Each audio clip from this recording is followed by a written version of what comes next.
a new place to 1v1, a weapon balance shuffle, and a tune-up for some of your favorite vehicles. All this and more as we dive into the Update 34.1 patch report. First up, the 1v1 arena you know from training mode is now a bit easier to drop into.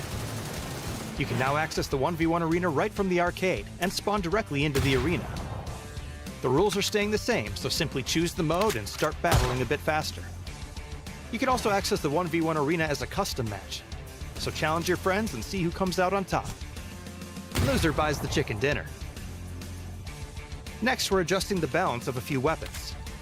7.62 ammunition now weighs a bit less, and shotguns have seen adjustments to their buckshot spread, recoil, and damage drop-off. We're also increasing the recoil of the Mark 12 to tune it down a bit from its current dominating position. Full details in the patch notes. We're also tuning up some of the Battlegrounds vehicles. Vehicle acceleration, top speed, friction, and weight have been enhanced across several different vehicles. In addition, we're adding trunks to the Dacia, Verado, Pony Coupe, and Coupe RB, and increasing the tire durability of the buggy and quad. There's also a new rank season, bug fixes, and more. So be sure to check out the patch notes for full details on everything. Update 34.1 is here, so grab your shotgun, polish up your favorite vehicle, and 1v1 me, bro! We'll see you on the Battlegrounds.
Hello and welcome to the PUBG Reddit 1v1 Arena Tournament. My name is Apocalypse and I'm joined by none other than Lightbite himself. Light, how are you doing tonight? Great to have you back with the PUBG Reddit team. Firstly, how are you looking? How are you doing? And how are you looking forward to how this 1v1 tournament may unfold tonight? Well, full disclosure, I have low back pain. I slept like a contortionist last night, but other than that, I am fantastic. I'm excited for these 1v1 games simply because who's playing in them. I was doing some testing earlier this week with one of the competitors to determine what weapons were good, which ones weren't. But you know, I'm excited to see if what I learned is actually applicable. That's great stuff. Yeah, I can't wait as well. So as you know, that PUBG have moved the 1v1 arena into the arcade mode now. So with that, we've put on a tournament tonight, and how that tournament is, how it's going to be, is going to be on your screen pretty much right now. It's the format of how it's going to play out. We've got 16 players competing tonight in this tournament. It's a single elimination bracket. So as soon as you lose, you are out. The winner will move on. It's the best of 3 matches in each one. It's going to be in first person perspective, and very importantly, it's going to be a different weapon type for each stage. And Light, if you would like to show us what these weapon stages are. All right, so these first three, or the first set of matches, excuse me. So the round of 16 will be SMGs. Just a reminder, crate weapons are not allowed, so players cannot choose the P90 as much as they would like to. But yeah, so that starts off with SMGs. Then we're going to move on to the quarterfinals with DMRs. I'm actually kind of a little nervous about this one because there's a lot of variety in the DMRs. Then moving on to the semifinals is something a little bit more what we're used to is ARs. So I'm expecting, barrels, AUGs. And then the final, we're going to let the players choose. So that should be pretty interesting. Yep, certainly will be. And who is taking part? Well, that is on your screen now. So we have people from PUBG themselves. We've got Krusty, Tech, and Owen. They're taking part. We also have players from PUBG Reddit. We've got Cassie, we've got Snakebite, Katie, and Survivor #1. Our usual content creators from our custom games will be joining us as well. Armor Llama, The Real Subdimore, and Who Built the Ark, and the special guest. Yes, you read that right. That is not a typo. Myself and Lightbite are going to be taking part tonight. So not only are we going to be talking the talk, we're going to try walk the walk as well. We've also got Fury join as well. He's actually the husband of Cassie, so that'll be interesting to see if they come against each other. It could be absolute carnage in that household tonight. We've got Nat as well, also Hackshots, and finally, last but not least, we also have Hammy. So the brackets, like, if you would bring us through, who is playing who? All right, so right off the start, we got Kruske and Cassie, followed by Fury and Nattery. Now, the winners of both of these two are going to be absolute sluggers. I'm expecting a really good showing from both of these first two matches, moving on to the quarterfinals. Then I will be fighting Survivor #1 in the next round. Then it's Hammy and Eoin. Hackshots and Who Built the Ark, that one's going to be a game to watch, in my opinion. I've been hearing the PUBG Reddit guys hyping that game up all day, so that should be really fun. And then Subdimore versus yourself. I hope you're going to have a lot of fun with that. Subdimore is a very good player, especially in 1v1s. Then followed by Tech and Snakebite, Amalama, and Katie. I haven't seen those four particular players in 1v1s at all, so I have no idea what we're about to see there. I'm not sure what you think about your chances in the lower bracket. I feel confident against Real Subdimore. I've played in his customs and killed him a few times, but when the pressure's on, it's all totally different.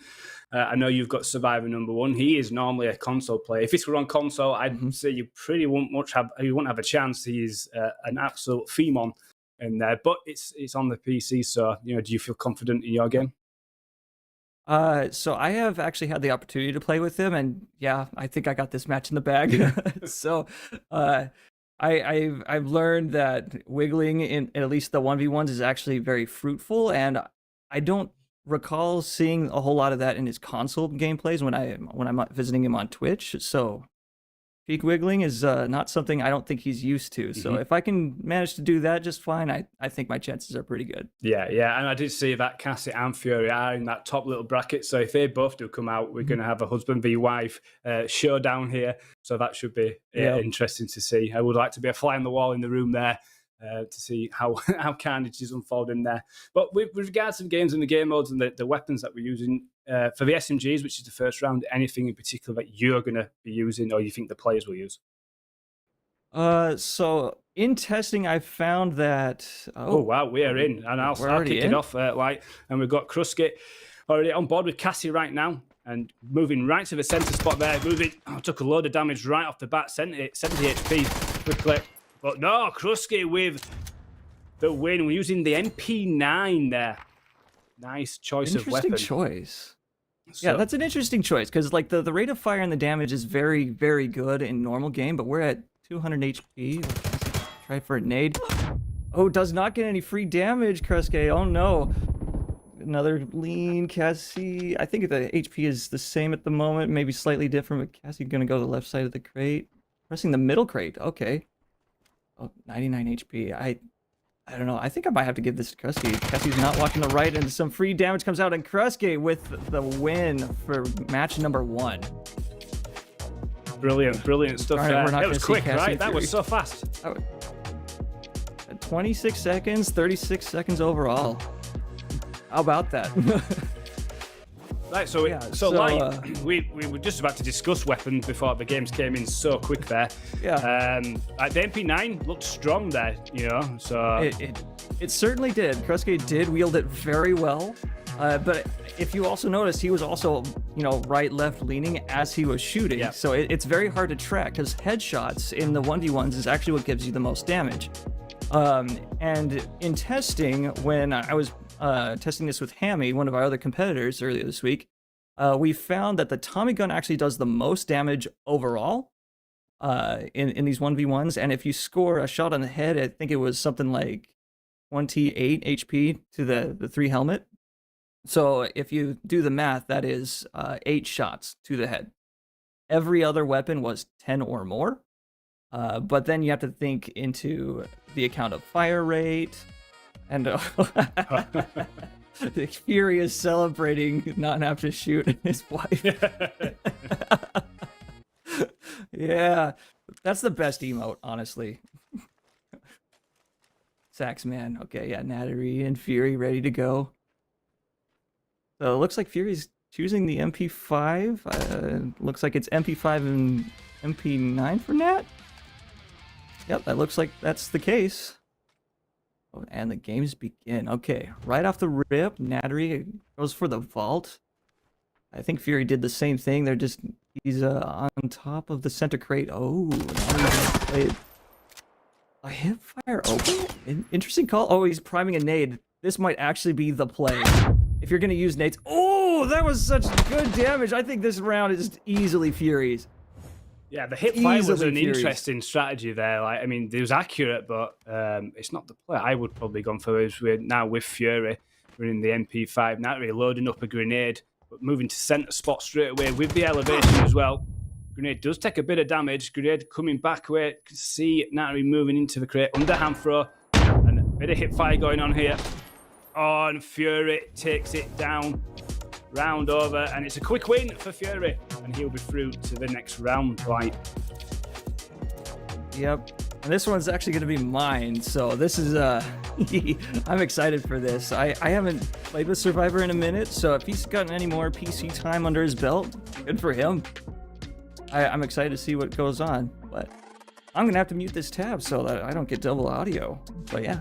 Yeah, just for confirmation there, Kruske and Fury move through to the quarterfinals after them first 2 matches. So next up, we'll have Survivor number 1 against my co-caster tonight. I'll be taking comms for the entire game there, so he can concentrate and try put the best performance in he can possibly can. After that, we'll have Hammy and Owen as well in that second match of that bracket. So it'll be interesting to see if he sticks with the Tommy gun. He's talked it up. He's bigged the gun as probably the best SMG. I was thinking Vector, and then I saw the MP9, and maybe I might be changing my mind. We'll see when I get in there, as we have the guys in the game now, just practicing a bit of their recoil control with their weapons. And let's just see what Survivor has gone with. He's using an AUG there, so has he picked up his SMG? Has he got a long range as well there? He needs to be reading the rules here. It does look like he's gone with the Tommy gun there. And we're going to start, and we're kicking off this third match on by with light. It did stick with the Tommy gun, with silencer. Nice shots ringing out there. Bit of damage returning. The light bite currently a little bit lower than Survivor number 1. Nice use of the barrels for cover. Pushes out into the open though. That's not too good. And Lightbite takes him down and takes the 1-0 lead there in that round. I think Survivor just got caught out in the open there. He was playing well against the barrels and giving himself cover. But just exposed himself too much. A quick push to the centre spot from both players here. Light now using the MP5 here. Moves round. Nice hip fired straight in the head. It's a quick kill there. 2-0 to Lightbite. He will move into the quarterfinal as well, and gives us a little bit of a dance as well. We should get it back on comms very quickly, and he'll give us a breakdown of how he felt that game went. Hopefully he'll come back into it. Well done, mate. Congratulations.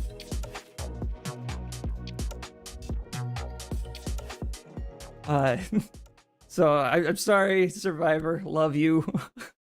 But yeah, that was actually a really good time. I would say that the Tommy gun between the two guns that I just played felt much better overall. But like that second round when I pushed up to him with the MP5, we were like I don't know, a meter and a half away. Yeah, the hip fire looked really good then. Just you got him right in the face as well. There's not much you could do with that. And there's no ADS need for that. Yeah. Mm-hmm.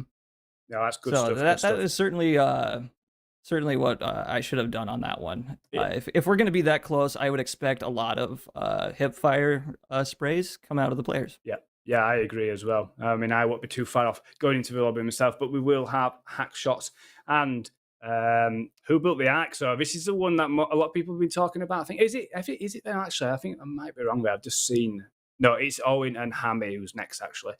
So I was getting ahead of myself there.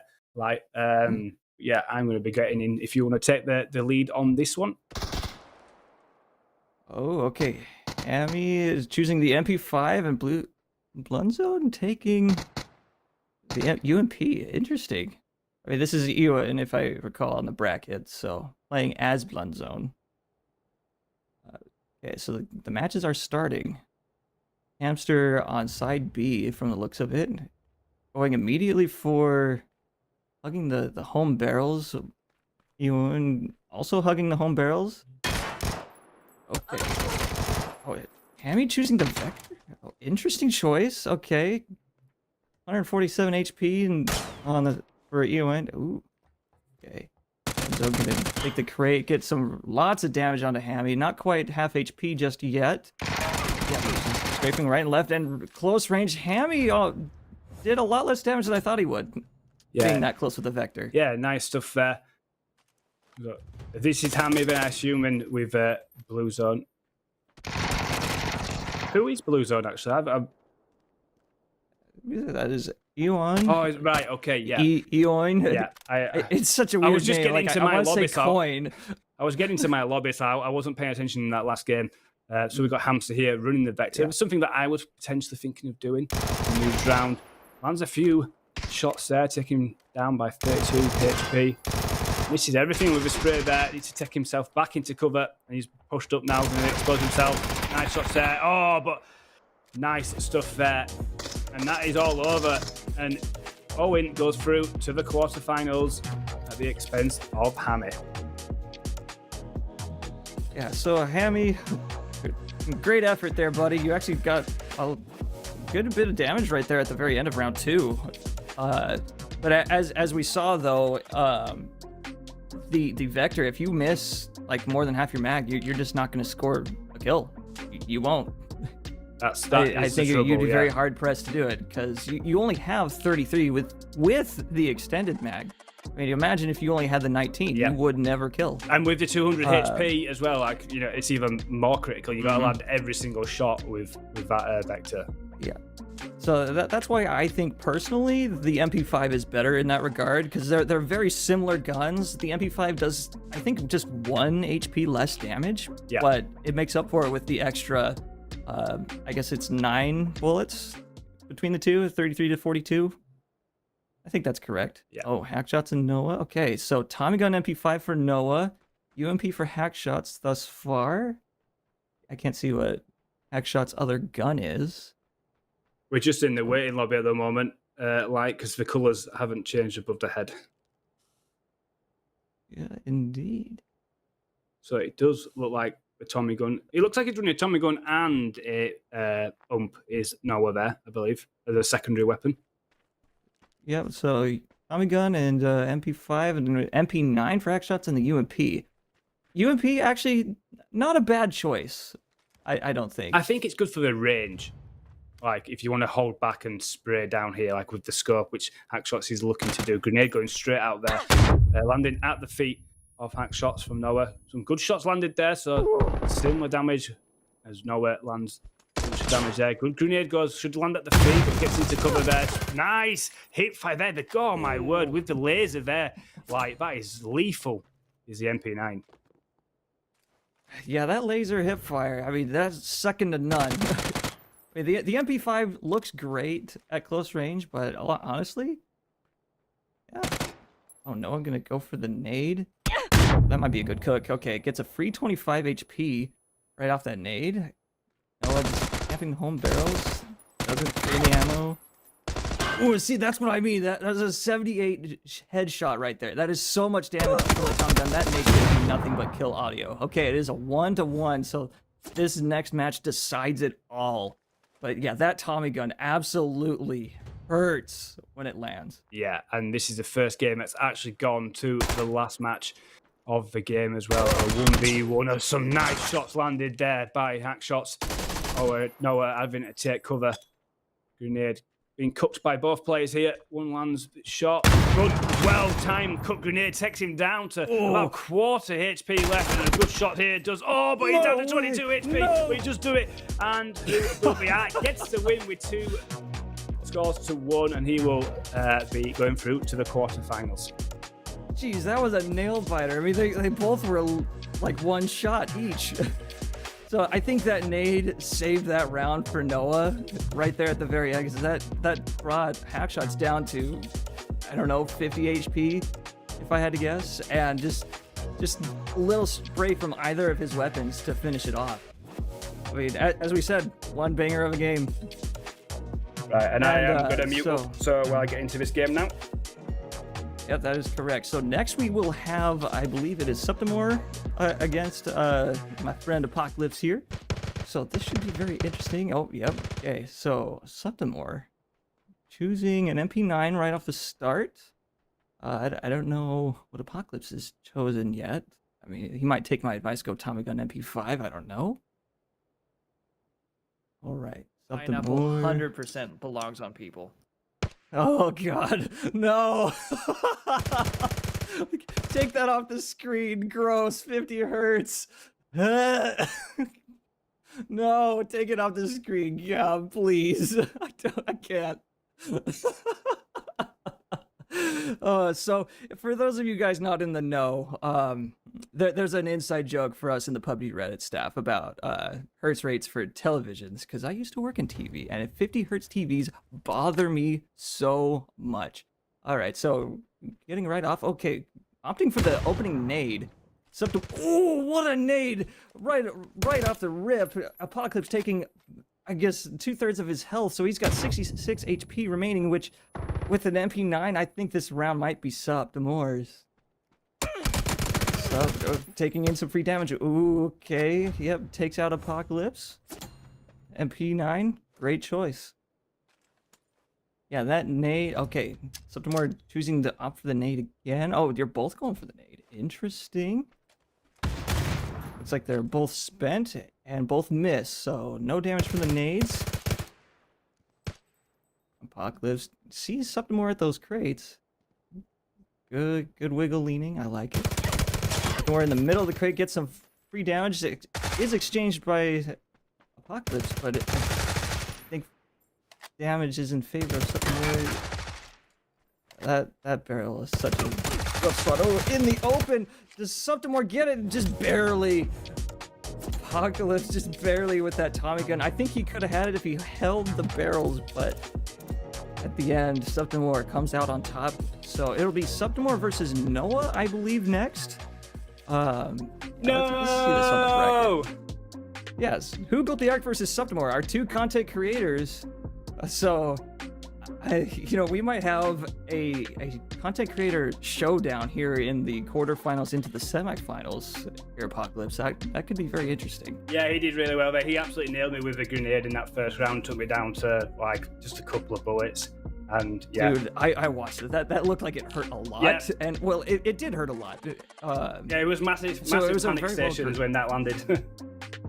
Yeah, it was a very well placed nade. I think he cooked it perfectly and then made it land basically on your head. I think that's the only way to do it. Okay, so Tech versus Snakebite. I'm just curious. So Snakebite, what kind of snake do you think would best embody Snakebite? Viper? Yeah, Cobra, I'd say the Viper. Rattlesnake, maybe. Like, if you were to pick a snake to be Snakebite, what would you pick? I would have to say probably a Cobra. I'd say Cobra? Cobra, yeah. Oh. Interesting choice. Like, any particular Cobra? King Cobra? Yeah, I think that's the only Cobra I know of. So yeah, King Cobra probably.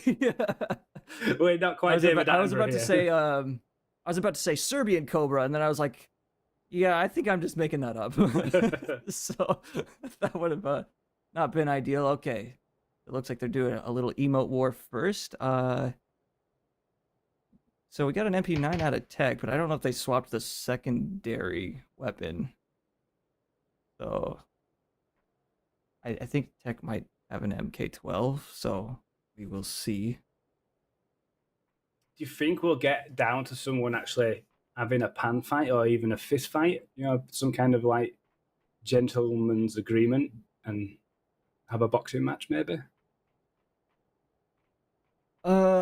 I think that would be really that would be really fun to watch. It's just like, yeah, we're good with guns, but who's good with their fists? The single least used item other than the crossbow is your fist in the game. All right, so we got an MP5 with a 2x for Snakebite. Okay, interesting choice. MP9 for Tech. And they're just both kind of strafing their home barrels. I think Tech is pushing up. Nope, still at the home barrel. Okay. Tech definitely knows that Snakebite is at these crates. Ooh, a great opening volley from Tech. Snakebite priming a nade. And Tech may have heard that. It takes the first round. Tech might have just barely lost that, but you know, he's got, I don't know, 10 HP left. Yeah, so that was really close. That did look close. I thought I thought they'd done enough there, but sadly not. The grenade goes out really early and does a little bit of damage. Gets a spot on him moving, moves left, back, right cover, exposes himself. The grenade being cooked here by Snakebite. Pulls his MP5 out against the MP9. Nice wrap coming in here. Not sure he will have probably heard it. A lot of pressure coming here from Tech. A good response from Snakebite. Oh, he's down to a flashing HP here. If he knows he's got to make this push, there's no way to heal. And I would say, like, that this is probably all over for Snakebite.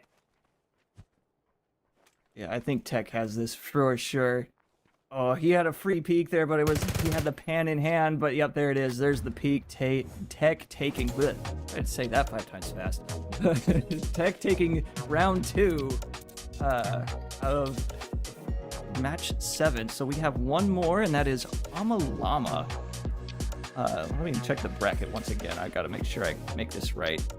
I believe it is Amalama versus Katie. That's right. Katie JJK is next. Yeah. So Amalama, great player in TPP, but this is FPP. That's so very true. We'll see if that has anything.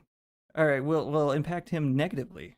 Yeah, maybe it will. You know, and after the first 8 matches, we have 1 of 2 casters going through as well. Unfortunately, I couldn't step up and get through because we're on the opposite sides of that bracket. That the only way we would meet would have been the final. So I mean, it would have been a long road to both get there. But you know, you are now holding the flag for the casters. You've got to do us proud now. Yeah, I got to carry it with honor. Oh yeah, put on my try hard pants. In this case, it is shorts.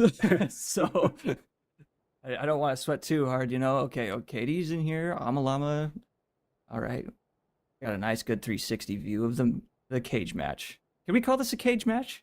Yeah, it could do, right? Oh, JS9. Okay, that's the first JS9 we've seen. Yes, it is. I don't know why we haven't seen any of that. It's such a good gun. It's lethal. Yeah, you could stick a 4x on that and just spray from the back wall. These two are just kind of practicing, almost like the real thing here, which most people just like mess around. But these two are like, do they actually know it's the warm up, or are they actually just practicing? I think they're going to get some practice in because I think this might be the start of everybody's day. So everybody, I think, is playing cold. So yeah, no warm-ups in here. So I think they're just going to run down the timer as the game wraps, or the timer wraps down to 0. They're just getting a good feel, which I think is probably a good move for Amalama to warm up with the MP9 and the JS9. Yeah, it's to get a feel of FPP. Yeah, it's also possible that they don't know about the F button, which readies up super quick. Because I've not actually played this. I've tried it in the training mode, but I've not tried it since it moved to arcade. Mm-hmm. But they have the speed up ready up, don't they? And if these guys haven't played it, they might not have noticed it just yet. Oh, it looks like we just have now, as we're just about to go into the first match between these two players. So now we're on board with Kay with that with the MP5 now. Changed it, cooking the grenade and that GS9 ringing out from Arma there. 2x on the MP5. Nice spray. It was tight, but it didn't seem to land anything. Didn't indeed land any damage there. But good shots, but Kate down to 20 HP. He's going to have to be really, really careful. And Arma picks up the first win of that match. That was that peak on the right of that center spot. Oh, 6x JS9 for Arma.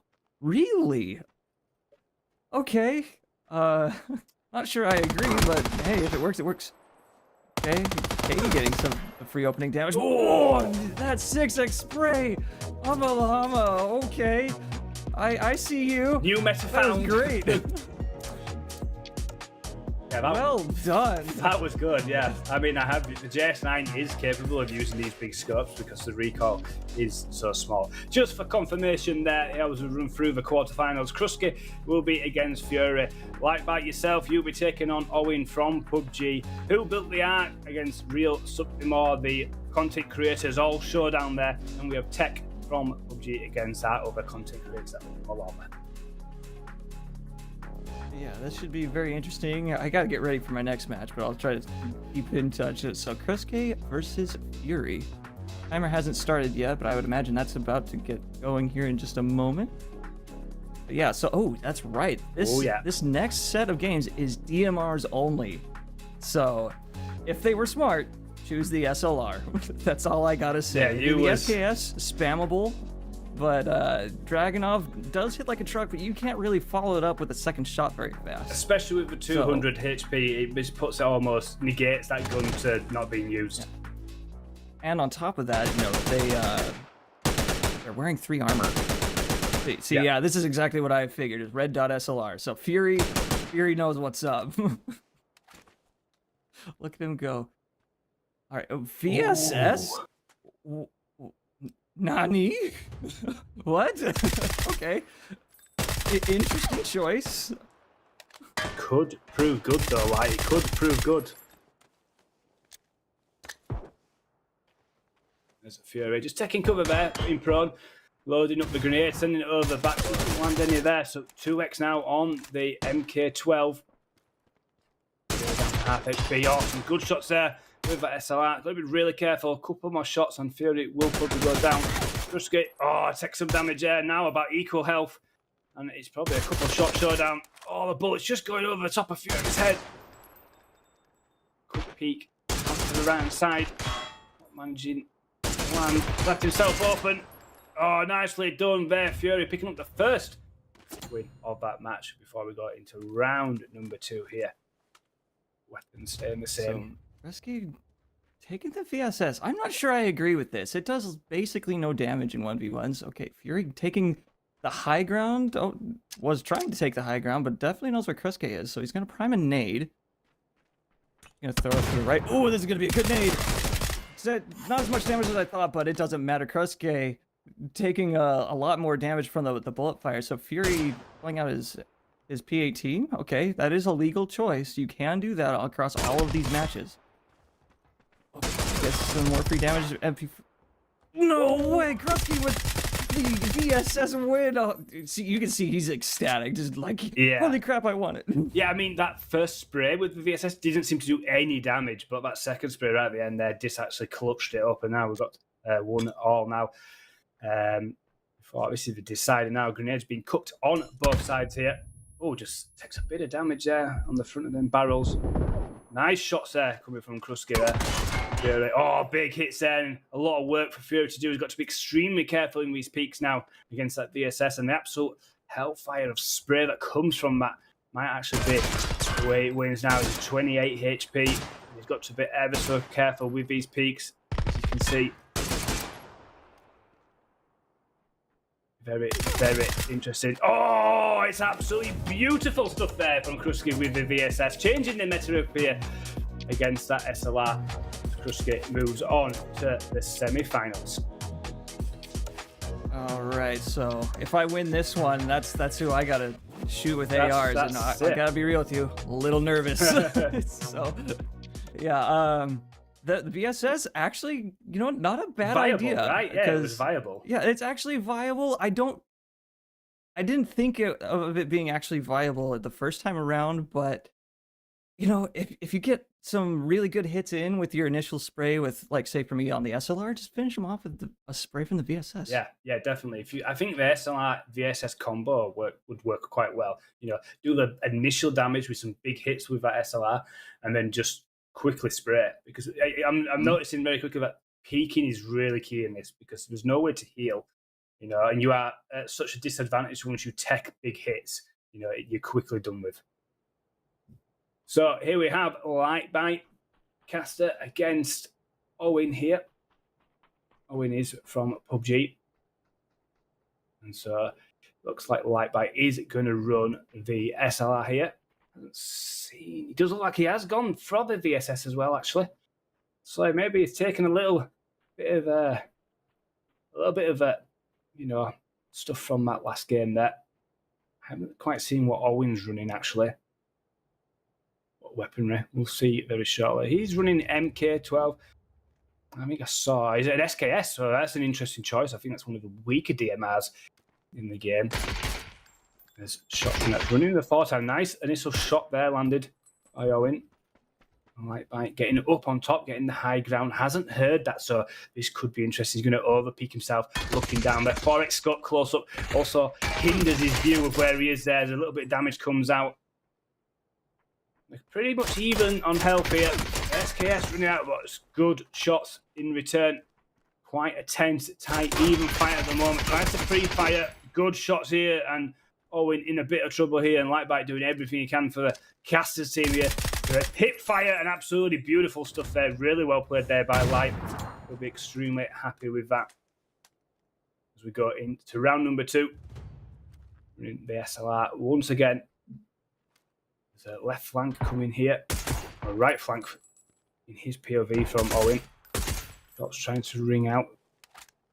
So no scope. Just going to use the red dot. Moves for the high elevation again. Nice initial shots. Oh, another good shot there. Really good stuff here. Oh, it's absolutely punishing stuff here from Light Bite. He's going to run to the VSS to try to finish this off close and personal here with that hip fire. Hasn't seen him on the left though.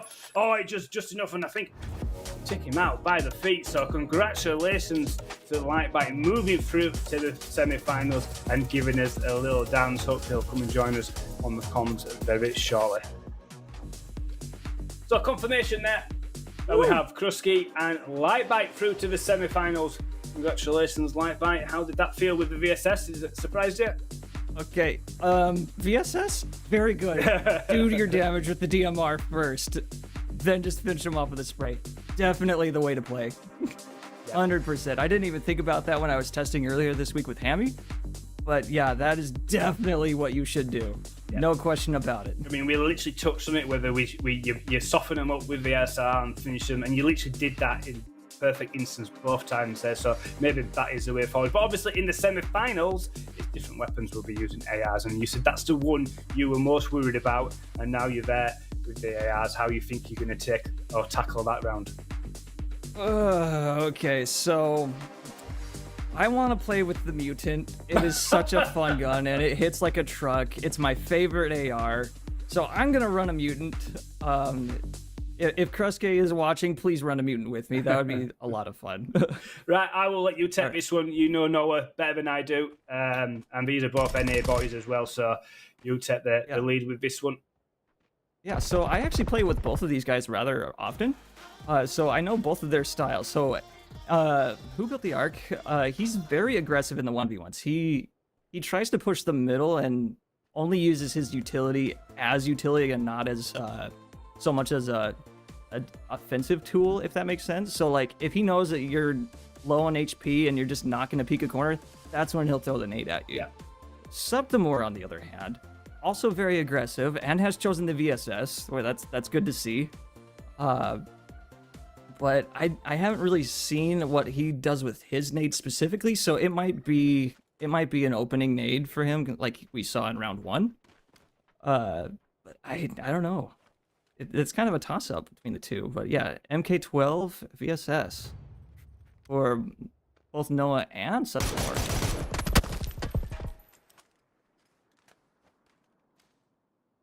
Yeah, running at 3x. Okay. So there's the nade coming out of Septimore. Will be fruitless. Hits the barrels immediately. It sees the rotation. Who but they are taking some shots. VSS. I think its HP is slightly in favor of Septimore, actually. It's a sick 360 there, Noah. I love it. Yeah, it looks like it's a VSS game. It's some free damage. Ooh, what a volley, Noah. Jeez, Yeah, wow. that was a sick finish. Was that? Yeah, really nice done there. There's Noah goes. I don't think someone landed a shot. And Noah will be trying to put the pressure on and try and get this done early, but real Subreddits will try to do everything. Takes a lot of damage trying to move to cover there, exposes himself, and Noah gets the advantage here. Util being used quickly here, but it could be an exchange of grenades. It could be all over if a good grenade comes in here by who built the art, but to Noah avail. Be careful here. VSS. We see he's absolutely ripping it up there, and like we see Noah, who built the arc, is through to the semi-finals as well. All right, so yeah, that is one content creator moving on to the semi. So now we're gonna see if our third content creator, Amalama, will be joining us. This is gonna be quite the match because I believe he's up against the other. I think it's Tech, right? I think is it Tech from PUBG? Is it Tech? Yeah, I believe so. And he was I pretty really good need as to well. put the bracket up. Can we get the bracket up? That would be really helpful for me. But yeah, I believe it's Tech. Now that you mentioned it, Tech. yeah, I think it's Tech. Yeah, so Tech versus Amalama. You're absolutely right. I'm gonna screenshot this. Okay, ready, and why isn't it screenshotting? Okay, looks like it's not letting me.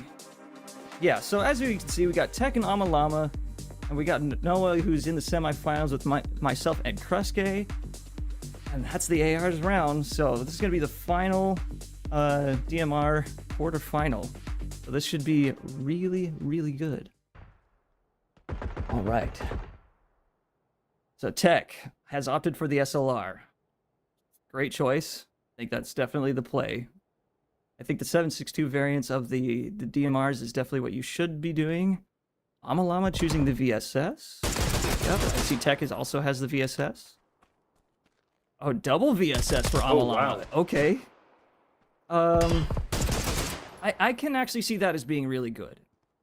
If you can get a good spray at, say, like if you were to peek that crate again, Amalama, and Tech was to use the VSS, that would actually be a pretty good set of damage. It takes a while to retreat when ADS, and it peaked like that, you know? Yeah, it's interesting to see that all the players have kind of adopted the VSS really quickly. We're only on a 3-minute delay here, so like the players could have seen Kruske win his round with that and gone, oh wow, like we did, but obviously we're watching this live as we see Amalama now. Just hold that back center. The grenade being cupped there. I think it got thrown out fairly early. Does no damage as Amalama moves forward to the central point here. Haven't seen as many. Oh, nice spray there from Amalama, taking him down to half HP there. He tries to use the elevation of the crates. Another good hit there. It hasn't even been damaged yet. So wonderful stuff from Amalama. What a start for him. And oh, wow, unbelievable stuff. We could have a new contender here, light with this VSS. That was phenomenal stuff. Yeah, that was a great spray. Blech. I cannot English today, apparently. But yeah, it was a great spray from Amalama with the VSS. It looks like Tech is going to opt for the VSS right off the rip. Yep, he's just holding that angle. Amalama probably going to peek it in just a second. Good pre-fire from both of them. Tech scoring just a little bit more damage as he takes the higher ground on the home barrels. Nade coming out. This is actually a really good nade. Oh, this might hurt. Okay, that hurt a lot less than I thought it did. It did 20 damage. Amalama and Tech at slightly less than half HP. Amalama one shot away from losing it, and there's the round. Round 2 going to Tech, so it's anybody's game. Amalama wanting to play round 3s consistently thus far. Yeah, down to the decider now. Amalama taking the crates, very similar to round number 1. Both of them actually just alternately wrapping on each other and trying to take that central point for control here. As we're now with Tech, just holding silently. The lack of sound now will be. When a good grenade goes out, just tiny little bit of damage, peaking ever so slightly. I'm moving left, and now I've just got a crate between them. I wonder if anyone will try do the up and over and try to get the jump onto him at the moment. It's pushed too far there. It takes a load of damage. Actually, not as much damage as I thought with the spray. I saw a load of blood on the screen. Good response there. Tech down to about half HP here. Yeah, it's just at the moment, just been, and beautiful stuff there. And I believe that was Llama picking up the win. So another content creator going through, and he will be playing against who they are. We'll confirm that with the bracket very shortly. Good stuff there, though, like Llama. A really competitive match between the two there. Yeah, so now we're going to go Who Built the Ark versus Llama, and then it's myself versus Kruske. I'm not actually in lobby just yet, so this should be interesting. There we go. Let's get the lobby up in here for me. Right, well, I'll let you get sorted, and we'll get going. So, confirmation there of the semi-finals is Kruske from PUBG against Lightbite the caster. Then we've got Who Built the Art and Armor. Our two content creators who join us for the custom games all the time for their content showdown. So, this will be interesting. Just a reminder, this is ARs only for the semi-finals. And then in the final, the guys can choose any weapon they want. It'll be interesting to see what they choose there. I'm not sure. I think hands are disabled. I haven't seen anyone thinking about that. So that'd be interesting to see what they do. You know, as the VSS has been brilliant. So do you use the VSS over maybe an AR? We'll see how the ARs perform very, very shortly. So unfortunately, I've not made it anywhere near, but Lightbite is, holding the flag for the casters. Heavy shoulders for him to try to get through against Kruske from PUBG has shown he is more than capable of doing wonderful stuff in this 1v1 arena. And then we have the content creators as well, obviously. Who Built the Ark against Llama, another NA showdown there. Be a little bit who is going to be the best content creator type of semi-final. We'll find out very shortly. As we have Kruske here and Lightbite, and maybe Kruske did hear Lightbite earlier, and they've both gone for the mutant. So this will be interesting to see how this performs. This will be a surprise to a lot of people. I'm guessing most people go with the Beryl or the Orc, but it looks like Kruske did hear Lightbite saying, "You heard me, choose the mutant." So yeah, we're going to see a lot of tapping fire here. See if one of them plays on single shot, if one's going to play on burst fire. We're going to find out right now. So on board with Kruske here. So he's running double mutant 3 times on one and the red dot on the other. I haven't seen Lightbite's scope load out yet. There's a couple of shots ring out. Tense, conservative start. No one pushing for the central position just yet. So a quick tap fire here from Light in response. Kruske just holding the back at the moment. So Lightbite going for the high. Nice shot there. Exchanging a bit of damage. Still on similar HP at the moment. Step so key here. Good shots there. Half HP for Kruske. Another good shot. Oh, some beautiful stuff there. And Lightbite taking the first round. 1-0 there. He'll be absolutely ecstatic. Sticking with the mutants, I'm sure. We've got a Beryl in hand also. The back up there, as you can see. For Lightbite. Grenade landed at the back. Did no damage. Taking the central spot on elevation. Got caught out a little bit there. Didn't see that move, or he definitely didn't hear it. Probably the grenade. Got the footsteps, and that gives Kruske an opportunity, but has took a load of damage and right in the open there. And Lightbite actually takes the win. And does it for the casters. Congratulations, Lightbite. You are in the final. So you did the mutant, you talked it up, and he listened and returned the favour of the mutant. Yeah, it was good. Out of Kruske for doing that. I really do.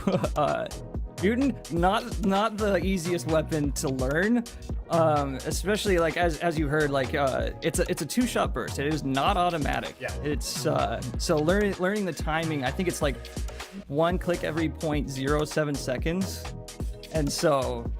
I'm having to do this essentially. Yeah, I mean, you get that right, and it's rapid fire is that weapon. Obviously, it hits like a truck as well. He just got himself a little bit exposed. He moved himself out of cover, and it was, I think it was all said and done once that was. So I mentioned it on the cast. Like you had the cover of that central position. He just moved in front of the barrels, and from that point, it was going to be a pretty easy spray down for you to take that win and get yourself into the final. Have you any ideas what you're going to choose as the final weapon? Okay. So behind the scenes, I have made an agreement with Noah, aka who built the Ark, that if it's him, I will be doing fist fights. Yes. There will be no weapons. Bare bone, whatever. Amalama, I had made no such agreement with, so I might run the mutant again, and then follow it up with something else. Because you ran the barrel there say. as a secondary weapon. Oh, you'll see. It's actually, this is one of those things that I discovered in testing earlier this week that I will not disclose. Okay. Because it's actually way too good. It is not the Panzerfaust, in case you're wondering. I mentioned that just before you went into game, whether people would use the Panzer. I think Gab disabled it. I'm not too sure. We'll have to. I think it'd make sense to disable it. It's not on the spawn menu, I am being told. We're going on for the first game. Initial damage from Who Built the Ark. Really solid start there. And also running the mutant as well. So you've started kind of a bit of a trend here like that with that mutant. They're both running the mutant. They're both running the mutant. Yeah, grenade in hand as well. Good cooking from both of them here. Oh, Amalama in a load of hurt here and goes down. 1-0 to Who Built the Ark. Take this next round light. You have no idea how unbelievably happy I am right now. Both running mutant. I'm so happy. It's such a fun gun. Yeah, they're just Noah just playing the home barrels on the second tier. Ooh, almost got some free damage on Amalama, who's got the ace. Okay, does not score any damage on Noah. Takes 50 HP worth of damage. Okay, Noah swapped to the AUG. Okay, nade coming out. I think this is definitely the place to use it. If Noah's not going to move, make him. Ooh, the barrier just barely saves him. But otherwise, that's a great time to use the nade. Okay, nade going out to center console. Takes a little damage on Amalama. Oh, this might be Noah's. This might be who I face. Oh no. Was that a pan? It was a pan. It was a pan! Who built the Ark? 15 HP. Noah's taking like basically no damage whatsoever. Amalama having to land every shot Noah has to miss. Noah going in for the close quarters push. 0 seconds, it gets the tie! Oh. Amalama playing it smart and going for the tie. Okay, so, I'm just curious, what happens if it's a 1v1 out of 3? Yeah, I guess it goes down I don't think I know about this. Sudden death. I assume it would be just... Do they play again?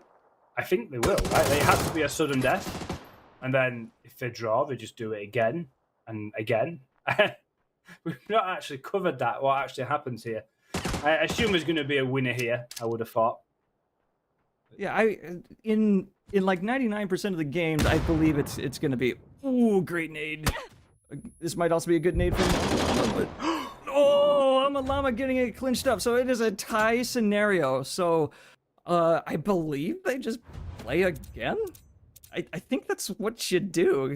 It's not like I can play both of them in the final. I guess they're going to have to just get a lobby straight up and redone straight again. We never even spoke about how this might happen. So, yeah, we just been told so we were going to redo the match, aren't we, Light? So, yeah, I guess we have to talk now. Just, they were evenly squared there. Who's going to come out on top and meet you in the final? Yeah, so, mutants, you know what? I love that you guys used them. You've made my day.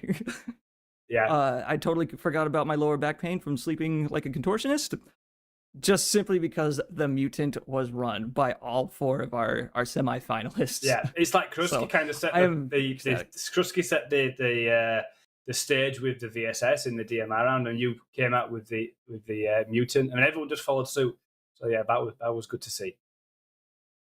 Yeah, great games overall from all of our competitors, actually. Amalama doing a lot better, honestly, than I thought he would do in first person, considering that he normally plays in third. But yeah, great, strong showing coming out of him. I mean, those VSS sprays, man, they were tight. Yeah. So tight. And was it Amalama who was using the GS9 with the 6 times as well? I think he used that as Yes, well. that is so, also correct. so some real Yeah. recon control in his weapons and his arsenal. Mhm. Yeah, so I think if Amalama joins me in the finals, uh, I'm not so sure about the gunplay because, quite frankly, I think he's a better shot than I am. But Noah, But you know what? I'll happily punch him in the face. You have your secret, right? You've got some kind of game plan Yes. secret. However, given what I've observed him play, this other thing might not be so good. Okay. But we'll see. I will observe what he does here for this tiebreaker, I guess, is what it is. Okay, so it's mutant again. So at least one mutant for Amalama. I think he'll probably go ace like he did last round. Noah, was he Og last time? I think he did run Og, yeah. He had an Og, yeah. Yeah, I think it was an Og. Yeah, it looks like an Og. I can see that bullpup magazine back there. All right. Mutant Og. Noah peeking to the left. Gonna try to scare out Amalama from behind barrels. Okay, Amalama pressing the center crate with barrels. Great opening spray from both of them. Amalama with slightly less HP. Nade comes out. I think this is definitely where you use it, is just to flank off the one side, push somewhere else, push while the audio is muted. Amalama thinking he's still behind those barrels as he wraps to the left. It might catch him off guard, and he does. See, this is what I'm talking about. It's like, get that damage in, and if they're not going to peek you again, make them peek with that grenade. Yeah. So that's exactly what Noah did, and I think that's what ultimately clinched him the round. Yeah, it was really methodical the way he played that as well. You know, he got the initial damage. He threw the grenade to one side. Obviously, to avoid that damage, you move to the other side. He'd already anticipated that. And then, yeah, cleaned up as well. As it looks like a very similar strategy. As the pan goes flying over top, grenade does a little bit of damage here. Fairly similar on health at the moment. There's Amalama trying to pre-fire, but massive shots here landing in by who built the arc, and this actually could be the winner here. He only needs to land pretty much one more bullet. Trying to pre-fire all the time. The height being taken now by Amalama. Will who built the arc see this? Doesn't see him just yet. 69 HP. Who built the arc? Oh, and it does, and we do have our second finalist. So you are fighting who built the arc at the final of the 1v1 arena tournament for PUBG. Oh, this should be good. This should be good. Yeah, so we're gonna slug it out. This is fists only. I've made this agreement with Noah, so it is just who can throw them better. Yeah. Show them these hands. Who can slug? Who can do an uppercut? Or who can do a Superman punch? We're about to find out. Yeah.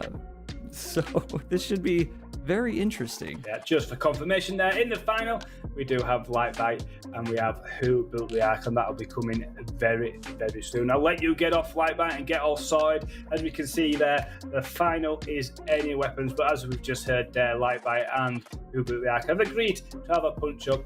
Whether they do the punch-up for the entire 3 rounds is to be known, but we are going to see a bit of a boxing match as well to see who comes out on top and be this inaugural 1v1 arena tournament winner. After that, we'll be moving on to the custom games, but we'll bring and all the information on that a little bit later on. So with the fact that the punching, there's not much I can really say. There's not really any tactics. Util might be used, but it's just going to be maybe climbing on top of that center container and having a dust up with his pal there and see who comes out on top. It'll be interesting. Maybe the second one, maybe some pans, I don't know.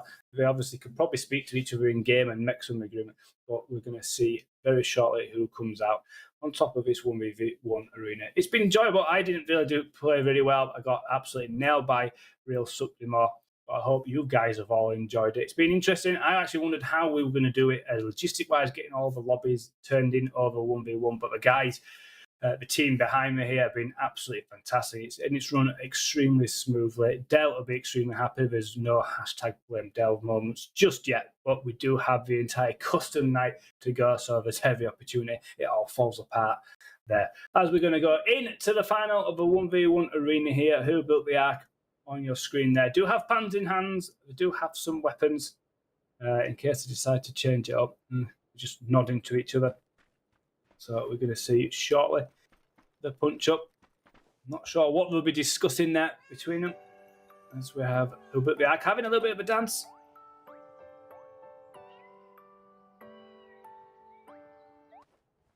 I'm guessing Light Bite probably dancing as well on the back as well. Just showing everyone who he is. 50 hertz. Amazing 50 Hz TVs for sale. Contact Light Bite today. Brilliant. Excellent. Get into his DMs and get them 50 Hz TVs. This is how. You need them 50 Hz to be able to get into these finals. And we are just about to start now, so it could be a pan fight. The mutant is out. So it looks like pans in hands here. It's going to be a bit of a pan fight to start off with. As Lightbite lands a nice solid shot there onto Who Built the Ark. Takes a bit of damage in return. No one thrown a pan yet. Big hit there by Who Built the Ark. Taking Lightbite just above half HP. Swing and a miss, and a swing and a miss here. Both players, big hits from both players.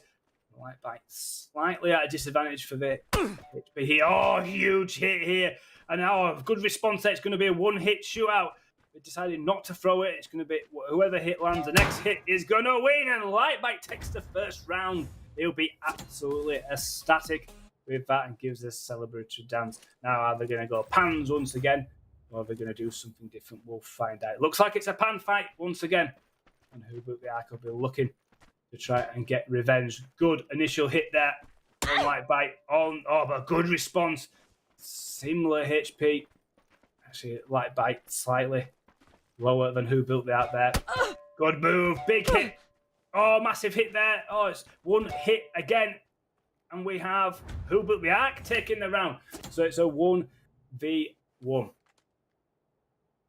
It's all deciding. It couldn't be any tenser for this 1v1 fight, having a round apiece. And this is it. This is going to be who takes the win. Oh, coming flying out of the blocks there is Who Built the Ark. Landing a massive shot. Another swing and a miss. A big hit there from Who Built the Ark. Hasn't took any damage yet and already took Light down to half HP. Oh, another solid hit, but a nice little response there. He's got to get a few more hits in, try and even this out. Speed ever so tense, and now 9 HP. Lightbite on the retreat. Oh, he takes one hit, and we could have our winner, but avoiding really well. Gets a sneaky little hit in there. He's got to, maybe he needs to try and avoid, but no. Who Built the Ark takes the win for a 2-1 victory and crowns himself the champion of the 1v1 arena tournament. PUBG Reddit. Absolutely fantastic stuff. Congratulations to Noah and well done to everyone else who took part, and that includes myself, who was rubbish. Just for confirmation there, Who Built the Ark, a 2-1 winner over Lightbite. I don't know if you're there, Light. Unlucky there. Commiserations. You know, really hard fought, really competitive fight there with the fans. Hey, listen. Getting to the finals, that's a win for me. Exactly. I'm happy with that. I think round 3 should have been mine. I did a crouch a little too early, and that he scored a headshot with that particular, and that's the one that got me to 9 HP. And I think that's ultimately what's sold it, because I think I did more damage off the initial 2 hits than he did to me. So I think he had what, 40, 50 HP left. I mean, so I had 2 swings and he had 1. Yeah, both games you were really similar HPs. Like, they were slightly different, but it was just a one-shot hit for pretty much the first 2 games. Whoever got that hit was going to win. He did get a bit of a jump on that final game. He got a bit of an advantage, and then he took a huge. I think it might have been a headshot. Took you down to 9 HP, and you could see from yourself initial like, ooh, do I back away from this? And then it's really difficult to do anything there. You made a couple of misses, and he missed, but yeah. Ultimately, you know, I hope you both had fun in that final. I hope everyone who took part had a lot of fun as well.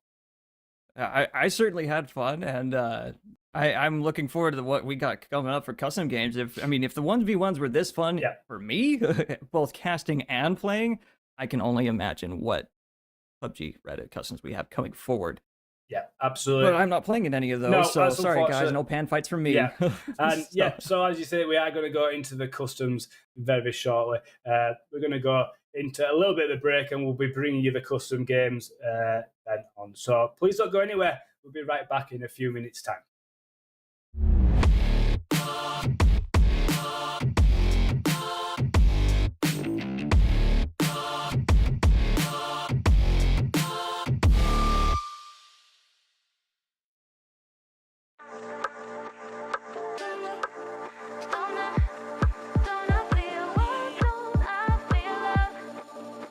The floor spin beneath me, crazy how it's easy to see. Nah, nah. I let it move and control me. Gone with the stars, don't even try to get me back for the night. I feel love like Donna, do what I want all summer. Fly like a star, never fall back down, down, down. I see the thunder. Don't I feel love? Don't I feel love? Don't I feel love? Don't I feel love?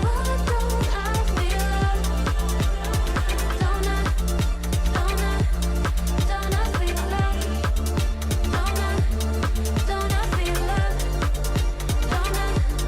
Don't I feel love? Don't I feel love? Yeah, yeah.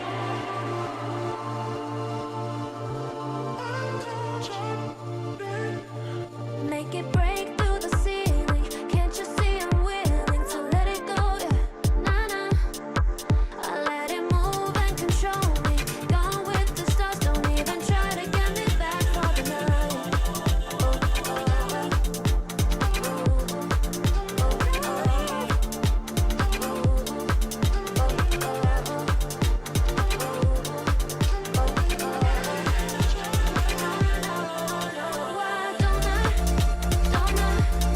Don't I feel love? Don't I feel love? Don't I feel love?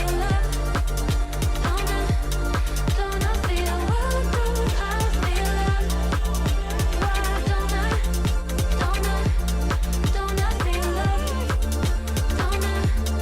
don't I feel love? Don't I feel love? Don't I feel love?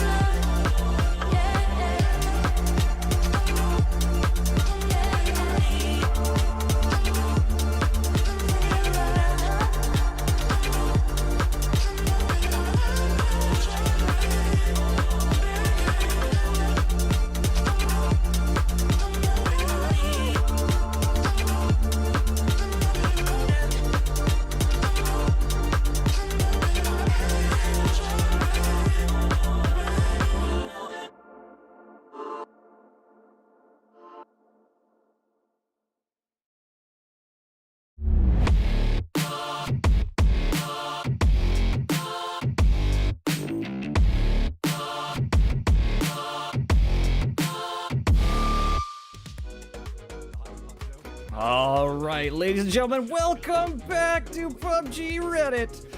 As you can see here, this is the highlight reel from last month's games. Lots of great players, lots of great games, and very hard from what I understood from last time, but overall enjoyable. But yeah, look at all these great weapons. What is it? What was going on here, Apocalypse? I know you were playing in some of these. Yeah, I did indeed. I played with Noah last month, and we had a torrid time. We struggled like mad. But I think as you can see here, it was a lot of fun then. Oh, look at that! What a player there, spraying down. Oh, he also gets nailed there. Myself being defeated. It was a lot of fun last month. But yeah, hopefully we'll have a ton of fun this time round as well. 5 different games again. Like to go through. So yeah, I mean, we've just done the 1v1 tournament, which was a hell of a lot of fun, which you got to the final, so congratulations with that. But what are you looking forward to tonight? Yeah, so the 1v1 games, super fun. Customs, I really hope will be a lot more fun for the players this time around. But yeah, well, why don't we tell the players how they can be a part of our games today? I think that would be a good place to start. So, how to get in? Join the Discord. Find the custom games info. Man, I really cannot English. I almost said custom games. Can you believe that? Yeah. Oh boy.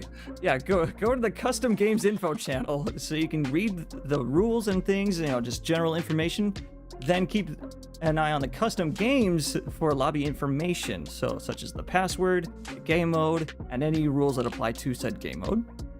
Then in the game, PUBG, find the lobby in the custom games section, and I believe it's always under the normal mode unless otherwise specified in the custom games channel. Yeah, so 5 games, custom game modes, read the rules, and gain points. There are a lot of G-Coin strewn about today. We got some in the Twitch chat, so if you type !G-Coin, I believe, you guys can get some free G-Coin in the chat. But yeah, please read the rules. We got lots of rewards for our viewers. So if you want to take lead on the point system, Dean, let's go for it. I think it's game modes that we'll be heading through, actually, to show the players which game modes we're playing. Oh yes, get you're right. I'm skipping a little ahead. Yeah. So yeah, let's see what we got going on. Right, so game number 1, we have the Wild West as a popular game mode. This in lots of different customs before the Win 94 and the Shotgun there. That'll be on Miramar. That'll be an FPP and squad game. Game number 2, we got the Blue Zone Sandwich, another returning favourite from our PUBG Reddit custom games. The inner blue will spawn inside the safe zone. That's something that you've seen in previous custom games. That'll be on Vikendi, that'll be TPP, also a squad game. Game number 3, an absolute favourite. I know you played in this one the first time we played it. Light. Sanok Destruction. Explosives only, that means panzers and C4s, loot trucks are disabled, and it's obviously the destructible terrain, and usually that is a bit of a hot drop down in boot camp, and we'll just see absolute chaos. That's an FPP, and that will be in squad as well. Game number 4, Take the Hit. A little bit different. This is a returning game, but instead of using the M249, which we usually do, it's a DP28, so the pizza gun, as other people call it. That is 90% reduced weapon damage. That is on Arango FPP, but this time it's an 8-man squad. So we have our work cut out to try and cast that carnage. Game number 5, usually what we always do is a Mad Max Fury Grounds. Crossbows and vehicles only shortly after landing. Vehicles will be spawned. Recommended to stay outside so your vehicles don't land on a rooftop. That'll be on Tego. That will be TP. And that will be duo. And then, if you want to do the point system. So just a reminder to the players, for every game you join, you get 1 point. For every 5 minutes you survive, you get 1 point. And then you can accrue more points on placements. So first is 7, second at 5, third at 4, fourth at 3, fifth at 2, 6 through 8 at 1. So it's actually really easy to score points, but if you want to be on the season leaderboard, you got a place. Yeah, and just to sweeten the deal, we've added today's missions. So Smoker, if you use 3 smoke grenades, you get an additional 2 points. That should actually be really easy. Mission 2, Lose the Vest. Destroy one enemy vest. Again, very easy for 2 points. And then Bellhop. Interact exactly with 13 doors. Why 13? I don't know. Okay, do you have any idea? Must be bad luck, maybe 13 doors. As you see there, our content creators, we've already seen them in action earlier this evening with the 1v1 tournament, including the winner of Who Built the Art. So there's Arma Llama, the real Subdemore, and Who Built the Art coming back once again this month. Don't forget, we are in month 2 of season 3, so we're halfway through pretty much of this season as well. Yeah, so then... Yeah, I didn't really get to... I didn't have the opportunity to see last month's event, so I have no idea what the season leaderboard even looks like. But I would imagine it's probably got a couple of our content creators on it. I'm actually kind of excited for today's games. They all look like fun. They ever do like fun. But, you know, I mean, normally we see Noah Who Built the Ark up near the top of these leaderboards, but after we had such a torrid time he won't be there. He'll be looking to put things right this time, and obviously winning the 1v1 would be full of confidence as well. You just saw that. We have the Discord giveaway as well. After every game, 500 G-Coin is available. And as previously mentioned, there's a lot of G-Coin available through tonight's streamers like previously adverted to. And we can see that seasonal graphic board as you've just wanted to see there. Okay. If you want to run through that, be my guest, that would be great. All right, it's Fury, taken out relatively early in our 1v1s, is in first place over after the first month of our games for Season 3, followed by Talar XO. I'm not sure how I should pronounce that, but I'm going to go with Talar. In third place, we got Cassie, so husband and wife in the podiums. And then TB Tibor, fourth at 43, Montees in fifth at 39, Hackshots, great player, in sixth place. He has been a consistent in the top 9 over the course of the last couple seasons, so it's good to see him here. In seventh, got Noob Rooter at 38, Moxor at 37, and CDR 90 at 35. So interesting point spread between first and last, or I should say ninth place, not last. So 35 to 47, that is a 12-point gap. So, 47 points, that is what is possible over the course of the day. Okay. So if you place well, you can really put yourself ahead using all of the missions available to you, which should be super, super early, or easy, excuse me. Yeah, absolutely. Yeah, I'll be interested to see how all these games unfold. But we're going to go to a quick break. We'll talk about the games coming up when we come back. So please don't go anywhere. We'll go to a quick break right now.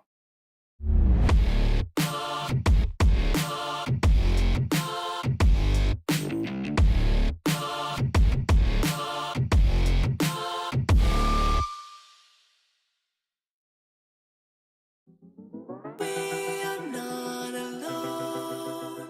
There's more to life than this. Show me what you know.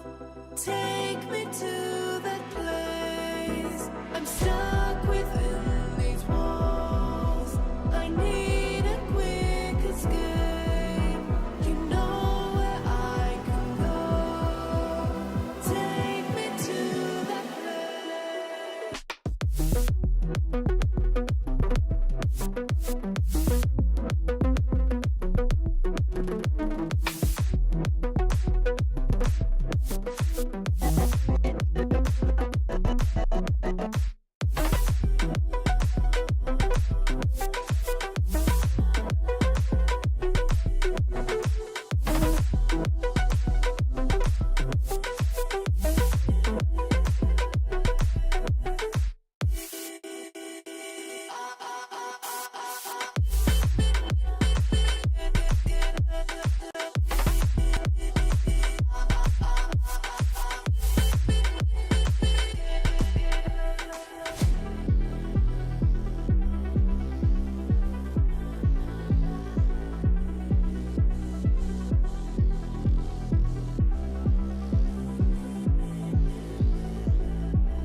We are not alone. There's more to life than this.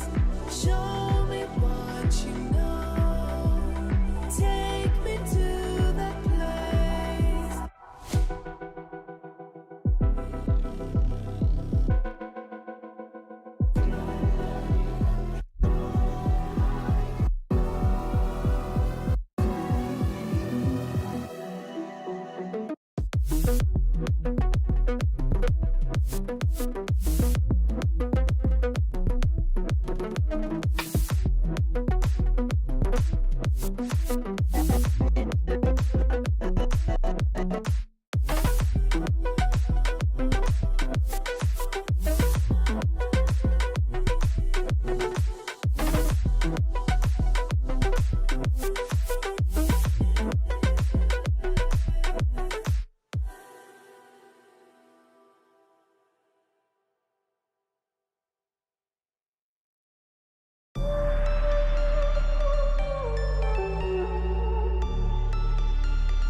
welcome back to PUBG Reddit Custom Games. We're in month number 2 of season 3, and we're just about to get game number 1 underway. But before we do, we're going to head over to Miramar and to our reporter Lightback to tell us a little bit about how the map is looking and the battlegrounds is showing before the game. All right, so as you can see, I am here at Minas Generalis here in Miramar. Structures actually pretty good and up to code. It's actually kind of hot out here today, but the players don't care about that. They only care about survival. The loot out here, I'm sorry to say, but that's only Winchesters and shotguns. I'm not sure who's responsible for the loot out there, but you know, I hope that you'll find at least one of those things. But yeah, let's talk about the game mode. So, as you can see on the graphic here, we have, well, it's Winchesters and S686, so the over-under double barrel. Since the buff, this last patch, I think that the shotgun specifically is going to be a lot more usable. What do you think, Apocalypse? Yeah, I mean, there's been a buff too as well. You're going to have to get close and personal with it. The Winchester, though, is such a satisfying weapon. You know, it's... It'd be interesting to see if we see the canted sight. Some people forget that the sight can be canted over. It's a scope and then can be iron sighted for close quarters. So it'd be interesting to see if anyone utilises that aspect of it. It's on Miramar as well, which obviously it goes with the whole Wild West theme, as we've just seen yourself there in that nice sunny climate. I'm stuck here in the UK, freezing cold. So, you know, I got the short straw there, certainly. But yeah, it's going to be interesting to see. You know, obviously it's a squad game, and we know what some of these teams are like. We spoke about Noah many times and how he is methodical in his way. But we had obviously a bit of a rough time last time. So yeah, it's going to be interesting to see how the players. I mean, Fury and Cassie and Hackshots, obviously at the top of the leaderboard, they will be looking to stay there as well. But obviously, we don't know how many players we're going to have. Sometimes we've had, you know, just over half a lobby. Last month we had 4 lobbies for pretty much all the games, and that made a huge difference to how all the games played. We're having that 100 players, especially with the zone settings as well. We've had a tweak of the zone settings. I know we've spoke with stuff with Dell, so hopefully that's all going to run really nice. But yeah, so Winchesters and the shotguns, hopefully we get a full lobby and we see absolute carnage unfold. Hopefully you're going to be back soon. You've got the plane back to your seat in your little studio there before we head over to game number 1. We're still on the plane by the sounds of it, heading back. So yeah, don't forget G-Coin after. Oh, he's here now. Yeah, don't forget the G-Coin after every game. Find that in the Discord as well. Head over to the giveaway section there to get yourself a chance of the 500 G-Coin. Also, as Light mentioned earlier, there is on the Twitch as well, !G-Coin to try and get yourself some G-Coin as well. Welcome back, Light. Yeah, you've had your little sunny trip out to Miramar. It looked well. You had a nice tan as well, so welcome back. Yeah. I don't know if you can see it, but I got a nice tan line right here. Yeah. Yeah, I got to spend some time at the Paradise Resort there on the south end of the map. Lawn chairs, yeah, someone needs to inspect those. One of them had a broken pipe right there at the back, and yeah, it was not overly comfortable. The pool is nice though. I gotta say that the pool was very nice. Yeah, it was actually a kind of a nice trip. All expenses paid. Didn't get any food though. No. Well, hashtag blame down for that, right? Yeah. So overall, with this game mode, what are you expecting to see from these players? Well, obviously, Winchesters, shotguns. I think, depending on where the zone lies, I would expect players to choose high ground locations specifically for the Winchester. But I think if you're gonna land a city, I think you prioritize the double barrel. I would think. Yeah, see, we're coming in from the northeast side of the zone, you know, right over military base, just about. Ooh, that was a nice detach from the plane. I love that. But yeah, very nice weather today. As you can see, even from my live shot outside, it was very sunny, very hot. I will say that it was very hot. Because yeah, so Miramar, based on Central America. And Central America is about the equator, so, you know, hot equator. Oh, Wow. Okay, we got Hackshot's team right there at the dropping El Azahar. Interesting choice. We got another team going to. Man, I can't remember the name of that city now. With it there in the bottom right, or center right, excuse me. And then the majority of the lobby getting out inside the zone and pushing to the west, like Chumacera, Picado, even Power Grid from the looks of it. But yeah, that's like, look at that. Ooh, we got to do the obligatory Gas prices, yeah. fuel. Yeah. It's an interesting, 385. interesting strategy that Hackshots and Co left the plane early. Obviously, we've been able to see the zone in this custom game mode beforehand. We dropped out of the zone a number of times last month with Noah, and we really struggled. We was under pressure quickly from the blue, obviously. 72 alive, so it's not a full lobby, but it's heavily stacked. As we can see, a team there on the casino roof. But majority have dropped, and it looks like we're going to have a bit of a fight to start with. There's a couple of teams there trying to take people out of their parachutes there. Can't quite see who he's there in the 5-star as well, but Prince here running the win it. It'd be interesting to see like if people run 2 winnies or maybe a win it and a shotgun, because obviously we don't we don't have to have the shotgun in hand. Yeah. I just noticed the team name, and I want these guys to die. Knock it off. 50 hertz. Again, if you guys aren't in the know, I used to work in television, and a 50 hertz television is very hard to film because of the frame rate that we use on our cameras, and it creates flickering. And it's a pain in the butt, and that's why I have a deep hatred for 50 hertz. So the guys in PUBG Reddit staff have decided to name a team after my distaste for 50 hertz TVs. I mean, I love you guys, so I won't pester too much, but geez, I hope they die. I don't want to see that name anymore. Here we have, it looks like it's actually the PUBG team. We've got Tech and Krusky there. Now we're on board with Monty as well, who was in that top 9. I think he was in 8th position there, so he'll be looking to put in good performances to stay within that top 9 and push towards the top spot as well. As we see the camera panning, and now we're on board with Lumberjack here, the red zone runners as well, playing that shotgun as we pan out there in Valdemar, but have Who Built the Ark with them as well, obviously, who's just won the 1v1 arena tournament alongside Hamster, 7-Leaf Clover, and I think that is the Set Quecker, I think the name is. I think it was Setsuge. Yeah. Interesting name. I'm not sure how we're gonna ever pronounce that properly, but yeah, interesting name. But yeah, a solid team overall. The D-Gens, a very tight clan. They all play with each other. So Hammy and 7-Leaf Clover, very, very familiar with how each other play. Setsuga, I'm not familiar with the name. And then of course Noah, just well, he's Noah. He's just good. It's what he does. He builds boats and shoots guns. That's just what he does. Yeah, he'll be looking for a return to form this month, no doubt as well. We see Poppy Coffee here, the winner tofu dinner in this fight. So there's an off angle here. If Poppy gets knocked here, there's not much that they can really do, as Alminio goes down to 1 HP there as Dark Solace for the 50 HTV. So you'll be hoping these go out.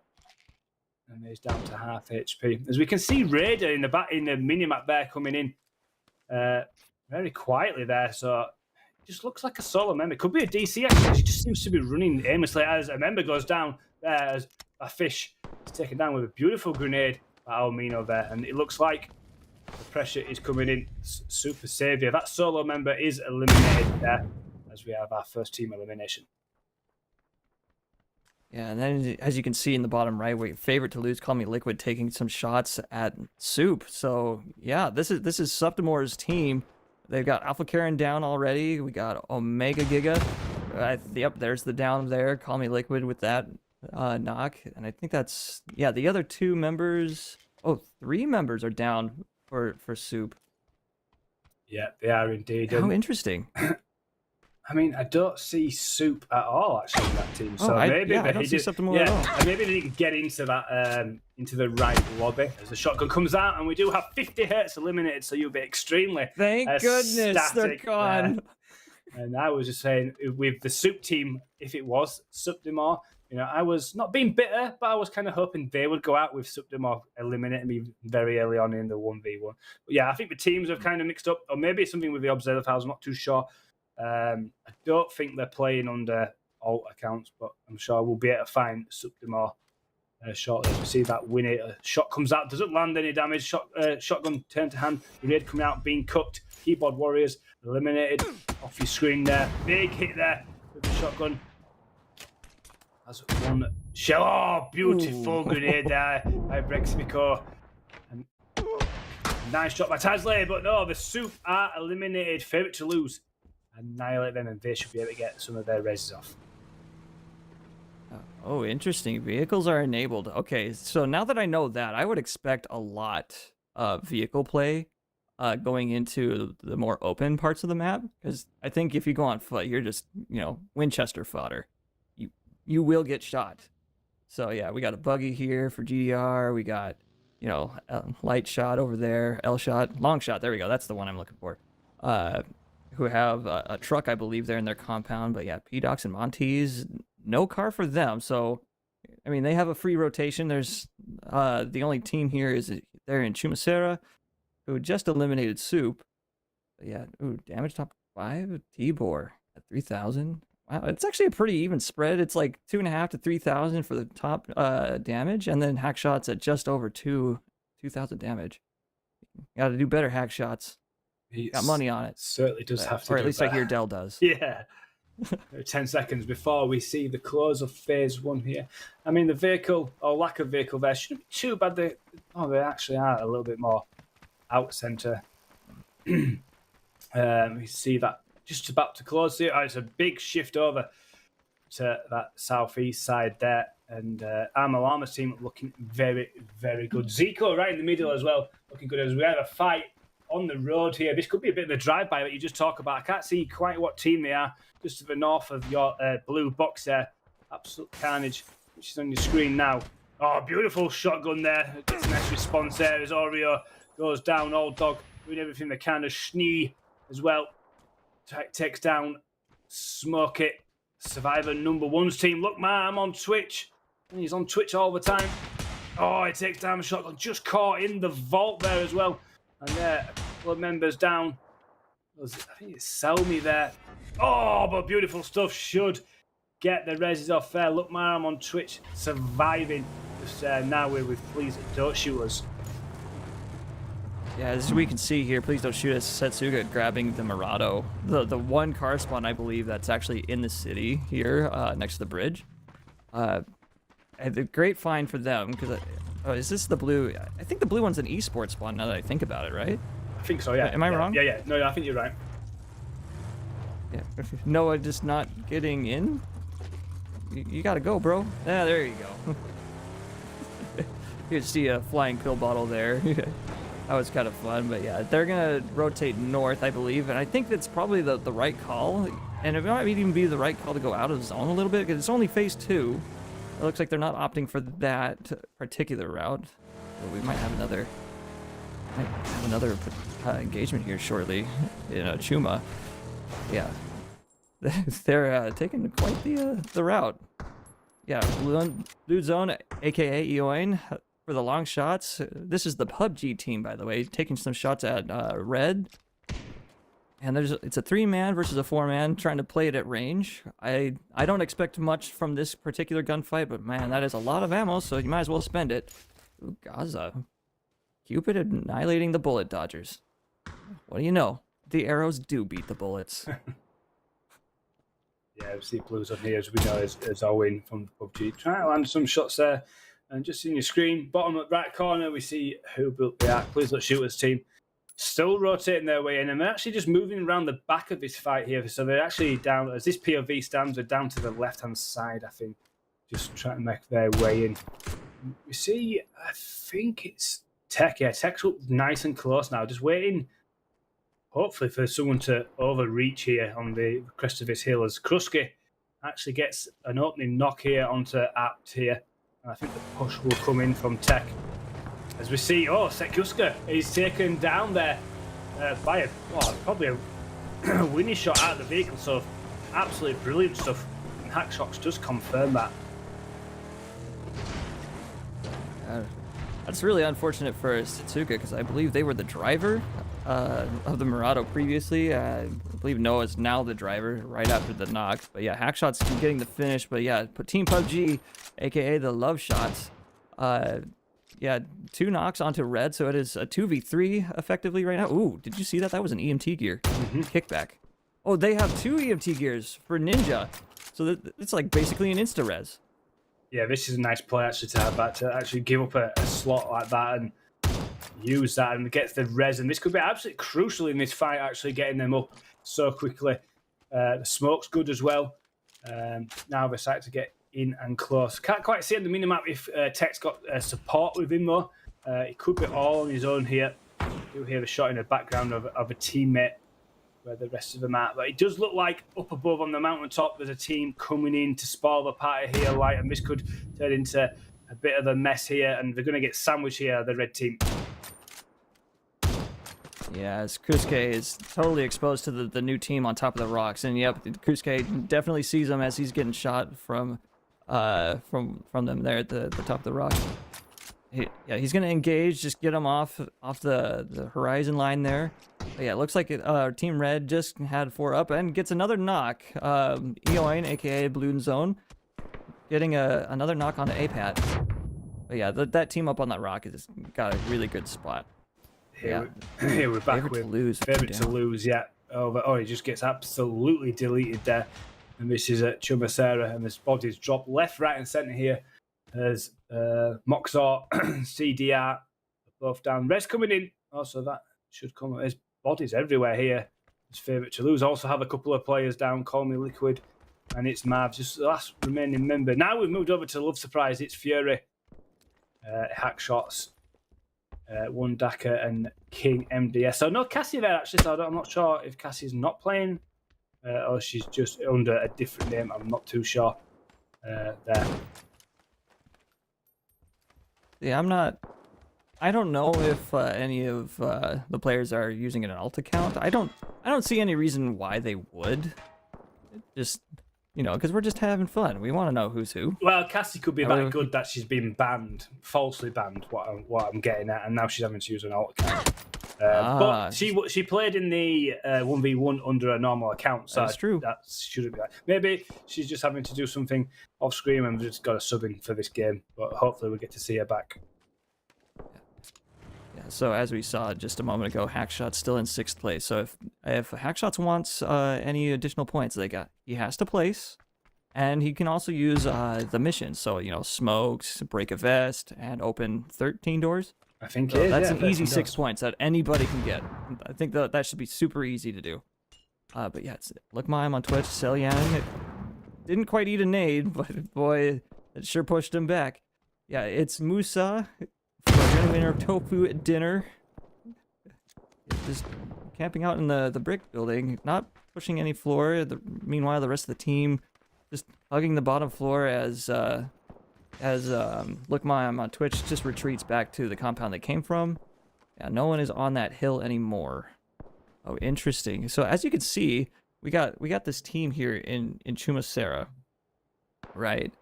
Or 3 teams. I would expect them to fight over the ground in here, because this is a hill that goes down that way, right? Yeah. So I would expect them to fill in at least here to flank Llama's team on the hill. But I think the place for all of these guys is to grab this compound before Llama can. And I don't know what you think. Yeah, I agree. I mean, the team on top of the island right here is looking extremely strong right now. That's prime position. It has view, and it's even centered up on the zone there. That has a view of pretty much everywhere on the map, and that's looking extremely strong for them at the moment. Yeah, and a lot of teams now, like I've got especially on that southern side, have now got to try and find their way into zone. Yeah, so I think this team and this team are all going to fight for Brickyard here in just a minute. The remaining teams out here, I think, are going to fight for the base of this hill where what is this, the Z Squad? I can't tell the yellow team here in the center of the zone, who has the best spot, who are currently about to fight. Just about to fight. It's actually going to be a really good spot here to hold.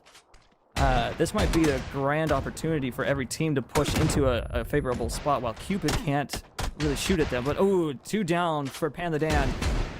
Cupid's still up. Graybeard Joe finishing him off. Was that a 4-piece? Am I crazy? I think no, I don't think. Oh, was it? I'm not. I think it might have been actually. Yeah, you're quite right. It could have been a 4-piece. Yeah, Graybeard Joe. Getting a 4-piece probably. Yeah, but definitely 3. Definitely 3. But I think it was a 4. I mean, Ooh, with that okay. fight happening, though, like, I mean, like, if a team really saw that happening, that was, you mentioned it, the third party would have been really good to get in there and get that pride, but they just dealt with the fight so quickly. We may see a drop in here. I think you were just about to start talking about the giggling grenades, Vidox, but they've actually overshot that prime area there, and they've gone to the backside of the zone. Maybe hoping it's going to be fairly quiet, but I think Lukmar on Twitch, I think it was Amalama sweeping around here as we're with the PUBG team here as well, and we're going to have parachuters coming in on top of them there. They won't have any idea they're there yet. They haven't heard them until they're going to land on the roof, but they do have Tech a little bit further forward, so he should be able to look back and maybe see them on the roof if they do. I haven't seen an overview of kind of where them parachuters are heading just at the moment yet. Yeah, I don't know why they're parachuting out of the zone. It's already closing, so I don't see the strategic value in doing this other than being an airborne UAV. It's like, I see this guy, mark him here, you know? I don't think I agree with that particular team's parachute, but yeah, we have another parachuting team, or it's Fury. That looks like they're going for the south east side of the zone, but yeah, Moxor currently 8th place. Ooh, taking in some shots. Can't really say from where. Yeah, Nattery. Yeah, the llama squad in a car just driving around right now. He's just wreaking havoc. But yeah, Moxor getting all sorts of angles. There we go. I'm a llama driving his truck. I think you're just trying to find a spot that works, which I think you're about there because the compound above you. Okay, maybe not there, but yeah, the compound above you held by Cupid. Ooh, Nattery with like no HP. One shot literally. But yeah, Cupid might get a free knock here, but I think if we're llama, you might want to stop where you're at, regroup, reheal, check your flanks, see who you can see, and then adjust accordingly, because I don't think you can push into that compound up there. Yeah, I think they've got themselves in a nice spot at the moment. Did see it's real Subdemar in the kill feed as well, so they are in the game. They're just under a different team. I mean, it has T-Grave as well. If people don't know, he is an unbelievable player.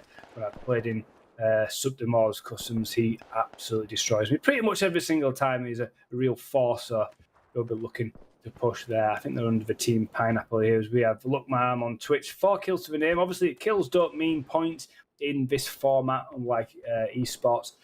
We do that basically because we have a completely varied amount of skilled players in this.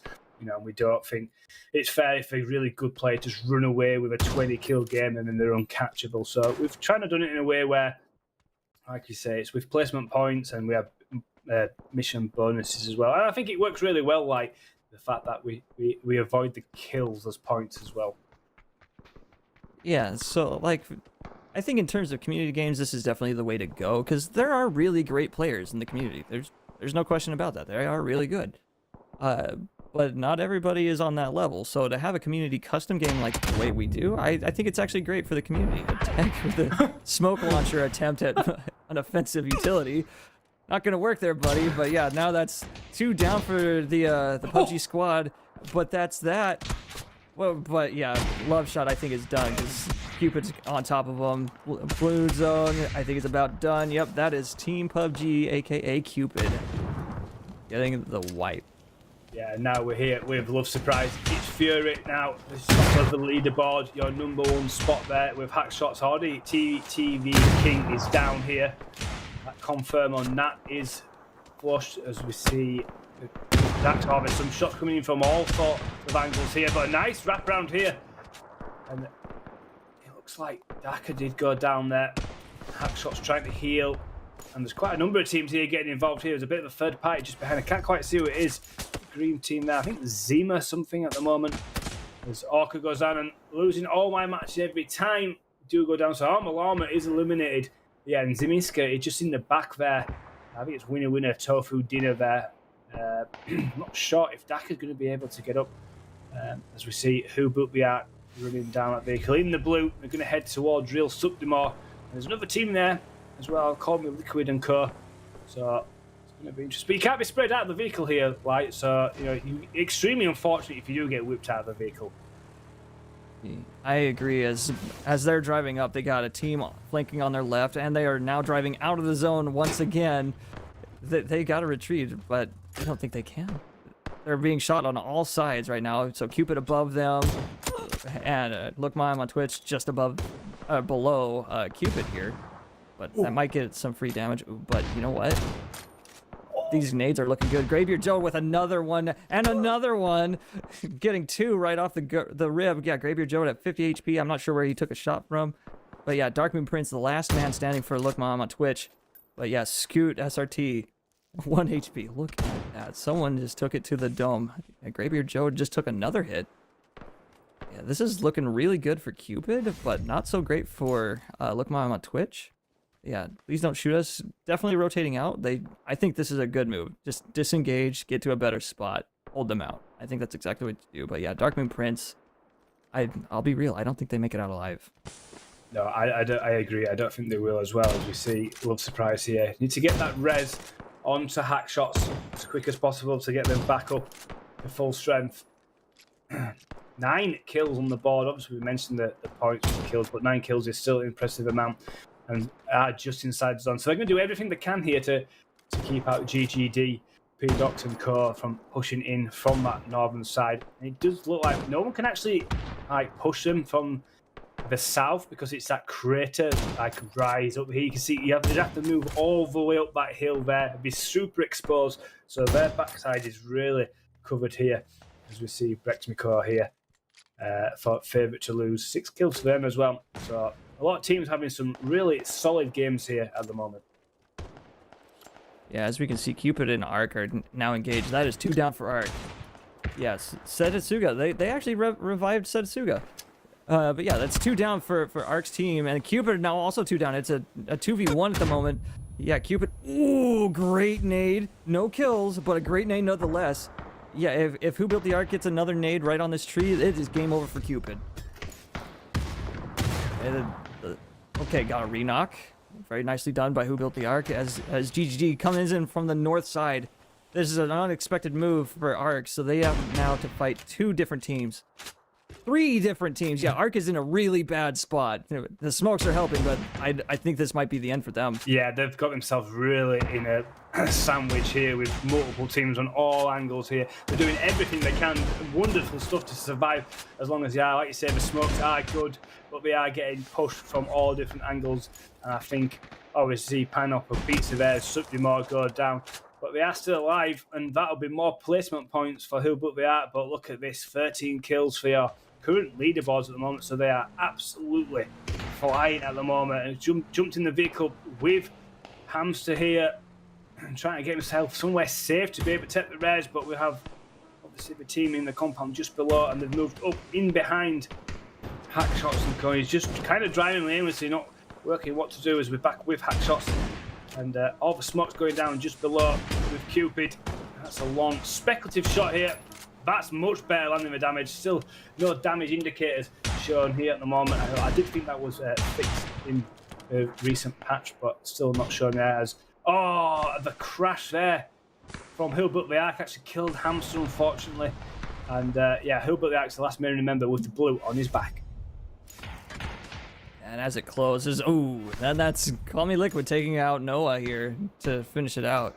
10 kills, very nicely done. Yeah, ooh. It's currently a 1v2v4, so Love Sup currently in the lead, so it's Fury. I think he's going to keep his #1 spot. The chances are very high. Stun's going out.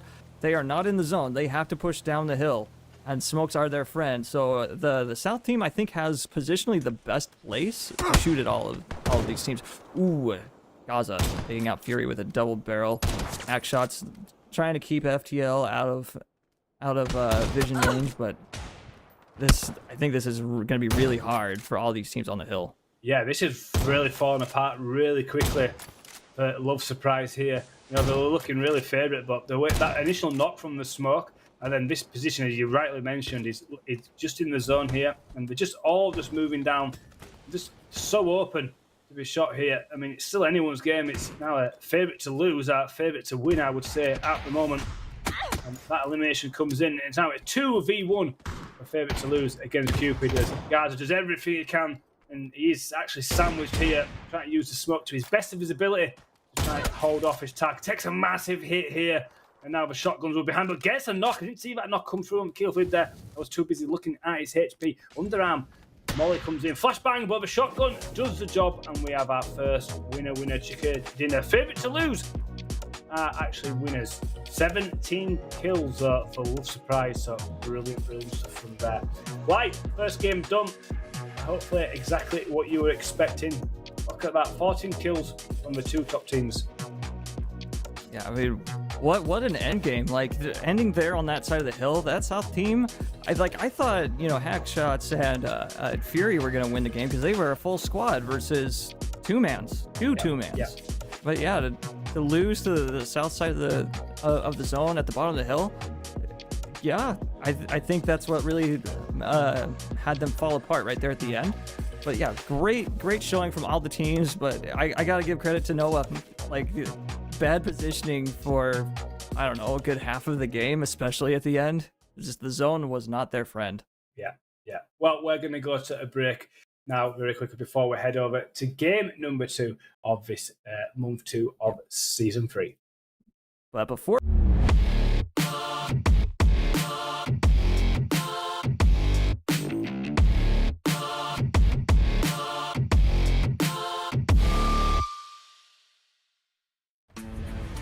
A new place to 1v1, a weapon balance shuffle, and a tune-up for some of your favorite vehicles.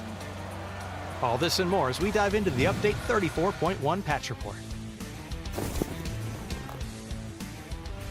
First up, the 1v1 arena you know from training mode is now a bit easier to drop into. You can now access the 1v1 arena right from the arcade and spawn directly into the arena.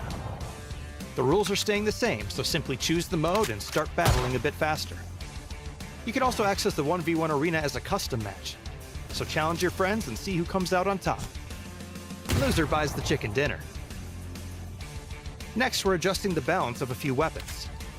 7.62 ammunition now weighs a bit less, and shotguns have seen adjustments to their buckshot spread, recoil, and damage drop-off. We're also increasing the recoil of the Mark 12 to tune it down a bit from its current dominating position. Full details in the patch notes. We're also tuning up some of the Battlegrounds vehicles. Vehicle acceleration, top speed, friction, and weight have been enhanced across several different vehicles. In addition, we're adding trunks to the Dacia, Verado, Pony Coupe, and Coupe RB, and increasing the tire durability of the buggy and quad. There's also a new rank season, bug fixes, and more. So be sure to check out the patch notes for full details on everything. Update 34.1 is here. So grab your shotgun, polish up your favorite vehicle, and 1v1 me, bro! We'll see you on the Battlegrounds.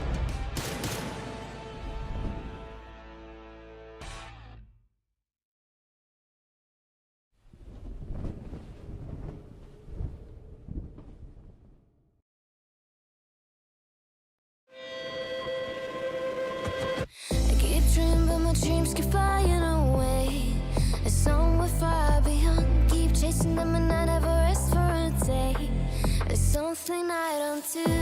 I feel the wind blowing my face, but that's alright. I smile at people passing by. Some smile back, some might not. I'm always looking for a shade when it's hot. I've been low key and I'm trying to stop. Goddamn, feeling good. Yeah, but when off I go. Pretty afternoon, it's a fast forward. Looking at the skyline, looking back at my life, and I gotta say it's one of a kind. Yeah, but when off I go.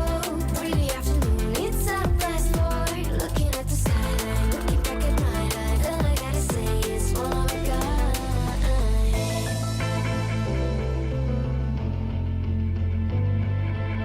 It's been a while since I ran into you on a street.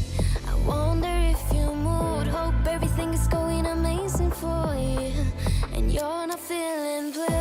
I feel the rain pour down my face, but that's alright. I smile, people passing by.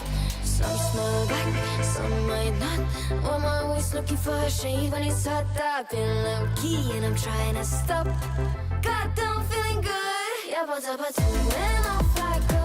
Pretty afternoon, it's a best for looking at the skyline, looking back at my life, and I gotta say it's one of a kind. Yeah, but when off I go.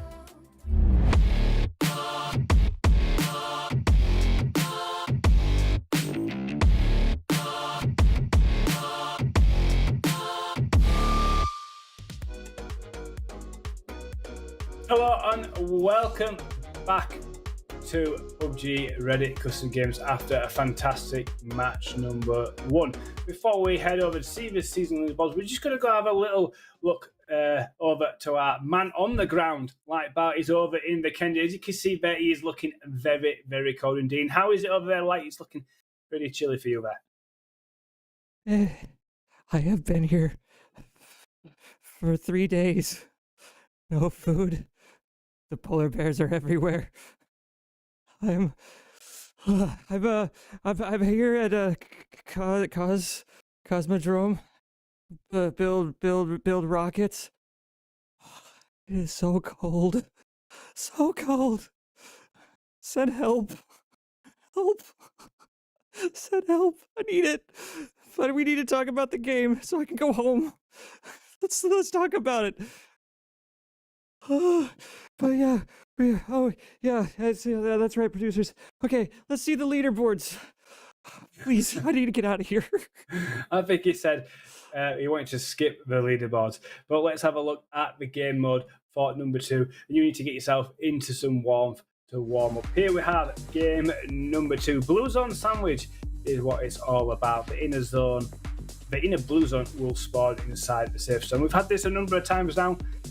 Really good game zone for people that don't know. You will have your normal zone. The blue zone will obviously close in like normally, but within that safe zone, you will see the next zone. And inside that zone, that will be a blue zone. That blue zone also gives you the next phase's blue zone damage. So early on, sometimes there's a ploy to maybe drop in there and just wait it out, med through it. But as that game moves on and you're trying to survive phase 5, phase 6, it's not also possible. That's on the Kenya, as we've just seen. Lightbat over there freezing himself to pieces. It's in TPP this time, and it will be a squad game. Welcome back. Hopefully you've warmed yourself up, Lightbat, after that freezing encounter. Hopefully the polar bears haven't given you too many scratches. I'm guessing your tan is all but gone now after being in Merrimar. Welcome back. Yeah, as you can see, I am very pale.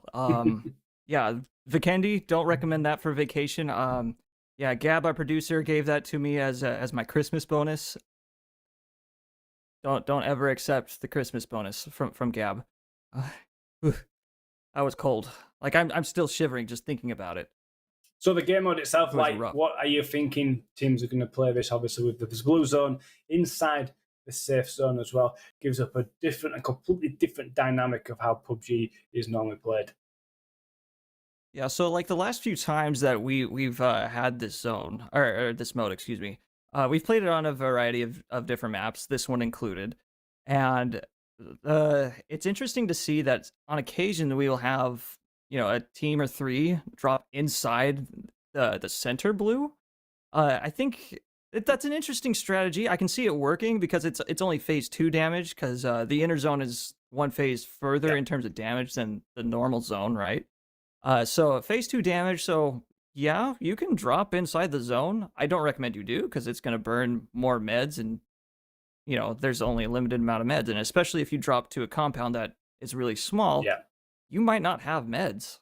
So I would expect maybe a team or 2 landing inside the blue, but I would imagine a good majority of them, depending on where the center zone is, I would imagine the majority of players are going to drop out of the plane either just before the blue zone or just after, whichever site is bigger relative to the center zone. Yeah, I mean, that what you just mentioned there, what happens usually in this game mode is normally when you get the blue zone coming on your back, you've got plenty of space in front of you to go unless you've got a team there. But what you tend to see here is when there's a hard shift, you'll get a lot of teams crammed in a narrow band around that zone because they don't want to push into that new blue zone because you start getting phase 3, phase 4 damage, and you end up with 3 or 4 teams in a really tight corridor of a zone, and that's where all the action happens there. I mean, you have to be on our best to try and bring all that action. So that'll be interesting to see. That happens almost every time. They try to avoid that. Maybe when you realise you're in that narrow band, try get out of there. But even just go through the blue zone. Just get safe and get yourself space away from other teams because that will get punishing as that space closes in. Yeah, I think it's interesting. I'm a personal favorite, or this is one of my personal favorite modes to play. It's different, right? Oh, we got the petrol station here already, blue sandwich, third person, mind you. But yeah, so one of my favorite things about this particular mode is when you actually choose to leave your spot to get to the next safe zone. And the strategy that seems to work best is if you hug the inside circle as much as possible. So as soon as it pops, you move to your next spot, and you might have to fight for your spot, but at least you don't have to fight for your spot for a team that from a team that's already there. So I think strategically, it just makes sense to drop as close to the inner edge as possible. But as I predicted, though, look at this player spread. The bigger side is the northern or northeastern side, and I think a good majority of the players dropped there. But got a lot of players there in the far east side. Holy moly! The north flank or the north side of the zone, pretty empty of players, and then a couple gentle groups there on the bottom near Winery and Dinoland. But yeah, just like I think if you're these guys here, get a car, go Dinoland.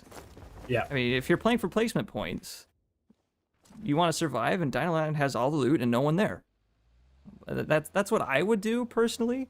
But yeah, these guys, I think they're going to be hard pressed for loot. I mean, there's observatory right up in here, right? But it's out of the zone, so you're limited in terms of time for loot. But we got a big opening fight. It's Fury. It's Fury's prone. I thought he was dead. No, he's for a good. minute. This name tag's not showing that, so no, they've just eliminated Soup. So I think combined with another team as well, because they've obviously got one kill there. I didn't track it as quick as I wanted to do. I was actually just looking at a team that potentially maybe went to Decker and just stayed in the blue. Obviously, you mentioned dropping into the blue and staying there. If you have a huge town like Decker to yourself, then that's great. But look at this fight here. Who built the arc? He's down at the moment. Hamster coming in to help. He just jumped out the window there. I don't think he heard him there. There's self-res really quickly in hand there. And he gets punished as Hubert there gets shut down again. He's on his now second knock. Managed to get that and flushed.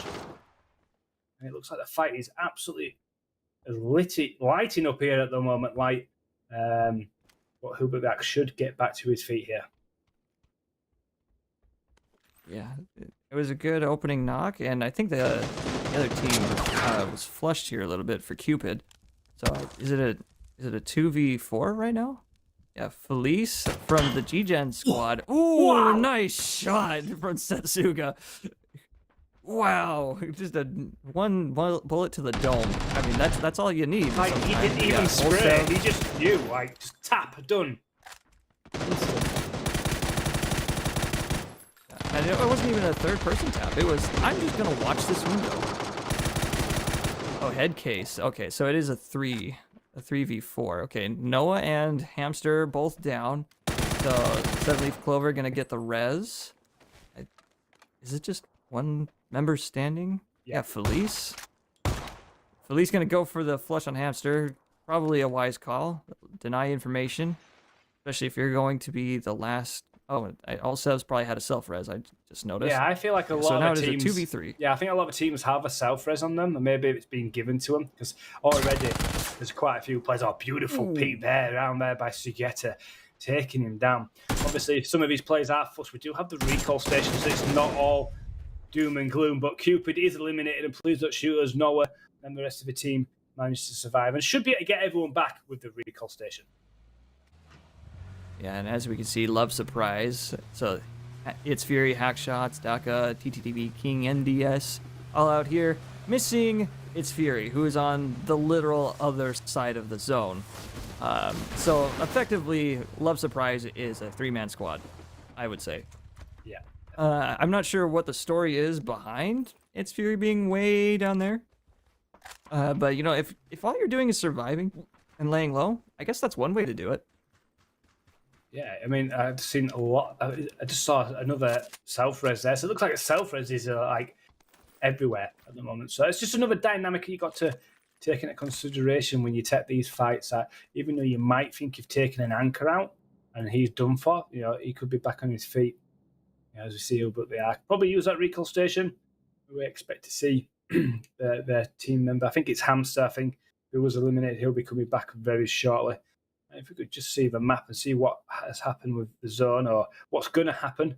You see a top 5 survival times there, and it's Fury TV, Hackshots as well. Obviously, we know they are near the top of the leaderboard. Cassie as well. They're still not back, as we see that zone hasn't closed in yet, but the blue is on its way. No one making a nearly dart though light into the blue to take a prime compound, because obviously we don't know where it's going to go. You could end up going in that zone, and then the new zone sits on top of you, and then you're suddenly having to deal with phase 3 damage. Yeah, and it's interesting that, you know, this map view, as we have a nice good panning shot of Llama's team here in Castle, but it's interesting to me, this map view. I mean, no one's here, no surprise there, but basically no team are hugging the edge except for these guys. Yeah. No team is really on the edge. I mean, we got a crate fight going on here, so that could be interesting. I don't even know what's in the crate, so a crate find is actually a good thing to have at the moment, because going into the blue, the more firepower you have, the better. But, ooh, okay, we got a nice good care package set. Not sure what's in there. Another ghillie suit. I'm actually curious. What do you think about the ghillie suits on Vikendi? I mean, obviously, it's not. I mean, it's definitely down near the southeast. It's the southwest is a lot more like grassy, so it does work. If you got the white one like this chap has here, but yeah, it's going to work. I tend not to get them. I feel like it's a target on your back. Obviously, if you see someone in a ghillie, you think level 3 gear, level 3 weapons, or crate weapons, should I say. I mean, that kind of paints that like bullseye on your back, or let's take the ghillie guy down. So I usually just stay away from having that, as we see Hamster jumping out, the flying polar bear on his way back to his teammate here. Do you think that polar bear costume would save him? As in, like, the landing? Or... No. Let's just say Hamster was to go to one of the polar bear caves. Do you think it would save him? Yeah. Just blends in. Just blend just in. Walks in. Yeah. Just imagine walking up to a bear, go, rawr. I'd like to see someone try just walking in and see if the bears actually react. I'd love it if PUBG had the foresight of actually having an Easter egg in, like, you could just walk past the bears dressed as a bear. That would be hilarious. Maybe if Krusky's watching, I agree. Get PUBG to do something like that. Because do you remember way back in the day when Vikendi was the original Vikendi, and we had the secret caves which you had to drive and blow? That was great, stuff like that. We don't see stuff like that anymore. Jabari, who was in a bear cave getting a bike out, just went in, grabbed the loot, and is leaving. I mean, I guess if you don't want to fight the bears, that's what you do. Yeah, he's got the Ducati. Nice. Gotta respect the merch, you know. Perfect all-terrain vehicle for the snow. Yeah, it's amazing. You know, if in terms of athletic ability, honestly, the player characters, top tier athletes, god tier athletes, to be able to control stuff like that, run for kilometers at a time with, you know, however much weight is in their backpacks, like super athletes. Every one of these player models. Yeah, if we could just bring up the map feed as well, we'd be able to see the zone did shift there as we're watching it. We can see it's just moved slightly to the left there. So teams are now moving back, like you say, to that edge. You see Hackshots and as that team Dome there, or that's his clan tag anyway. They're all just hanging around on that that's- northern side, like you've mentioned, and yep, no one making the gamble because obviously we have blue zone backpacks as well. So, but to wait 2 minutes Yes. there, that's not going to be. But like if you take the early dart with a blue zone dart backpack into zone, you're going to get that prior compound. Yeah, it's interesting that like all the teams that were, east side, look how vacant this is. It's empty. Yeah. Where did everybody go? Did they all move over here? Is that where everybody went? It looks to be, yeah. You can see a lot of teams on that that's northern side now. 2, 3, 4, 5 teams. So yeah, 1 team, 2 teams, 3 teams, 4 teams, 5. All on the north side, and then I can't tell. Is that another 6 teams right there? So 6 teams all on the northern side that must have migrated from the right. That's kind of crazy. It looks like a big fight south actually side, happening on the south here, as you can see right here. If we can get the observers over there, interested to see what's happening. Actually, looks like a couple of teams are actually getting involved. It could be Solo Rocket, actually, maybe a team member is on his way to help out there. Looks like I think it's Scoot SRT and a couple of other members there engaging. I'm not sure if they're fighting over one of the bear caves there as well. I think there is a bear cave around there. Yeah, it is indeed. I believe you are correct. Yeah, that's a bear cave. Yeah, Solo Rocket.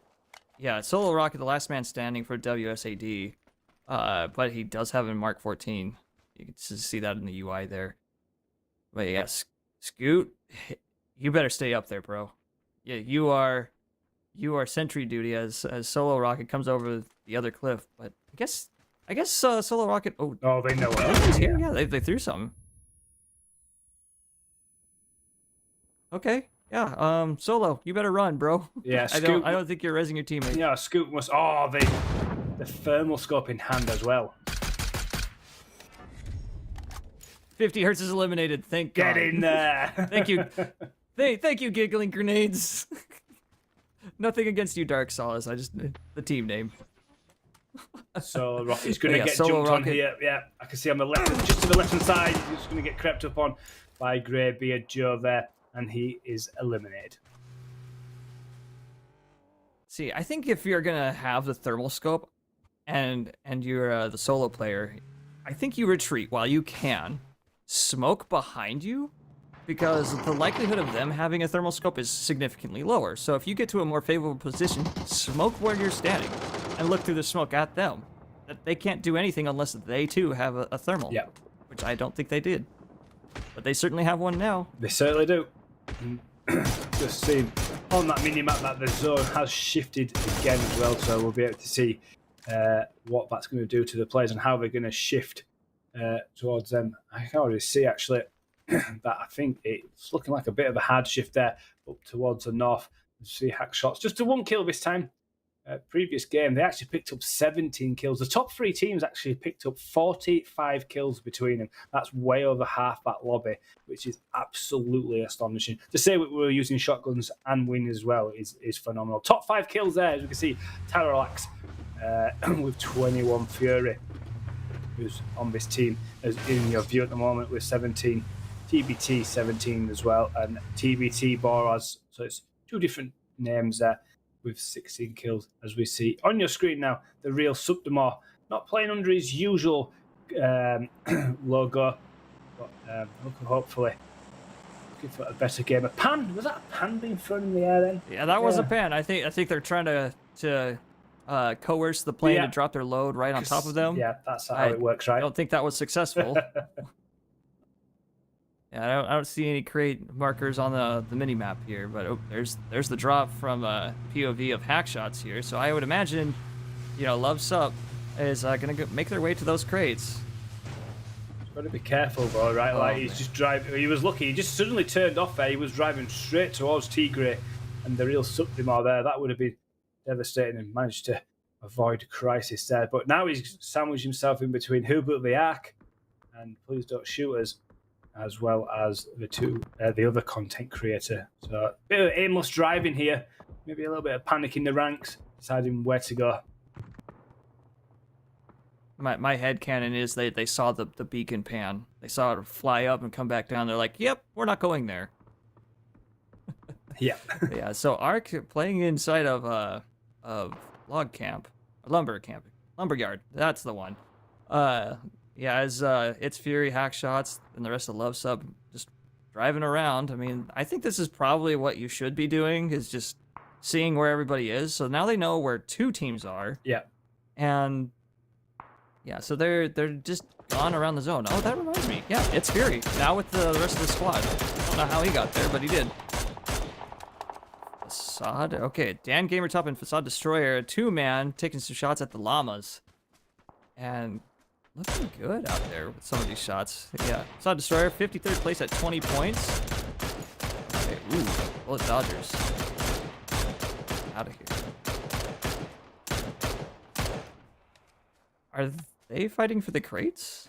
Do you think that's what Garfield is going for? They're trying to get the crates? I think they are to trying scare to. off llama? Yeah, I think they're pushing to the crates, but obviously they've just realised that llama is just on the other side of this small ravine that they're in. And as we see just on the minimap, the circle's shifted again. As you can see there, it's getting much smaller now. But there's quite a bit of space there on that eastern side. A lot of teams are in that southern side. Look at the carnage that is starting to appear here. If we can get some views over there, it's going to be absolutely chaos with rotations happening left, right, and centre. And even here in the center of the zone, we got a fight going on. But I think the position to be is this hill right there. That is definitely the place to be. I think we lost the map feed there, baby. Oh no! Hashtag blamed out. Hashtag blamed Oh, out. I think we lost Gab. Actually, I can see it's actually Gab's game. Well, that's all right. But yeah, Subtimore, currently inside the safe zone, not quite hugging the edge, but close enough. And they have hard cover, looking toward their south.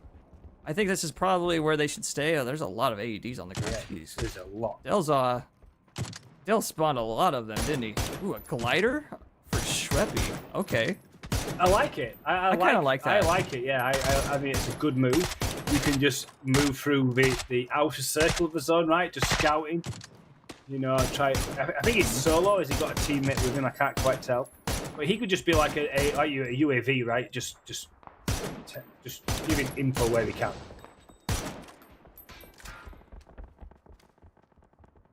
Yeah, Shreppy. I think Shreppy's alone. And if not, oh, that's the way. Oh, they got. And Shreppy's down.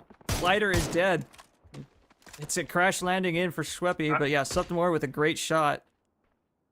As they're looking south, so Pastor's Curse is what they're playing under this time around. Dark Moon Prince, bottom right, as you can see, getting us a good knock on a Park Juin. Remixo taking out Dark Moon. So there's now a 2-man left standing for Llamas. Llama is dead. I don't know when that happened, but he's no longer there.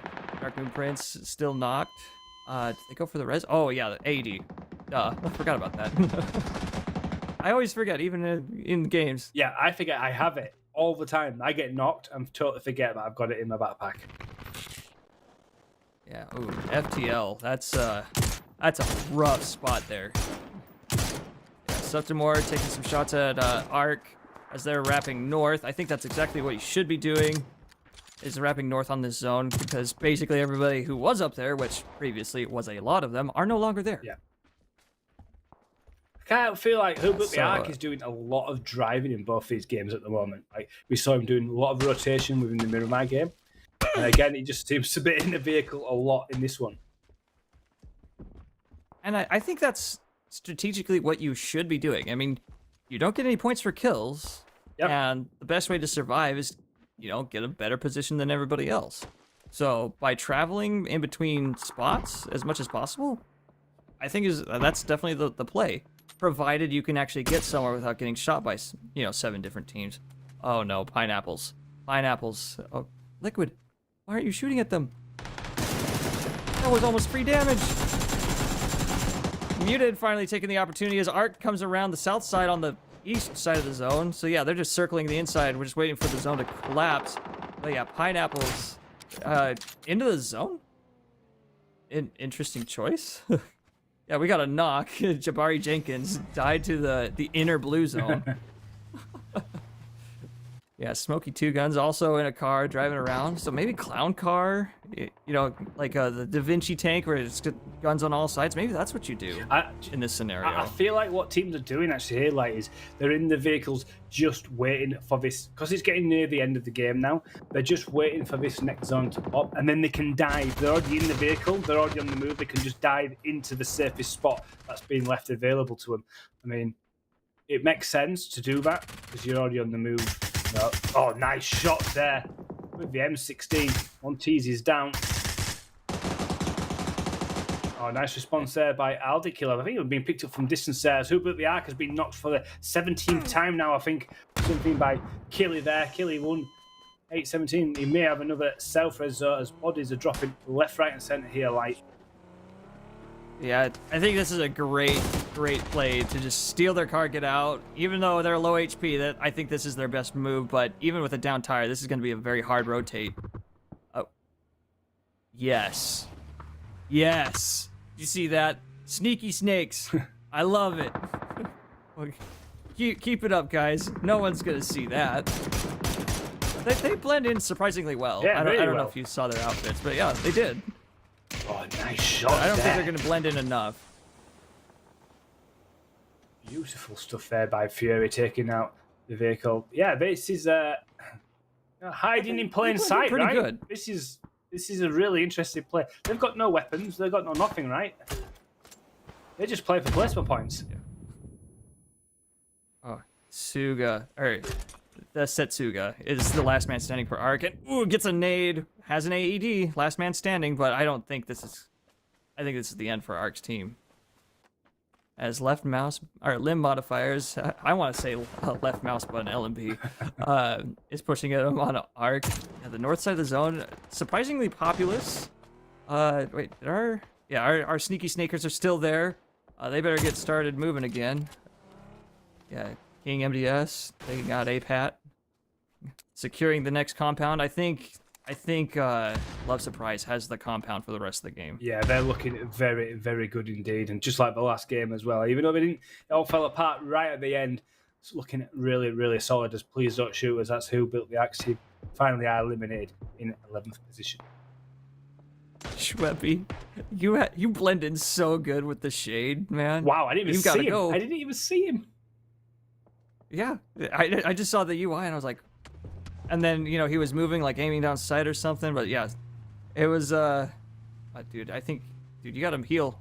Oh, he's dead. He's gonna die to zone right here.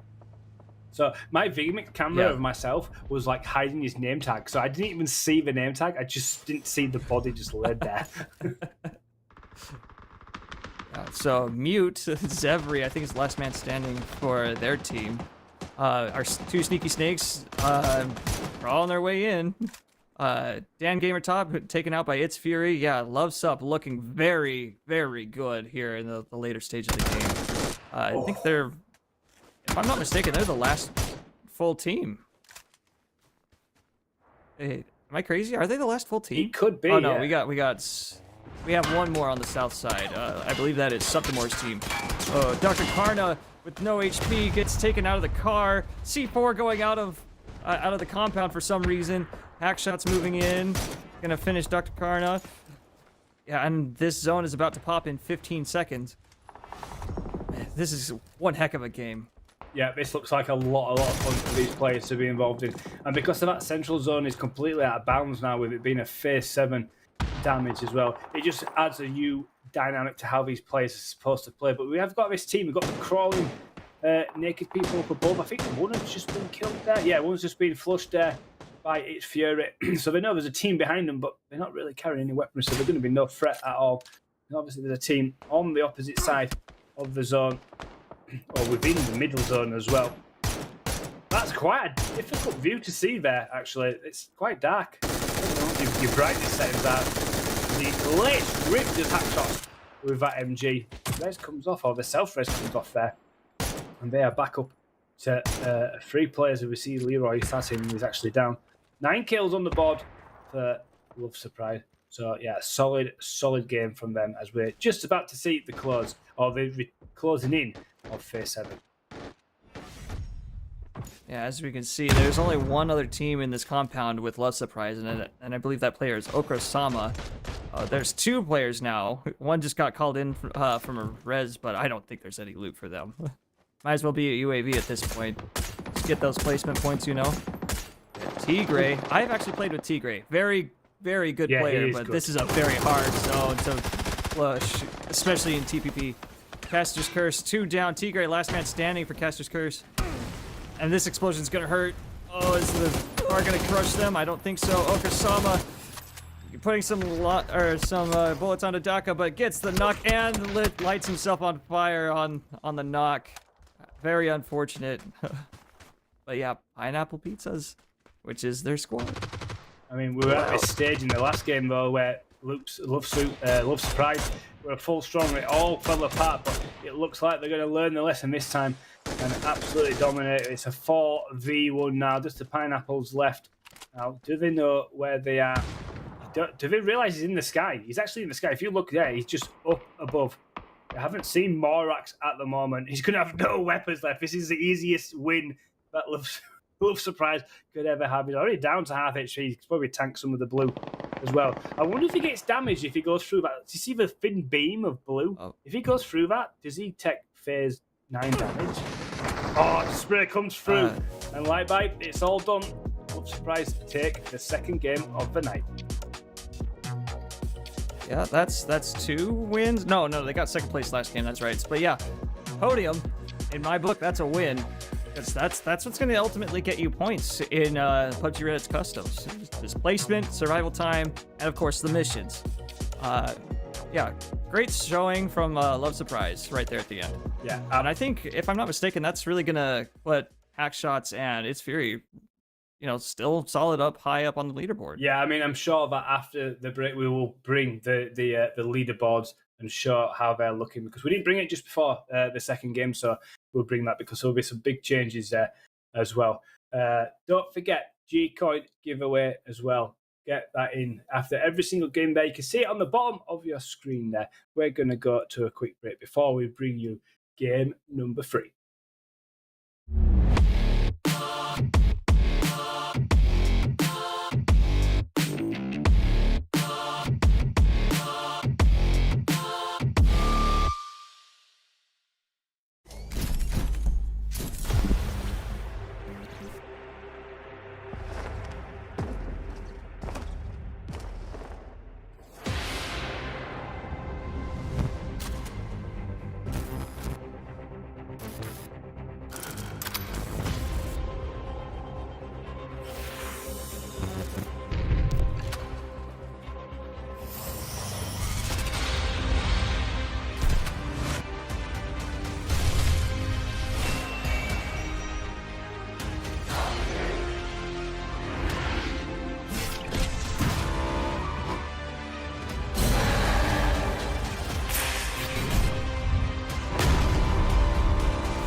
Sleep, yeah.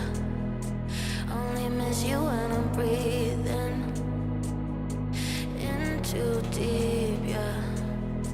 Am I just your little secret? I didn't hear the sirens. I didn't want to see the warning signs, and now I pay the price, yeah. Oh, I should've known. It hits me like a tidal wave every time you say my name. It hits me like a tidal wave. It hits me like a tidal wave. A tidal wave.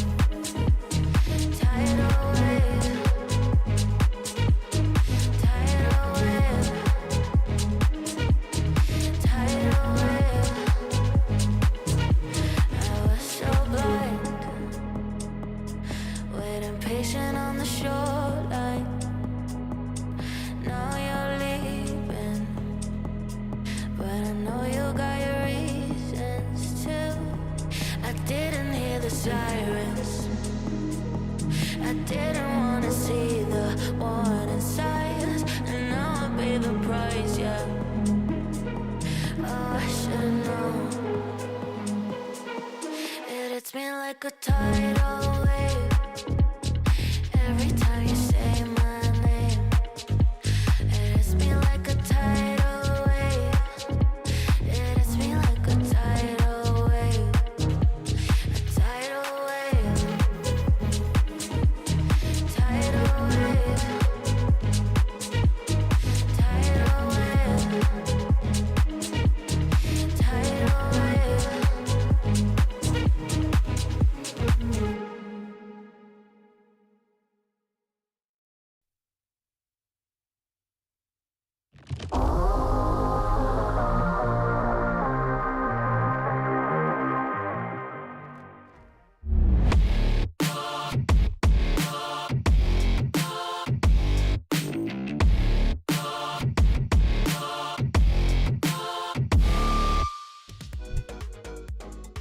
Hello and welcome back to PUBG Reddit Custom Games. 2 games down, 3 to go, and what a second game that was indeed. Won by the Love Surprise. We can finally bring you the leaderboards now, like that, if you was to run through and how they have tallied up after them first 2 games. Yeah, so Love Surprise. No surprise, they were in first. They strong commanding lead over the course of the last 3 games, actually. So to be in first, not a surprise to me. Pineapple Pizza, so Morax Adriana, Natari, and Okrasama getting second place. That's going to be a lot of points for them. So we might even see them on the individual leaderboard here in a moment. Caster's Curse in third. Leroy Satan Tigray, Subtimore, Ubiquitous. Solid team, actually. I play with them rather often. Great team. Finally, we have Limb Modifiers, or as I would like to call them, left mouse button. Just let me look at all those hands and them guns. Great icon. But yeah, so Aldi killed her, good win, and another. Meanwhile, the individual score. It's Fury at the top at 74. Holy moly, 74 over to 65 on hack shots. That is a point spread. And then another 10 points to Montees. Wow. Moxor dropping a little bit into 4th at 53. Natari coming up at 49. Subtimore 48. CDR 48. Tyler X at 46. And Cassie at 45. So Cassie making an appearance on the leaderboard. Look at that. Yeah. That's actually well done. Yeah, I'm guessing Cassie must be playing under a different account there, because if she's moved up, I didn't see her in that game, so she must be under a different alt name. I'm not too sure. I'm sure Gab would be able to tell us. But game number 3 is upon us now. And if we can have a look at the game mode details light, and if you can just go through them, that would be wonderful. All right. Explosions, explosions, explosions. Explosives only. What's not to like except kaboom? So loot trucks are disabled, so you won't get any, great gear from them. But yeah, if it goes boom, you can pick it up. So Panzers, C4, sticky bomb, frag grenades. I think that's all the things that go boom. I mean, maybe gas cans. Ooh, gas cans now. That would be interesting. Yeah, could you imagine just littering the whole ground with gas cans, just like world spawn, and then trying to navigate just the make explosions a domino and effect of just gas cans, just boom, boom, boom, boom, boom. Yeah. I'm sure Wacky Jackie did that once, right? And he did it. Like he set off one after the other, like all the way halfway around the map or some crazy. This is a crazy game. This is a crazy game. You I played believe that it, was a right? world record attempt too. Yes. So Holiday Havoc, we did Sandhawk Destruction, and I did play with it. Those Panzers hurt a lot. And if you can manage to score a snipe shot with one of them, you're going to set yourself up really good, because it ended here in boot camp. I believe that is also going to be true this game, but maybe that's not the case this time. I don't know. Do you think it's going to land? Oh, nope, it's not landing in boot camp. It's in Kampong. What is this plane? Look at that. I mean, this line is probably about the max you can parachute. Maybe a little further than that, but still, Holy moly! I was not expecting this at all. No, I But yeah, expected a boot camp once again, but maybe because it was 74 people or 75 people that he decided to move it. I'm not sure. Still, it's going to be absolutely chaos. And maybe I can see people maybe are just long dropping now they've seen the zone and think, oh, maybe we should go to Kampong. But, you know, if 20 teams go there, or 20 players, should I say, go there, and the red zone sat on top of Kampong just for effect as well. Why not? Hashtag blame Dell. There'll be nothing left of the town by the time everyone gets there because it'll be flattened by the red zone. Cover? What's that? Yeah, I would expect a good majority of the players that actually do make it in the zone. As you can see, we got Ark here. I would imagine a good majority of the players, after they get the loot, aren't even going to be in Kampong at all. Instead, I would expect them to be on the hill flanking it, right where my blue line is.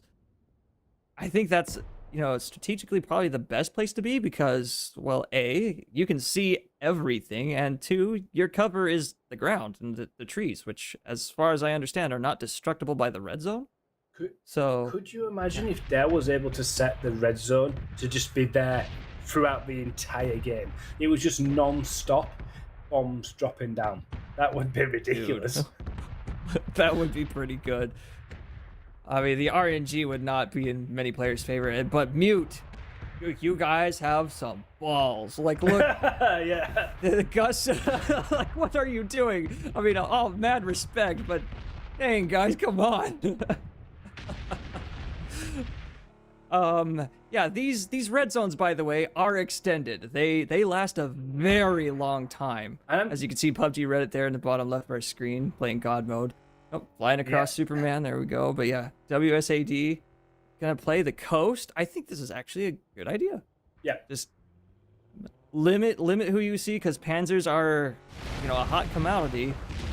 But yeah, like, He really has almost. This is what I he wanna has see. got it on for a long, long time here. This is almost like what I've just mentioned, like, because as soon as the next phase comes, he'll be able to reset it. I'm guessing, and it'll just get battered for another minute and a half. A little bit of respite here for the players now, trying to find themselves cover. But if they've been in that town, they've just realised how long that red zone has just gone on for. Maybe they'll realise maybe it wasn't a wise to come here so early. Well, I mean, none of them died, so can't be that bad, That's true. right? That's true.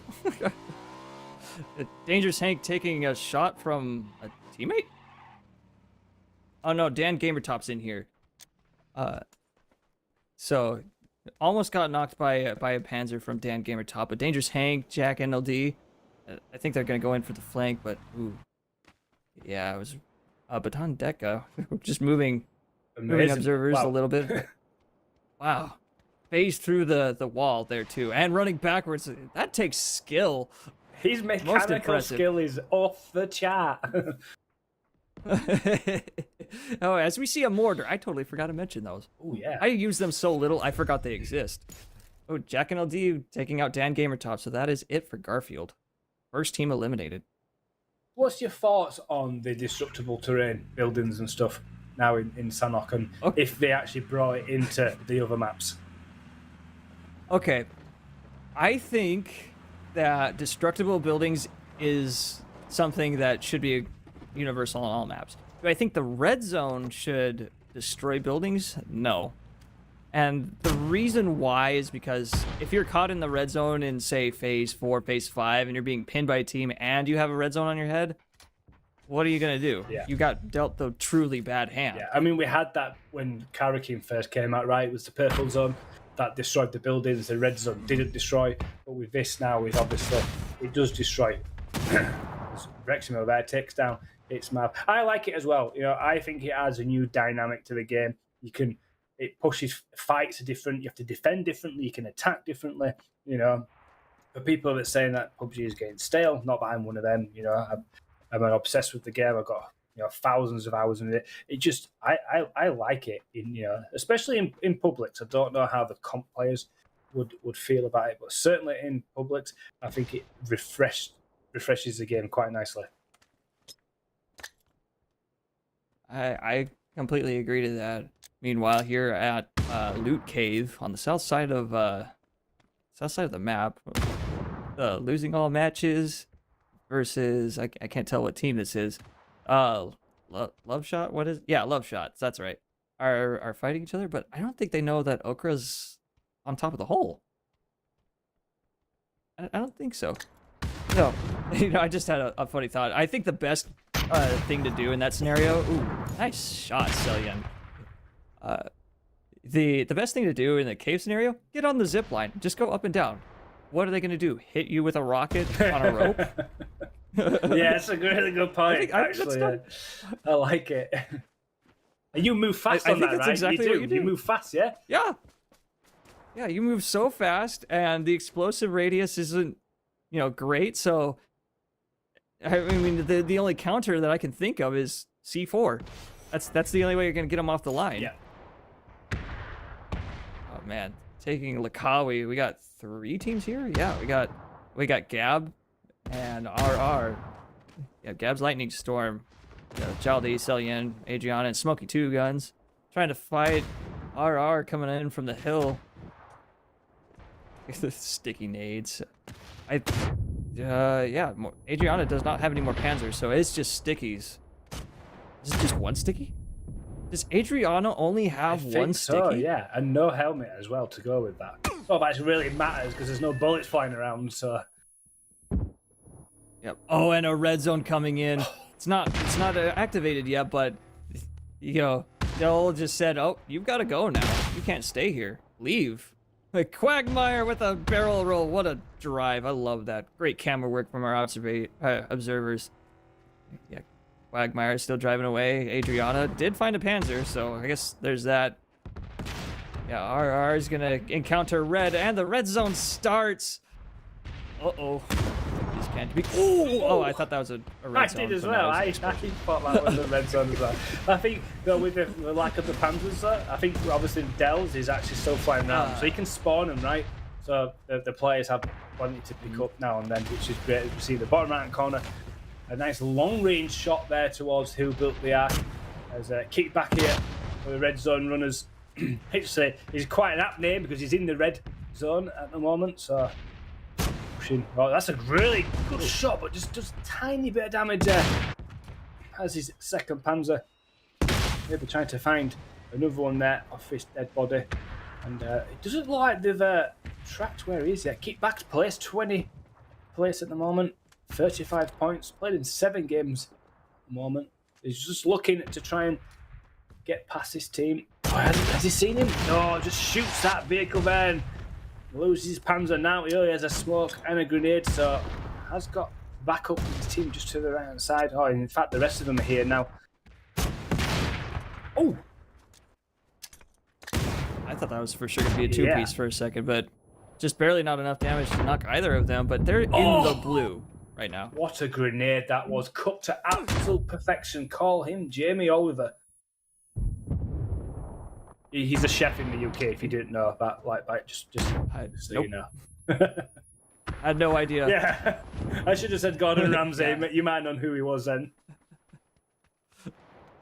Yeah, what an interesting fight coming out of the red zone runners. As Adriana coming in for the flank, gets another knock. Go in for the punch him. Adriana just goes. Oh, that's it. Gab's Lightning Storm is out of here. Adriana had a nade on there.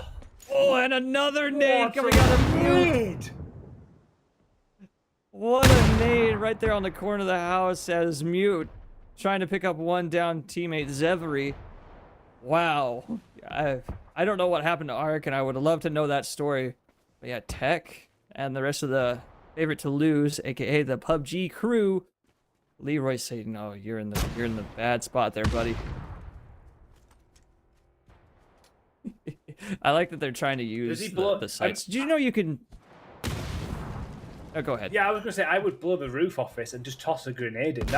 I was looking at that and just blow the roof off, and they're doing that exactly right now. Sorry for interrupting here. What were we gonna say, like?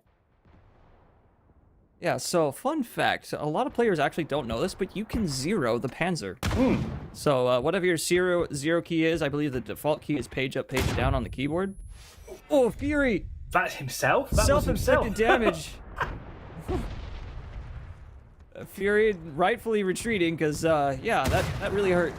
But yeah, you can zero the Panzers. You can, So yeah. it's 60, 100, and 150, and by default it's on 150 for some reason. I think it should be 60 because that's where the majority of the fights happen. But a lot of players don't know that. So when they aim down sights, you'll notice that everybody hits the 150 and that they overshoot it. I mean, do you actually ADS? I never ADS. I always over the shoulder I don't fire. either. Another self-inflicted fury. What are you doing? That's one good way to sabotage your lead, bro. I can only imagine the anxiety levels with all this red zone and explosions going on. This looks so much fun. I casted this with Gibson when you played in the boot camp zone, and this looks just equally as fun. The next time I'm actually playing, I'm really hoping that they had one of these zones because this looks a lot of fun. Yeah, favorite to lose, aka the PUBG crew coming in. I just heard something. The red zone runner. What are they in all chat? Yeah, maybe. Do they have? They have an extra teammate. Nope, never mind. I don't know what went on there. There was something probably said that we're not too sure, but they've let him get away with something there, and yeah, it's. I can't even comment what's going on because I have no idea what is going on. I'm with you.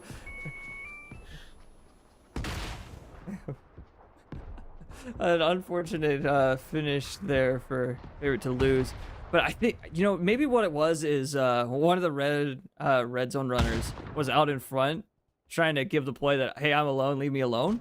Yeah. So they're in all chat talking to each other. Just say, hey, I'm all by myself. Psych. As the teams come over the hill. I wonder if that's exactly what happened. And we see the red zone just coming up on that western side now. The zone closes in on Kampong, and there can't be much left of Kampong now as red zone runners here. I think it is taking down Owen from PUBG there. We've kicked back. More kills to them at the moment, so well played. Just managed to get themselves in, but that I am assuming though the last phase light will be the entire red zone will be on top of Kampong, and there can't be much left of Kampong anyway because it's been absolutely smashed to pieces over the last nearly 15 minutes or so. Shoots the pans at the vehicle. Does King doesn't manage to land it.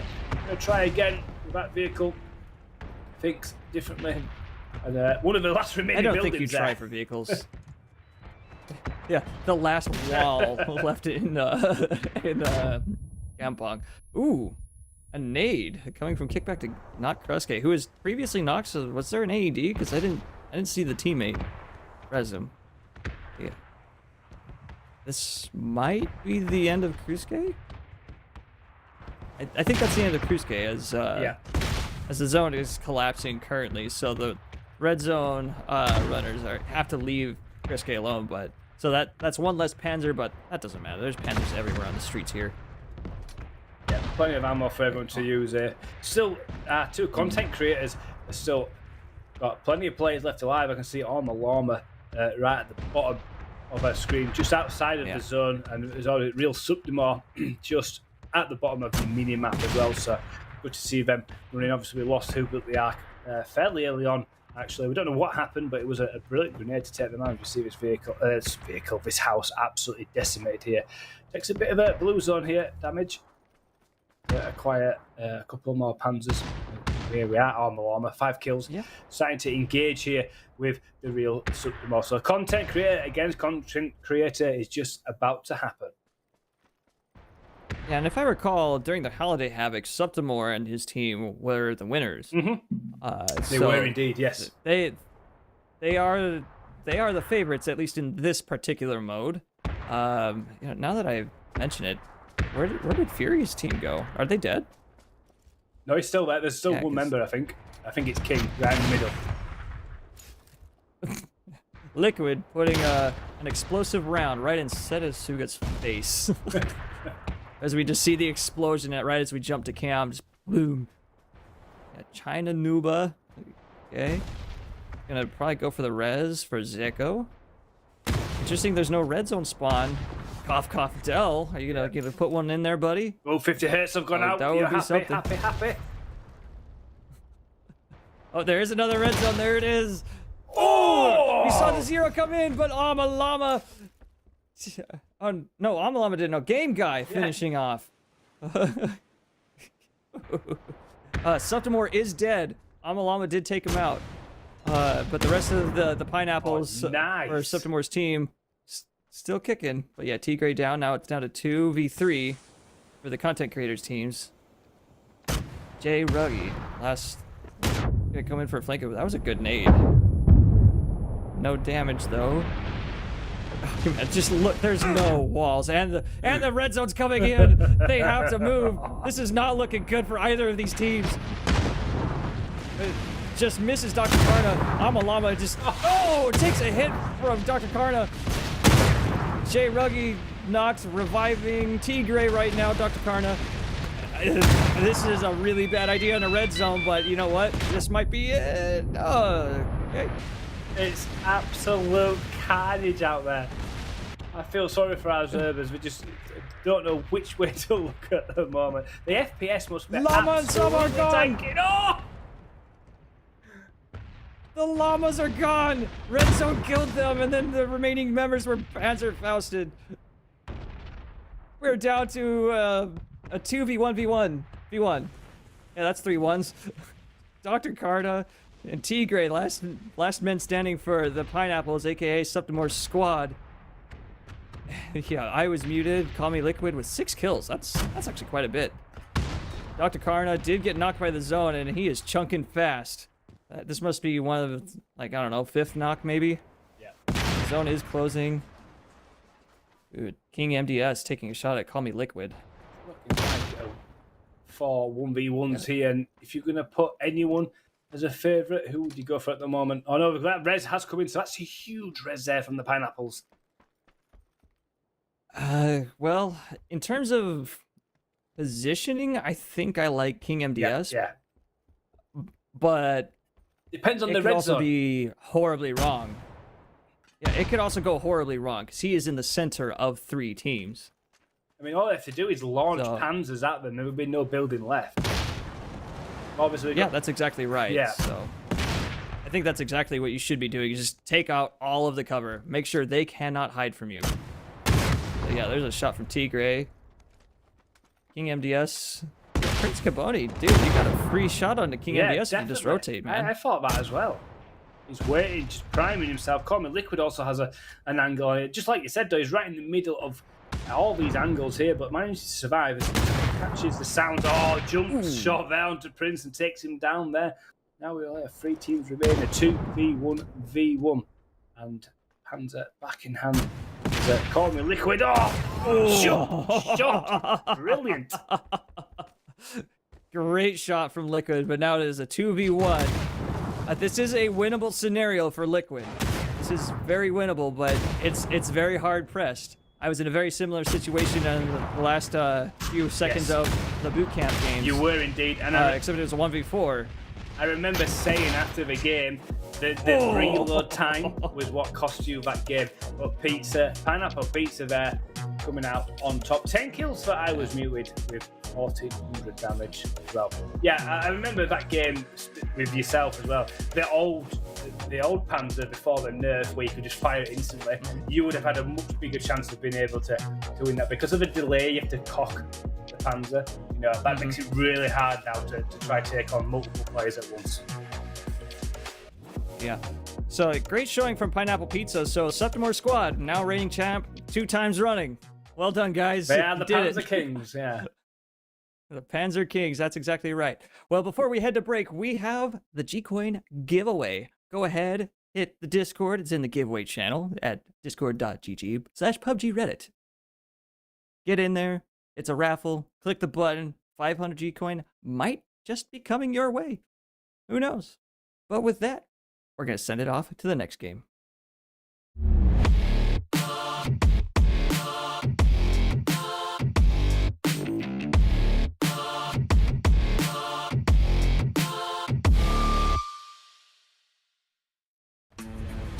A new place to 1v1, a weapon balance shuffle, and a tune-up for some of your favorite vehicles.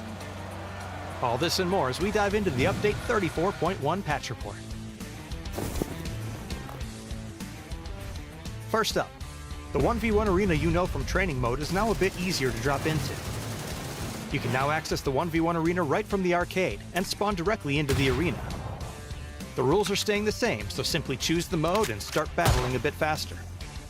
You can also access the 1v1 arena as a custom match, so challenge your friends and see who comes out on top. Loser buys the chicken dinner. Next, we're adjusting the balance of a few weapons. 7.62 ammunition now weighs a bit less, and shotguns have seen adjustments to their buckshot spread, recoil, and damage drop-off. We're also increasing the recoil of the Mark 12 to tune it down a bit from its current dominating position. Full details in the patch notes. We're also tuning up some of the Battlegrounds vehicles. Vehicle acceleration, top speed, friction, and weight have been enhanced across several different vehicles. In addition, we're adding trunks to the Dacia, Barado, Pony Coupe, and Coupe RB, and increasing the tire durability of the buggy and quad. There's also a new rank season, bug fixes, and more. So be sure to check out the patch notes for full details on everything. Update 34.1 is here, so grab your shotgun, polish up your favorite vehicle, and 1v1 me, bro! We'll see you on the Battlegrounds.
Hello and welcome back to the PUBG Reddit Custom Games for month number 2 of Season 3 with 3 games down now. Before we head into the 4th game and before we see the leaderboards, we're going to head over to our reporter who's on the grassy pastures of Erangel. You can see there he is looking a little bit wet there as it's absolutely torrential rain. Light, how are you doing there? And what is the weather looking like? It looks terrible. Yeah, so a little bit of rainy. It's really not that bad. I don't know if you can hear on my microphone, but it's tapping a little bit. But yeah, the weather is actually supposed to clear up for our games here in a few minutes. And during that time, I'll of course make my way back to the desk. But yeah, the weather's really good for what we're going to be doing today because we are going to be doing DP28s. So if you wanted to explain the game mode here, take it away.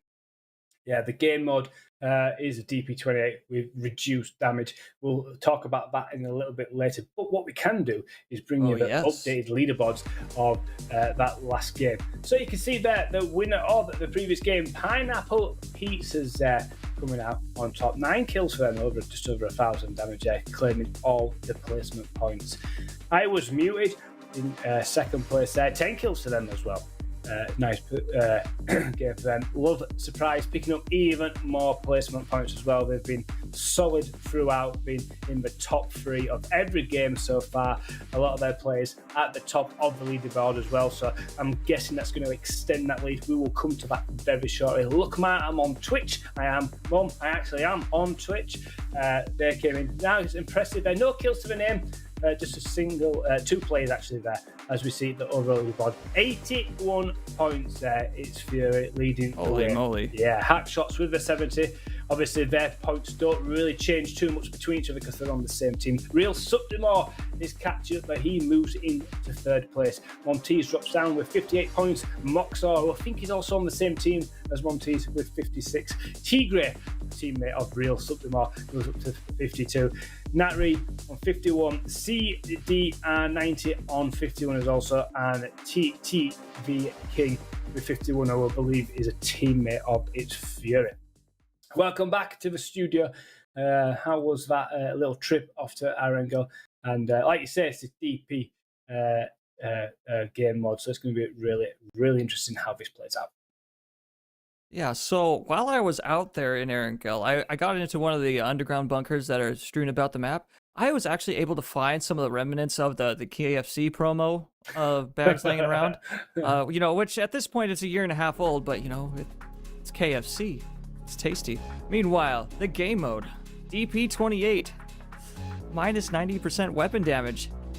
That means it's going to tickle, but you have the ammo to do the damage. But can you get the kill? That's the real question. 8-man squads? Wow. Oh boy, this is gonna be a riot, isn't it? Whew, man, I'm not actually sure what to expect from this, other than just a lot of, constantly, like we do every time with the M249, right? It's just gonna be constant gunfire.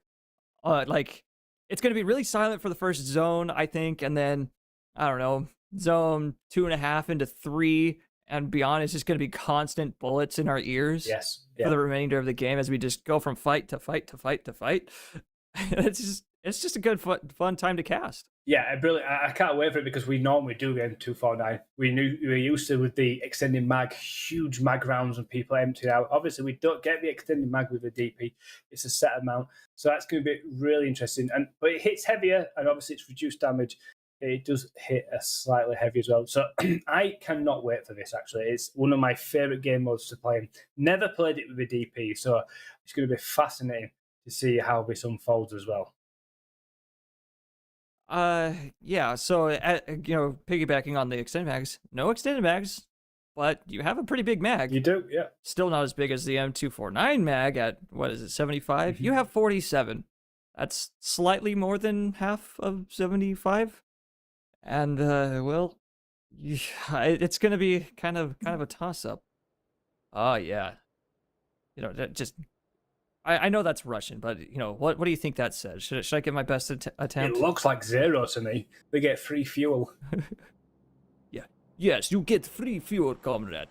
I mean... Free fuel with purchase of 10 liters. I think what's going to be very different to this game mode compared to what we usually see with these big mag games with the low damage is the 8 players. I played in a bit of a tournament many years ago where it was a 10-player tournament, and that was really interesting. Like you had to play the game so differently because you could split your team up in so many different ways and defend differently, attack differently.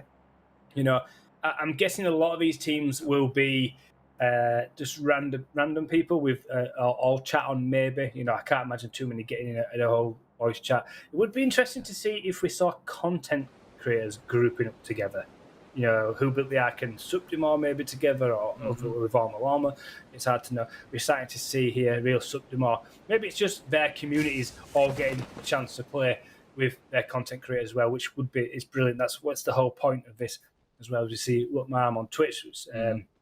the real Sutton landing in Millie Base, who I think are not all alone as well. We should be able to see that relatively soon, I think, when we come. Yeah, there's 2 teams definitely there. So the action's going to be quick and fast. Right? Yeah, I can't wait to get this underway. Yeah, so I'm looking at the map here, and I think the key points of interest are actually going to be the bridges. As you can see, Ark was on the far west bridge. I think if they can hold out Llama and whatever other teams decide to take that bridge, that's going to be a lot of free kills for them. And then if the Novo Prevnoya team decides to go to the rightmost bridge, the easternmost bridge, they can hold out all the teams that are still out of the circle on that side. So I kind of like the positioning for all the teams inside military base, of which there are 2, I believe. I was about to say 4, but 8-man squad. So, but yeah, heard some DP in there. Yeah, so I did hear some DP. That sounds so nice. It's a gun that you don't normally hear that often. It's a gun that's not normally picked up. It's not. I find it's a gun for a hot drop. You pick it up and it's used as a last resort. So it's great to see it getting some love here, and this will be a new challenge for players. Is obviously using a weapon that obviously a lot of people would generally avoid unless they absolutely have to. So you have to get used to that crazy recoil once it starts letting rip. And so these players that are quite accustomed to the game, pretty good. It might start even out slightly as we see it landing there, but obviously you've got 3 players to deal with there and reduce damage. And the small back here, all sorts of struggle here in the field as 4 players jump up on top and Super eliminated in the first place. And that is what you do. You do not want to be outnumbered in this game mode. That was certainly very unfortunate. But yeah, I think if you're a solo, just don't go where everybody else is. I think that's just purely asking to die. Meanwhile, Tech and Goku. We got a Super Saiyan here, guys. Yeah. Goku's here. Yeah. So Team PUBG on Shark Fin here on the south side of the main Erangel Island have a nice spread between here and farm. I count only 1, 2, 3, 4, 5, 6, 7 of them. So are they missing an 8th player? Is that a thing, maybe? Possibly, yeah. Unless we go to their POV, I won't be actually able to tell just how many that actually is. Then something I did notice when we were on the previous POV back in Millibase, and that was, I think Moxor and Montees were in the same team as Fury and Hackshots, which means depending what happens with their game, that all them players who are currently in the top individual scoreboard, they aren't going to move too much. It's going to be the same. So if they all go out together, that leaves a good opportunity for the rest of the players who are outside that top 9 to be able to close the gap and try get into that top 9. Yeah, interesting analysis. So I just happened to look there at the bottom of the screen. So we are at 10% damage. So it's going to require a lot of ammo to score a kill, right? A lot, yeah. They don't have a lot of ammo. I don't know if you noticed that, but they don't have a whole lot of extra ammo. I didn't see the ammo on Keyboard Warriors, but yeah, you're going to need a level 3 backpack. You're going to have to, I've played in the game modes where we've tested, like, can you heal out of being shot in a 1v1? So can you get a first aid off faster than the damage actually kills you? In some instances, if you're shooting in the limbs, yeah, you can. But if you're shooting your head, no, you can't. And obviously, when you double up, the way you win these fights if you in multiple teams or multiple players, you've got to focus on the one individual. Get rid of that person, move on to the next one. If you start just all fighting your 1v1s, it's really hard to get rid of them, because the damage is so low. Yeah. So as I was just looking at the bottom of Who Built the Ark's screen, he too is a little dry on the ammunition. There's basically none. He has 100 bullets out. I would imagine that's probably going to be the same story for the remainder of his squad because Noah does share his loot. Okay, we got some fights on the bridge. Tech taking some shots at the car way down there. Fun fact, bullets do full damage to vehicles, so popping tires and blowing them up eventually is viable. Yep. It will happen. This is just Meanwhile- you just mentioned this whole bridge situation as well right at the start of the game as well. It's kind of just unfolding right before our eyes here. You know, the bridges are going to be absolutely key.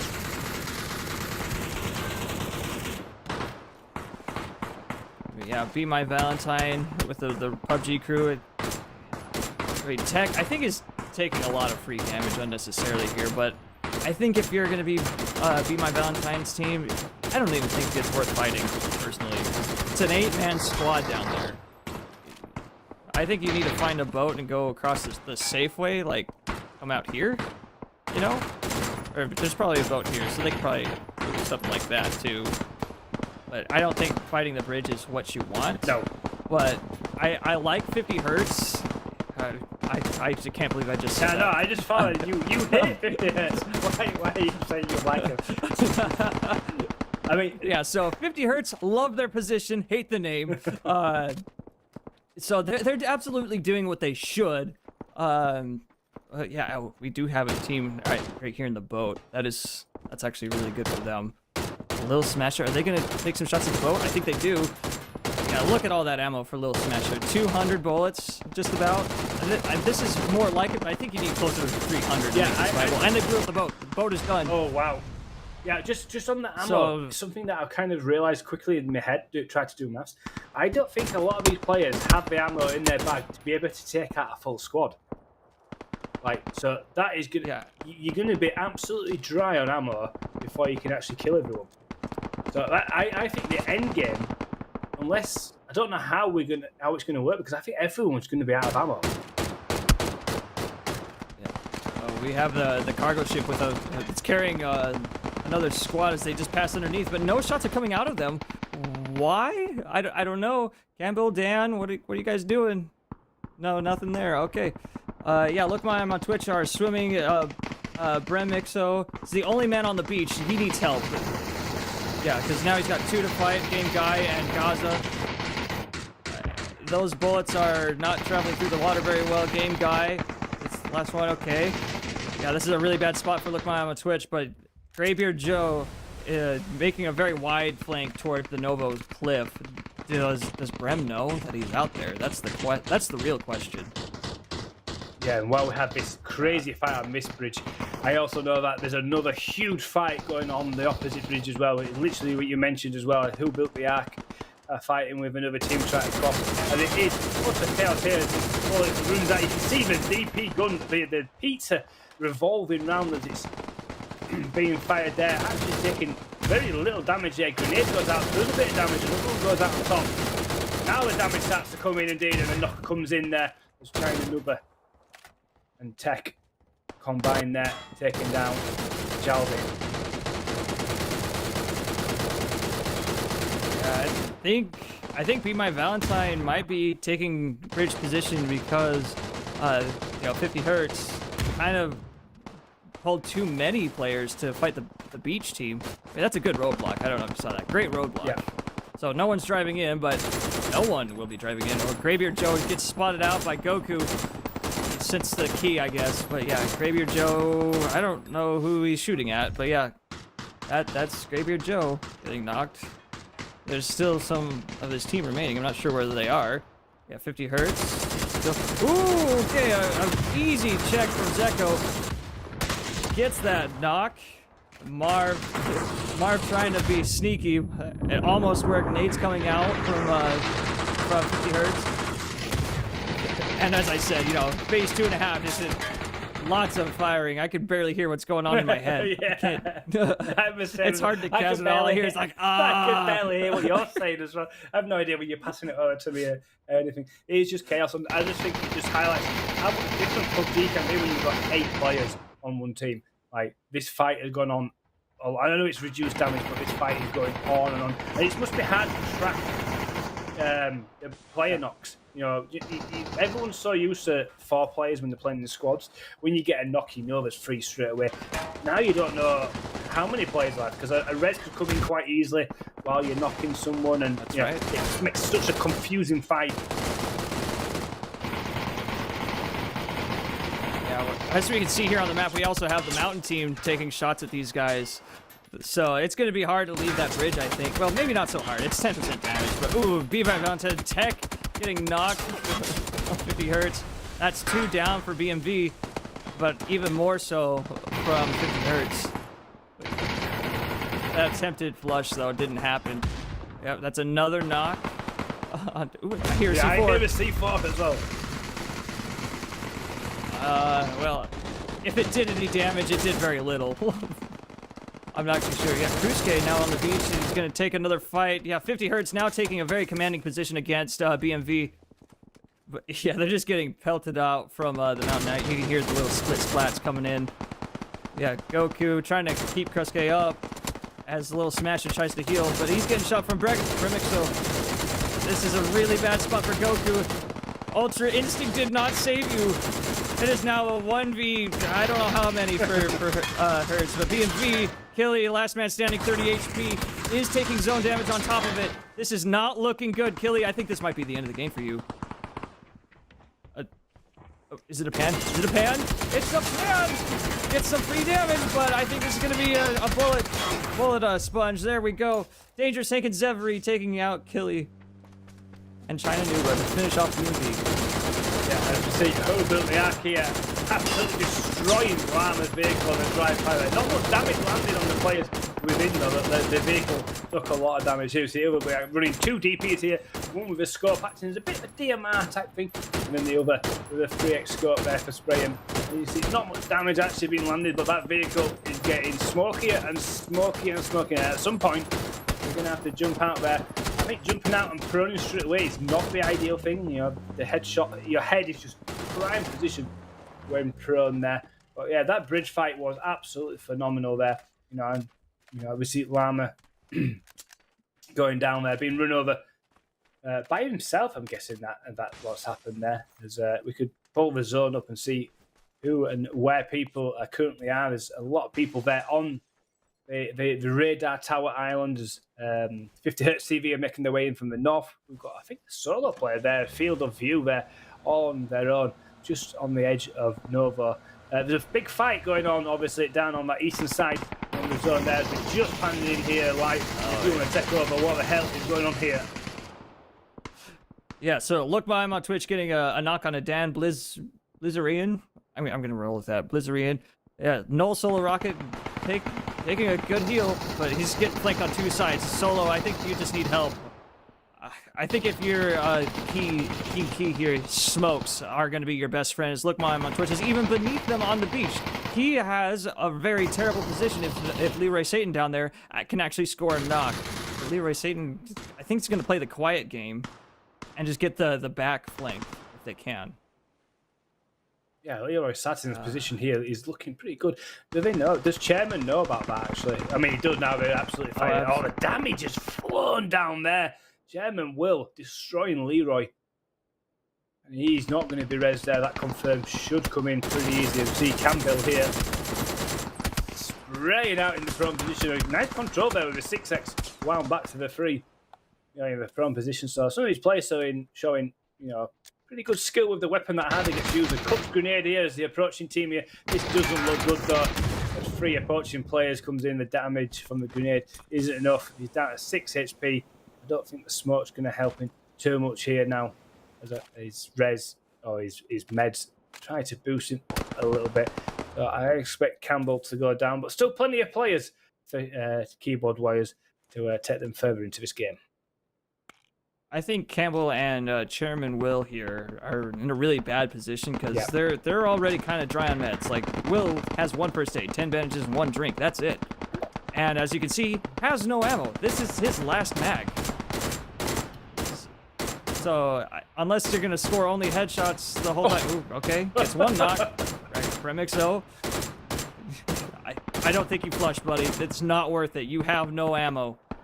Well, this is what I mentioned, right? I mentioned this just, you know, maybe 10 minutes ago, where I think because of the reduction, people are going to run out of ammo. And when people kill people and then loot them, there's no ammo. I expect this to end in maybe a punch-up near the end. So, the vehicle's going to be in play here! Well, I guess that's one way. Septimore coming in clutch, just getting Chairman Will but I don't think it's going to be enough. I think Septimore just drove himself to death because I think that UAZ is done. Yeah.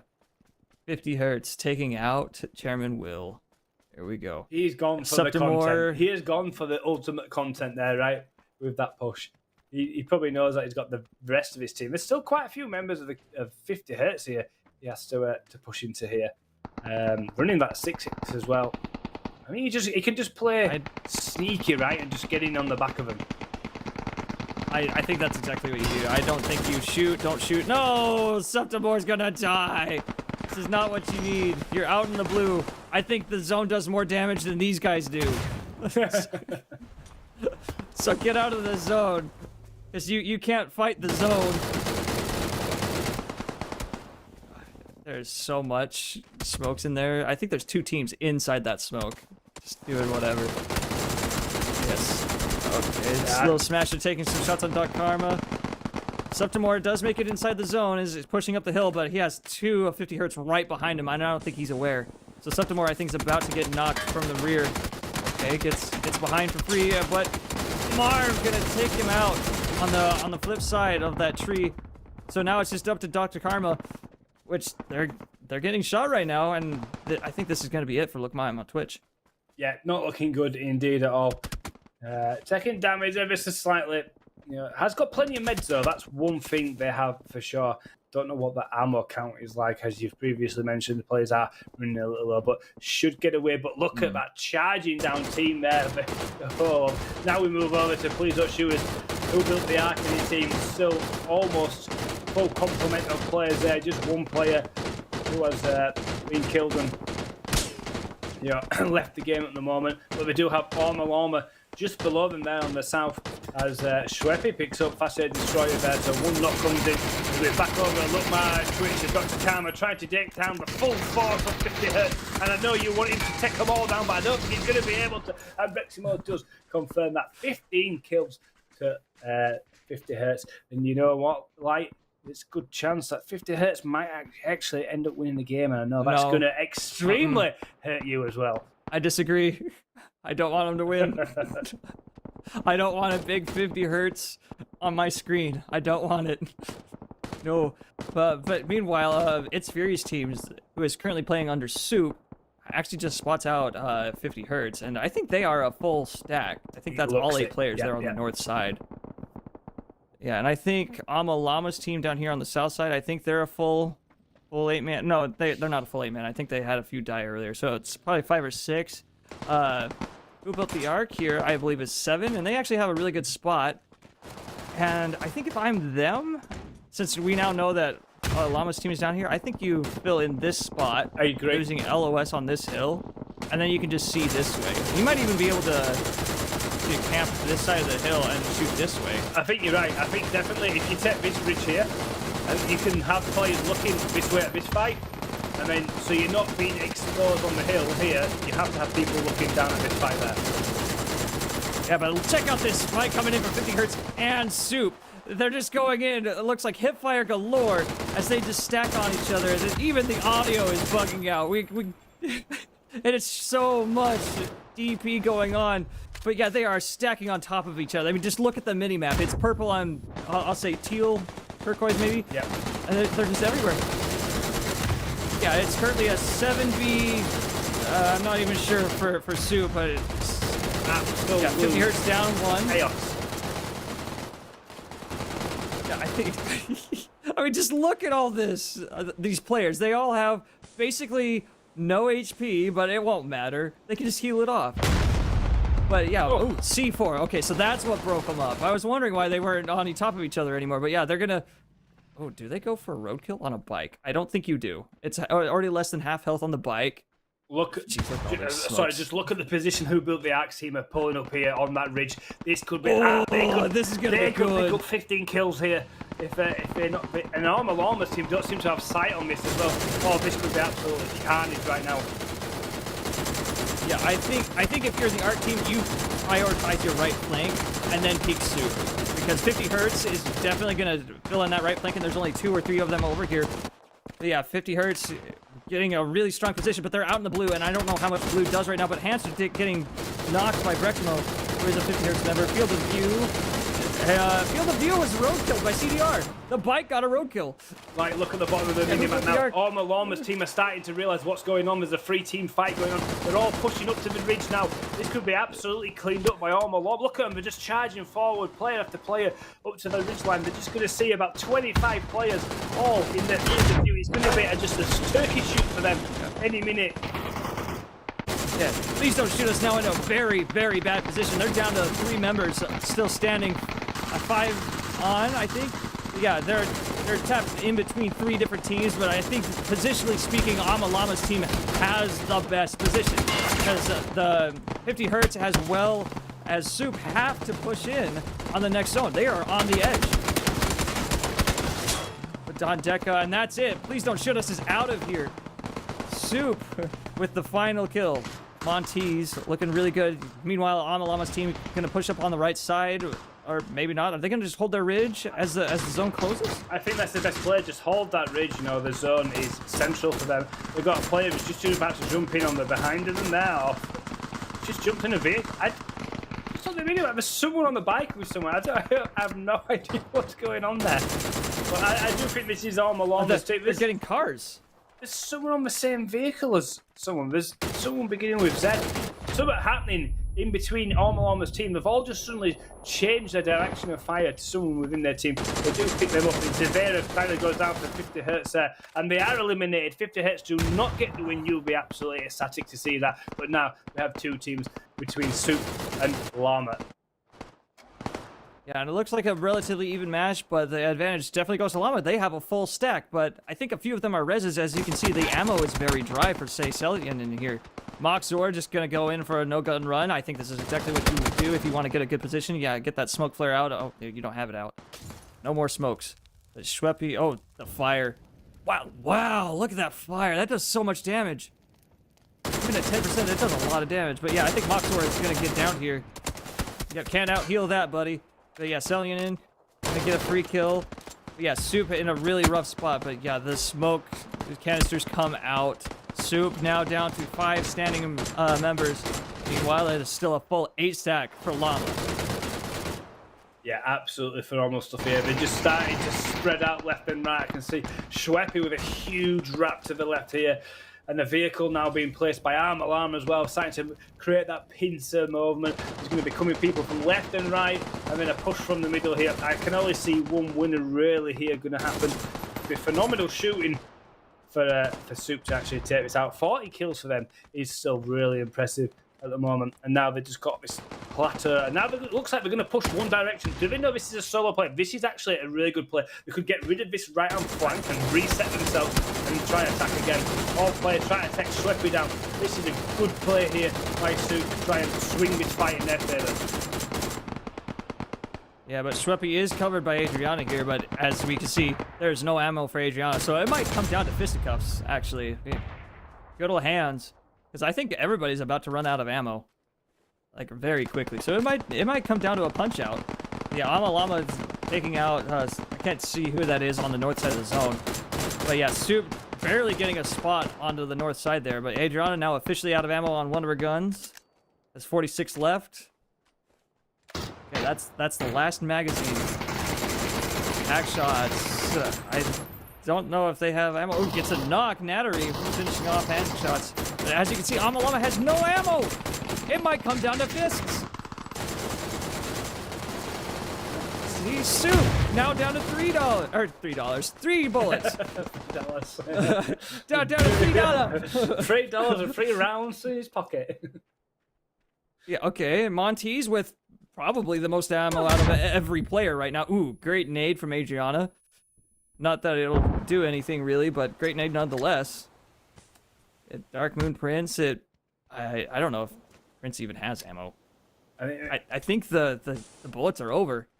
Oh, we got a pan from onto hack shots, so I think we're in the melee stage. I think we are. We touched on base on it early in the game, and like the kind of bullets are running out at a really, I'd say, a good time in a way. Like we could see a just giant punch up, which would be really fun. I mean, this has probably been one of my favourite games so far.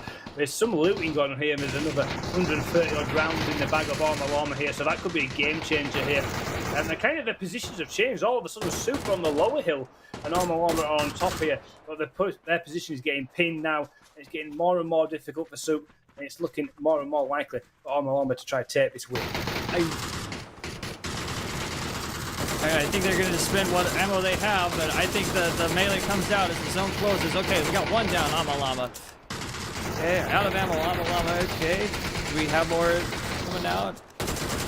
The Supers is just totally fisticuffs. They are out of ammo. They're just running around trying to get the pan, but that's it. Winner, chicken dinner in favor of losing matches every time. The Llamas. 50 hurts, though. Gross. They are on my screen, but 19 kills. Impressive.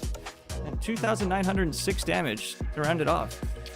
But yes, Soup, right there at the very end, I don't know how they made it as far as they did. They fought through 3 different teams to get to that particular spot. What a game mode that was as well. I was interested to see how that would play with the DP. It played magnificently.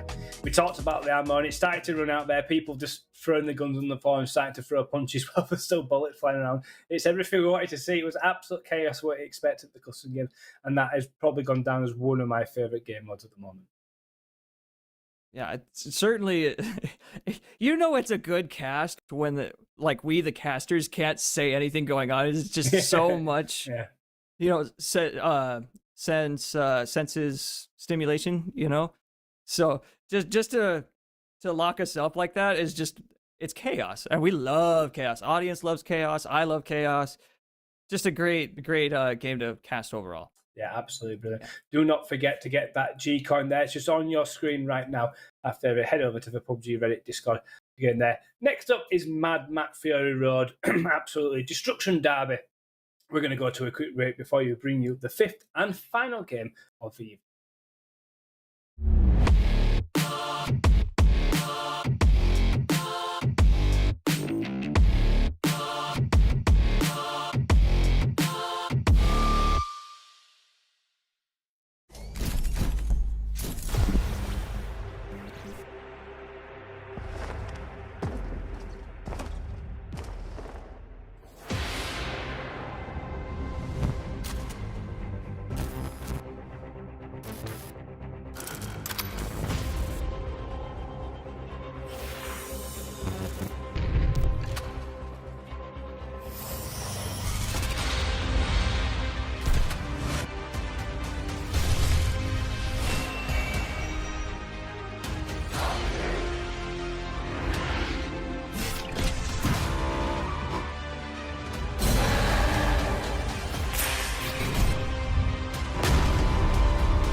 Hello and welcome back to the PUBG Reddit Custom Games. Game number 4 was an absolute banger, one of my favourites I've seen throughout all the seasons we've done.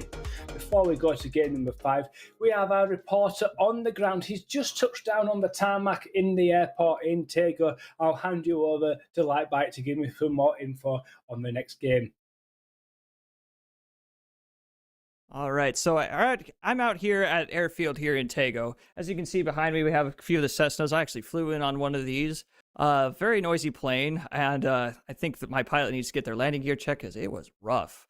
The weather, as you can see, is actually really nice. Nice sunny skies, maybe a cloud or two. You know, probably mid 20s in Celsius, but for you North Americans, that's mid 70s, just about for Fahrenheit. But yeah, as you can see, looking really good for a day of Mad Max. But before we tease the game, we got to go over the points from the last match. So, as we can see, losing all matches every time. A reminder, this is an 8-man squad. Losing all matches every time, aka the Llama Squad. Ending the game with 10 kills as Soup, who are absolutely wrecking it out there in terms of position at 14. 50 hertz, excuse me, coming out with 19 kills, 2,900 damage. That's a lot of damage.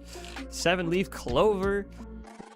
Please don't shoot us with the most damage that I can see. No, excuse me. Who built the arc with 407 damage and 3 kills between all of them? Or all of them didn't know us. But yeah. So as for individual scores, I'm going to toss that back over to Apocalypse as I make my way back to the studio. Yeah, thank you very much. As you see, still sat pretty on top is its Fury there with 90 points. Hack shots there just behind with 81 points. Moving up into third place is Montizo with 69 points there. Natari with 66 also moves up into 4th. Moxor stays in 5th position. Real Subdemov drops down there with 64 as well into 6th. CDR 90 moves up slightly into 7th position. Sorry, excuse me, just clearing my throat. TTV King drops down into 8th place, and Okasana moves into 9th position, rounds out that top 9 after game number 4. So welcome back. It's interesting to see. Oh, go on. What was you going to say? It's interesting to see them. It's interesting to see Fury and Hackshots, who I believe were eliminated earlier on the bridge, still there at the top. So that point gap holding them strong right there in the top 2 slots. Yeah, and with you saying that as well, obviously there's players behind them. Moxor and Montes were in the same team. Obviously, if Hackshots and was killed early, then obviously they're going to catch up with the placement points even if they're in the same team. Game number 5, though, it's a fan favourite. It's the one that we always end these custom games on. It's Mad Max Fury Roads. It's Destruction Derby with the vehicles. Crossbows and vehicles only. Shortly after landing, vehicles will be spawned by Dell. Please stay outside. You do not want your vehicle landing on a roof because you can't get to. So please do that. It's in TTP as always, and this is a duo one this time as well. And it's back on Tego. All right. This is a fan favorite for PUBG Reddit's customs is Mad Max. It's just a grand old time. I remember season 1, month 1, I believe, is when I first played on it, and that was a riot. It was actually surprisingly hard. I was paired up with Who Built the Ark for that, and his strategy for that one was just kind of, drive around the outside edge of the circle as much as possible, and then right as I think it was phase 5 happens, just get to the middle where like the mega car fort is and just hunker down, because the name of the game is survive. So if you can do that in Mad Max, that's the way to play. But we're here for some content. We're here for Mad Max, and what's Mad Max without gas? I came up with that on the fly. I'm quite proud of that. It was very nice, actually. But yeah, here we are. Smooth as gasoline. Yeah, as we can see, our friendly neighborhood tiger on our pump here. Yeah, nice good shot of the plane. C-130, an updated model. I don't know if you ever noticed that. And the zone is ending in the middle of a field. This is actually my least favorite field in all of Tego, and that's simply because they are divided by like really small rampy hills. I was just so you can't go full speed anywhere. I was just about to mention the ramps that are involved in them fields. That's going to make it extremely difficult to be able to move around fluidly and take shots. Just them ramps are going to be tricky. Where I played one on Rondo a few seasons ago, and that was a nightmare of a terrain where we ended. It was so bumpy, you couldn't even get moving, especially in the end game when sometimes you jump out your vehicle to reload quickly, get back in and start driving. So yeah, that's going to be a really interesting ending to be able to play. I expect a few people maybe to try and get out of the vehicles, and I always say you need to be in the vehicles to play this, but a lot of players do try and fight from outside them. Yeah, I'm looking at the player spread here as we see Schweppy, and I can't see what the partner's name is just quite yet. Oh, they're just gonna steal the car right off. Okay, that's certainly allowed. Hamster with a knock on a China Nuba. I'm not sure where that is, but hey, a knock's a knock. That's a great thing to have right now. Yeah, Little Smasher and Dangerous Hank taking refuge in Changyun. Meanwhile, It's Fury and It's Fury taking out the car. Yeah, talking to Fury there. I think this is exactly what you do. Yeah, top 5 revives there. Fury and With Cassie. Yeah, the man and wife. I wonder who's driving. Oh, it's Cassie actually in the vehicle here. I didn't see where Fury was. He must be in a different vehicle. Oh no, he's in there. He is in there, but I don't see his name tag. That's because he's on screen. Come on, I've been doing this for too many years. Why didn't I know that? So man and wife in vehicle. I wonder if they're arguing about directions of which way to go. Who knows? See, Hackshots there, top 5 damage there, moving into 4,000. I think Hackshots was in 5th position at the start of tonight. I remember you commenting on him, just over 2,100 damage, where he's absolutely propelled himself to the top with 4,400. And here he is, the man on the screen now. Oh no. Hackshots. No. How do you do that? He might be a That good has to damage be on dealer, but purpose. he certainly can't drive. I have to laugh at him for this one because, like, it seems like every time we do this mode, it's somebody has some car where it shouldn't be, whether it's upside down on a wall like this, or inside the second story of the arcade buildings. I've seen it all. I mean, we say just before the game, please stay outside of the early games to get your vehicle, because it lands on the roof, it ends up upside down. And I remember the games where you with the flare guns and you bring down the burdens. The amount of times they would come down in awkward places and your burden would be flipped upside down. This is a little similar as we see here. The real Subdimor. His vehicle's smoking a little bit. Also, they're going to go for the aerial with Tigre here. So this will be interesting. Obviously, we've seen it before actually. With the crossbows from height, but yeah, it's a strategy. It keeps you safe. Let's be honest, you are probably the safest for a long time in there because you have to be such a good shot to be able to take someone out of a glider with a crossbow. Yeah, that's right. And you know what? If they're recording their gameplay like most players do, if you score a knock out of a glider with a crossbow, that's like front page of the PUBG Reddit. Yeah, front page. Like just send it to us. It takes over TikTok, destroys YouTube Reels, Shorts. It's winning game content. Yeah, so players, if you're listening to the stream, please do that. Shoot the glider, get a knock, post the clip. It would be glorious. Let's see. Yeah, Dan, Gamer Top, and Facade Destroyer deciding to shoot a gas can? That's 2 less arrows you have now. Yeah, I'm struggling to understand the logic for that. I don't know. Can you fill me in, maybe? No, I am as lost as you are. I'm just looking at Hamster. We're back on with Hackshots here. Who built the arc on your screen right now? Let's see. Good deal with having a look. Here's PUBG Reddit. He'll be in the centre of the zone. A couple of teams I can see there on the minimap already in there. He's in a previous area where we've had. This is an area where we've actually had the end. So even though that the main zone is over them fields, it could pull back towards where Dell is currently. We've had an end game there before, and it's not a bad area there. There's a couple of the craters with the blue tarpaulins around, which causes a bit of issues for the drivers, as we see Tech, and I think that's Jungi, I think, with him. So one of the Jay Ruggy. He's one of the PUBG members there. A couple of vehicles themselves. So they crit, so they must have killed someone there. I think teams are very slowly making their way there. As we see a little bit of action here. Dr. Johnny here and their teammate trying to take down these two members. I can't see who they are because they're moving so quick across the screen. Shadow66 is Johnny's teammate at the moment.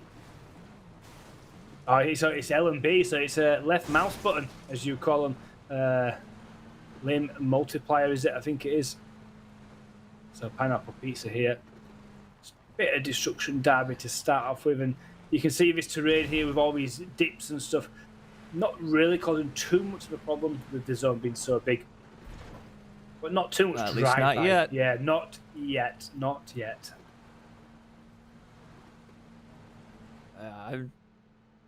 I'm just, I really hope it ends out on that hill where PUBG Reddit is, because if it ends in the field, like I can just imagine, you know, someone full speed does a barrel roll after hitting one of those little ramp pieces of land, which would be really sick. But you know, if they land on their top, well, you're out of a car. Yeah.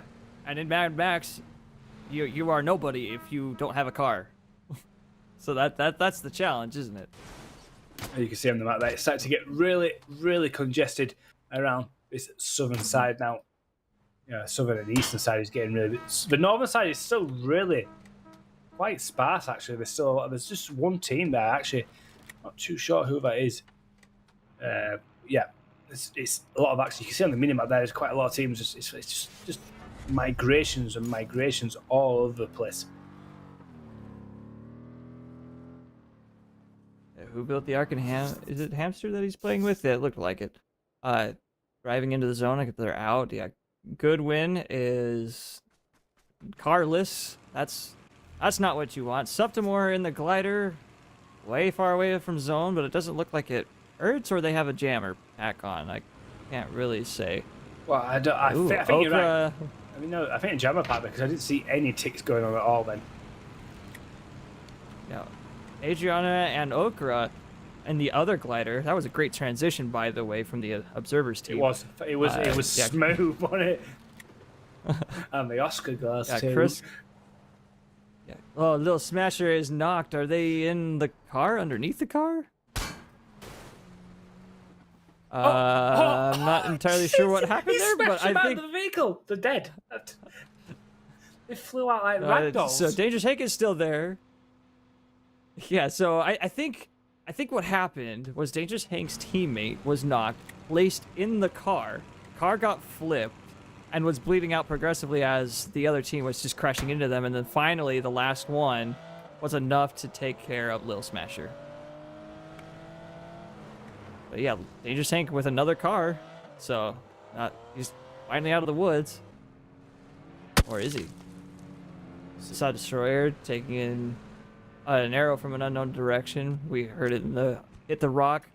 Yeah, Dan Gabertop is already dead. Not sure where they are, but yeah, a random shot from somewhere else. I think that's survivor number 1 launching some shots. No, we can see it. It's coming in from behind. Saw Destroyer is in a really bad spot. And the Dan. Oh no. Ready. If we just get the map as well, I have just seen that it has pulled away from them fields.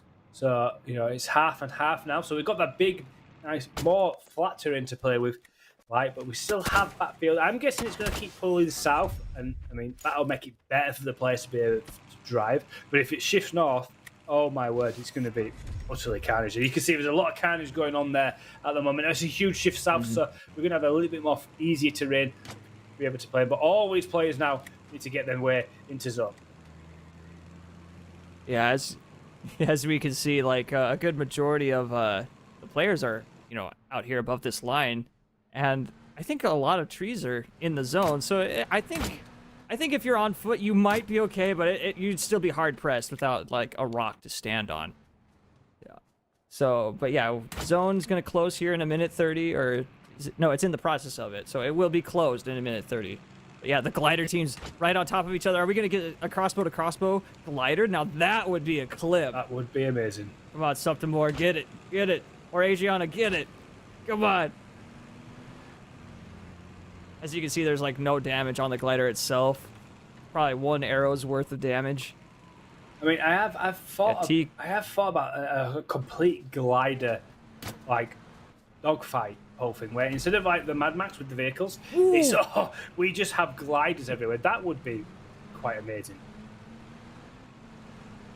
Is Every gonna get a free roadkill on a Quagmire? I mean, missed the first time. Oh, does one of them have an AD? They're both knocked. That team is both knocked. There must be an AD here. Shadow burning. No, I thought Shadow burned himself to death, but no. Fury with a Molotov. That's one thing you can do in Mad Max is get that flamey bottle and you chuck it through a window. That definitely works. Meanwhile, Adriana trying to get some crosshairs onto another player, but I think it's going to be really hard. Oh, Okra flying real low. Wow, that is really low. I'm actually impressed with how low this is. That is some skill. That is some real skill there to keep that above the ground there as well. Some grade A pilot there. Some Maverick from Top Gun inside the cockpit there. Yeah, indeed. Yeah, I'm thinking like, okay. So as you can see, the zone just shrank again. I don't know how much more time the gliders have left to play. I mean, as you can see, Who Built the Ark and Hamster are just driving around because that's kind of what they have to do. I think if you're driving in a vehicle right now, the play isn't actually to shoot the other player, it's to take out their tires. Yeah. I think that's what you should do. Also, I just want to know, where is the real Subdemar? I just saw him headshot someone with the crossbow, and he was in a glider. Has he just taken someone out? I'd love to see if he's still in it. He's, oh my word, he took someone out with a headshot from the glider with the crossbow. Well, there you go. That's a clippable moment because I believe he is live right now. He's live right now, yeah. Someone on his stream, clip it and ship it. Put it on PUBG subreddit. That would be make the front page. That would be great. Yeah, but as you can see, Subtimor and Tigray just barely making the glider work. Are they gonna make roadkills out of this now too? Nope. Okay. They hit something. They're in the smoke. I think the flight is over. Is the flight over? I don't know. Tech with eliminating 7 Leaf Clover and Setsuga. Setsuga is out on their own accord. Yeah, so now we're in the final stage. PUBG Reddit does not appear to be immortal at the moment, so, you know, someone could get a free kill on PUBG Reddit. Goodwin taking some shots out on Blue Zone. Gaza smushing Nattery and Zev. Who Built the Ark taking out Zev? Oh my gosh. 50 Hertz TVs on sale, everybody. Go get them. Because I don't want them. Buy them off the shelf. Just take them out. I have to say this every time. Oh my gosh. I've got to say, when I was commentating on your game in the final and that popped up, I had no idea what was going on. I thought it was some kind of bug. I was not even pre-warned about that was going to turn up. I just had to roll with it. I was like, how was that turned up on the screen? Yeah. Field of View trying to get out, but Who Built the Ark with a final headshot? Yeah, so the 50 Hertz joke. You'd have to kind of be there to know, like, the real story. Adrian, what the heck happened to you guys? Oh, and this zone is chunking. You got to run in, but you need a med first. That is a really bad spot to land outside the zone, because I think you might die for it. Yeah. Kursuke getting taken out by Noah. Game Guy taking out Tech, knocking him out. Cassie and Fury still in a car together. It still has all 4 tires. That's actually probably the best scenario you can hope for, as now deployable cover is raining down. Chaos has come. Ooh, Cassie with a knock on the Schweppy. Or King MDS, excuse me. And road kills. I can't even cast fast enough for this. King MDS with no HP and flips a UAS. What is going on? Mad Max, more like Crazy Max. Physics Engine is really working hard right now. Absolutely amazing stuff there. I was just about to announce that Cassie and Fury were the last month's winners of this as well. But that was brilliant, and it's exactly the type of stuff we see. And now the smoke starts being deployed, the FPS start to drop, people's PCs start to burn. You don't even need a 590 to burn your PC out, because this PUBG is going to do it right now with all these smokes. This is kind of nuts. It's like, I can't even fathom how poor performance is. Like, Like, take our observer cam here. Like, what are they running at? 40 frames, maybe? Yes, I would say There's so, like yeah. 17 different smoke grenades out. There's cars, particle effects. Like, I think the GPUs of everybody right now are just screaming help. I mean, the smokes are dissipating, so I'm sure that's better. I think it's only going to get worse as this gets smaller and smaller. And with all the, I mean, I don't know who've brought down them deployable covers, but they're going to make it really difficult for the vehicles as well. It's almost like reducing the drivable terrain by half with all them droppable covers in place now. Yeah, Monty's, along with CDR, getting a roadkill onto Hamster, who built the Ark's partner. I think you just get back in the car. I think you just stay here. Yeah, no one can shoot you, no one can hit you. Just stay in the car. I think in this small of a zone, if you can hop out of the car in a smoke, you're in for a rough time. Yeah, I mean, he really nearly got caught out there. Like, Subreddits came past. Obviously, didn't know he was there, but he really nearly just got caught jumping out of the vehicle, and real Subreddits taking him out completely by mistake. It would have been. Yeah, he's quite right. He looks like Who Built the Ark is looking for smokes. He's driving into him and just kind of placing himself there. Although now he is just starting to drive about. Subreddits hopped out of his car. I don't think you do that at this stage of the game, even with deployable cover and cars everywhere. Right? I think Look at it. roadkill is way too high. Yeah, it's just carnage. You just can't, afford to jump out.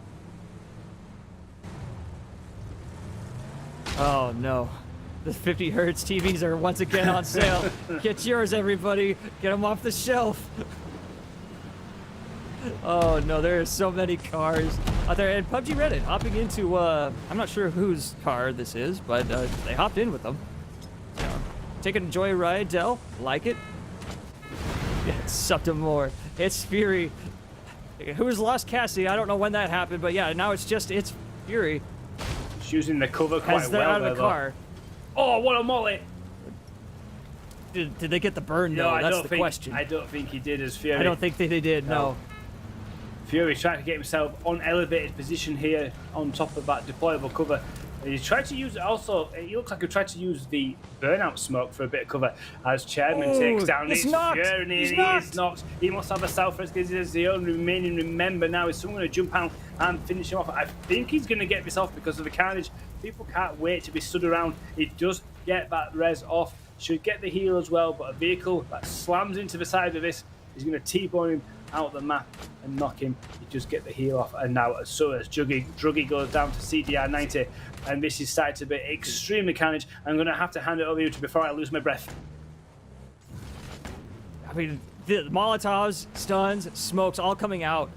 But the few players that are still in cars, I think this is now the time to get out, because it's going to be super easy to get those Molotovs onto your face and just burn to death. And meanwhile, Who Built the Ark, who's in the battery bus, arguably the best car in the game, other than the Destin cop car.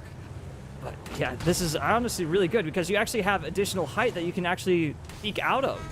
So he's so really great. Yeah, find. he's so crammed in with all the other vehicles. I don't think anyone can see where he is. So he's completely protected here, and he's quite central. So for me, he just sits there and just rides this out for as long as possible. As Armalama picks up Owen from PUBG there, he will probably go down as he tries to jump out the vehicle to switch seats. Dupes in the vehicle. Oh, the self-race comes off. He doesn't get that confirmed. Tries to T-bone him out into the blue zone. The blue zone just doesn't do it. Oh, it's beautiful driving. Excellent stuff. The vehicle blows up. Michael Bay's in town now as more explosions take over the map.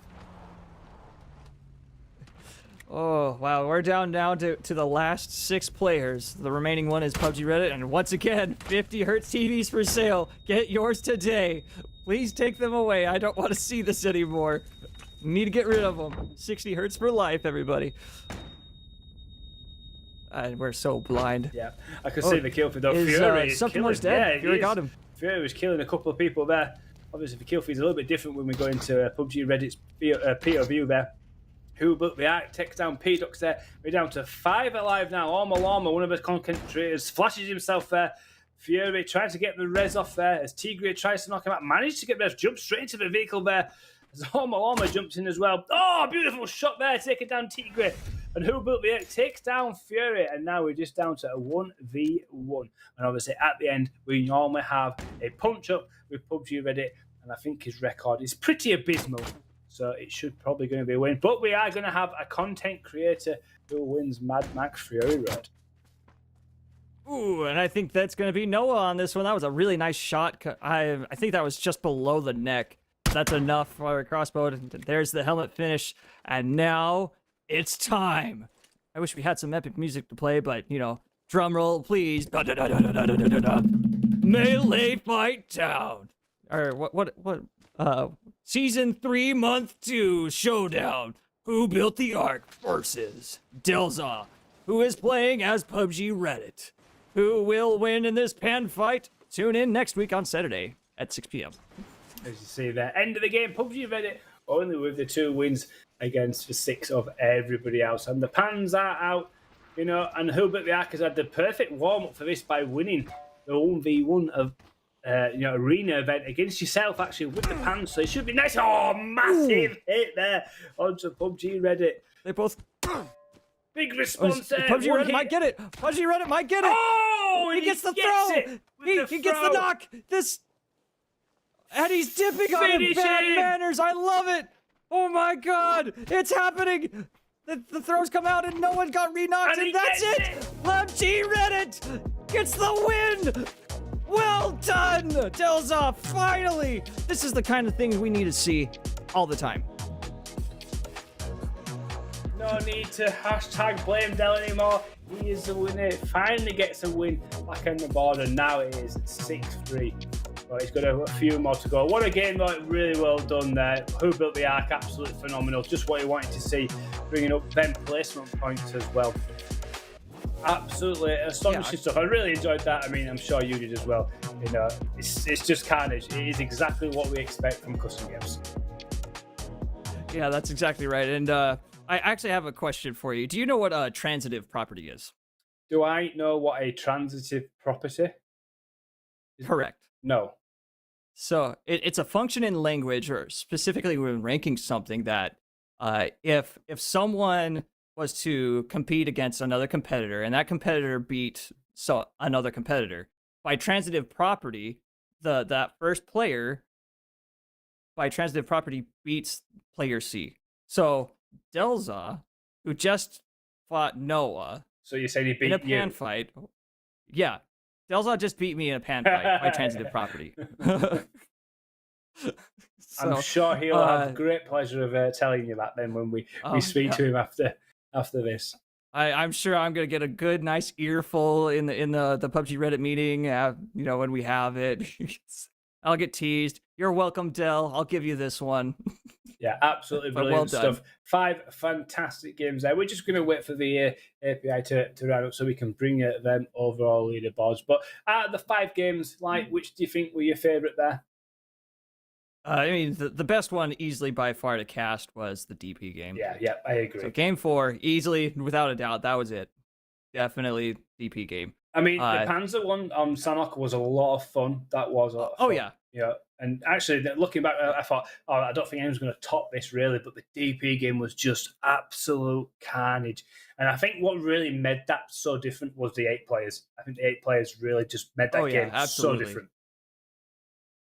Yeah, I think a larger squad for a reduced damage game like that, I think, is what really makes it good, because 8 players shooting at 1 player, that's 8 players worth of damage on 1 player versus the usual 4 that we have at 10% or 15% damage. So it's actually a lot more efficient that way to all target 1 person at a time and just work your way down stacking squads. I agree. I think that's how you win them games. You have to, as a team, focus on 1 player and take them down to be able to get further and to give to acquire your points. And speaking of points, we can head over and have a look at the previous game leaderboard. So as you see there, Please Don't Shoot Us, Who Built the Ark coming out on top. 6 kills there with crossbows, quite impressive. 640 damage, managing to come out on top. Arma Llama, other content creator, managing to finish in 2nd place. Chicks Army there coming in 3rd place. Cassie and Fury there, the husband and wife duo. So that's extremely good for Fury's points as well, don't forget. and then we have forward, left, back, right as well. T-Great and the real Subreddit, one of our. So our 3 content creators all finishing the top 4. Great to see. But how does that translate to our top 9 players? Lightbite, would you like to take it away? Yeah, I mean, I'm just gonna cut straight to Real Subreddit in 5th place. That's quite a lot of points to come in because I don't think he was on the individual leaderboard last round. He wasn't. I don't think he was. So that's quite the point acquisition between the last rounds. So Subreddit in 5th place, a really great spot for him. But yeah, it's Fury at 99. He started today at 47. The guy has scored 52 points. That's absolutely nuts. But Hackshot's not terribly far behind, but pretty far behind at 83, 74, 73, 72, 72, 72, 68, 67, 67. So it seems like the general distribution of the point curve starts at 4th place. So that means, it's Fury, Hackshots, and Nattery are in a prime position to potentially take the season next month. Yeah, it's going to take a massive, massive task for people to catch up, especially if Fury and Hackshots and the team that they're playing continue to play like they have for the previous 2 months going into the final month, in March. So it's going to be up to all the other players to try hunt them down, get them out of the games as early as possible, and try to capitalize that and get as many points as possible. Yeah, and then, if at the end of next month, so month 3 of season 3, the winners are awarded G-Coin. Speaking of G-Coin, we have the giveaway, the last one of the day, so please get it in the Discord, PUBG Reddit Discord. You'll find it in the giveaway text channel. Just click that little button, and 500 G-Coin might be coming your way. But if I recall, the winner, so first place gets 5,000 G-Coin, if I'm correct. And then it's 3,000, 2,000, 1,000, 1,500 for 1st through 6th. If I recall, I might be wrong on that. That's just the incentive to play for PUBG Reddit. That's the incentive. Yeah, and as you can see there on the bottom of your screen, join us on March 29th for our next custom games. It'll be the final month of the season. We'll be able to crown our overall winners there. So please do come back and join us for that as well. So it's been an absolute phenomenal customs. We've had the added bonus of the 1v1 arena as well, which you did absolutely unbelievably. I did absolutely terrible. I'm going to go see Real Spudmore very shortly and go speak so you can give me all the stick. But you got to the final against Nowhere and had a phenomenal time. That looked like a lot of fun. Maybe that's something that we can incorporate again as well. And then overall, the custom games have been absolutely astonishing. I've really enjoyed it. What's your take on the whole night?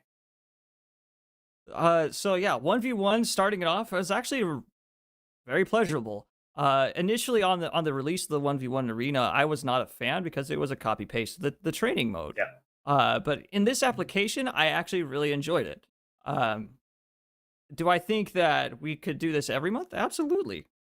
And I would encourage everyone who wants to, or anyone who wants to be a part of those, to just reach out, see if that's something you could be a part of.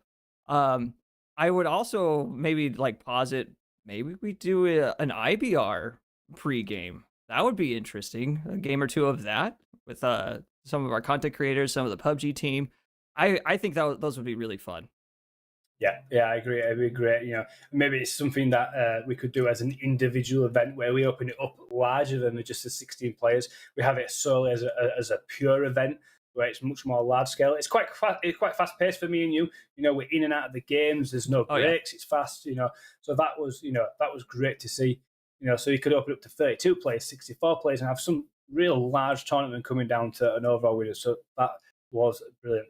But I think that is almost just about it for us for tonight. I've absolutely enjoyed myself working alongside you once again. Lightbite. Hopefully you come back and we do another season together. I will give it to you for the last send-off of the evening, so please take it away. All right. Well, join us next time on PUBG Reddit, next Saturday at 6:30 a.m. Signing off, Lightbite TV along with Apocalypse. We will see you later.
A new place to 1v1, a weapon balance shuffle, and a tune-up for some of your favorite vehicles.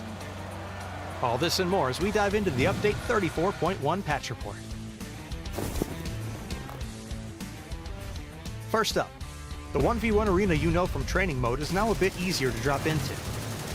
You can now access the 1v1 arena right from the arcade and spawn directly into the arena. The rules are staying the same, so simply choose the mode and start battling a bit faster. You can also access the 1v1 arena as a custom match, so challenge your friends and see who comes out on top. Loser buys the chicken dinner. Next, we're adjusting the balance of a few weapons. 7.62 ammunition now weighs a bit less, and shotguns have seen adjustments to their buckshot spread, recoil, and damage drop-off. We're also increasing the recoil of the Mark 12 to tune it down a bit from its current dominating position. Full details in the patch notes. We're also tuning up some of the Battlegrounds vehicles. Vehicle acceleration, top speed, friction, and weight have been enhanced across several different vehicles. In addition, we're adding trunks to the Dacia, Murado, Pony Coupe, and Coupe RB, and increasing the tire durability of the buggy and quad. There's also a new rank season, bug fixes, and more. So be sure to check out the patch notes for full details on everything. Update 34.1 is here, so grab your shotgun, polish up your favorite vehicle, and 1v1 me, bro! We'll see you on the Battlegrounds.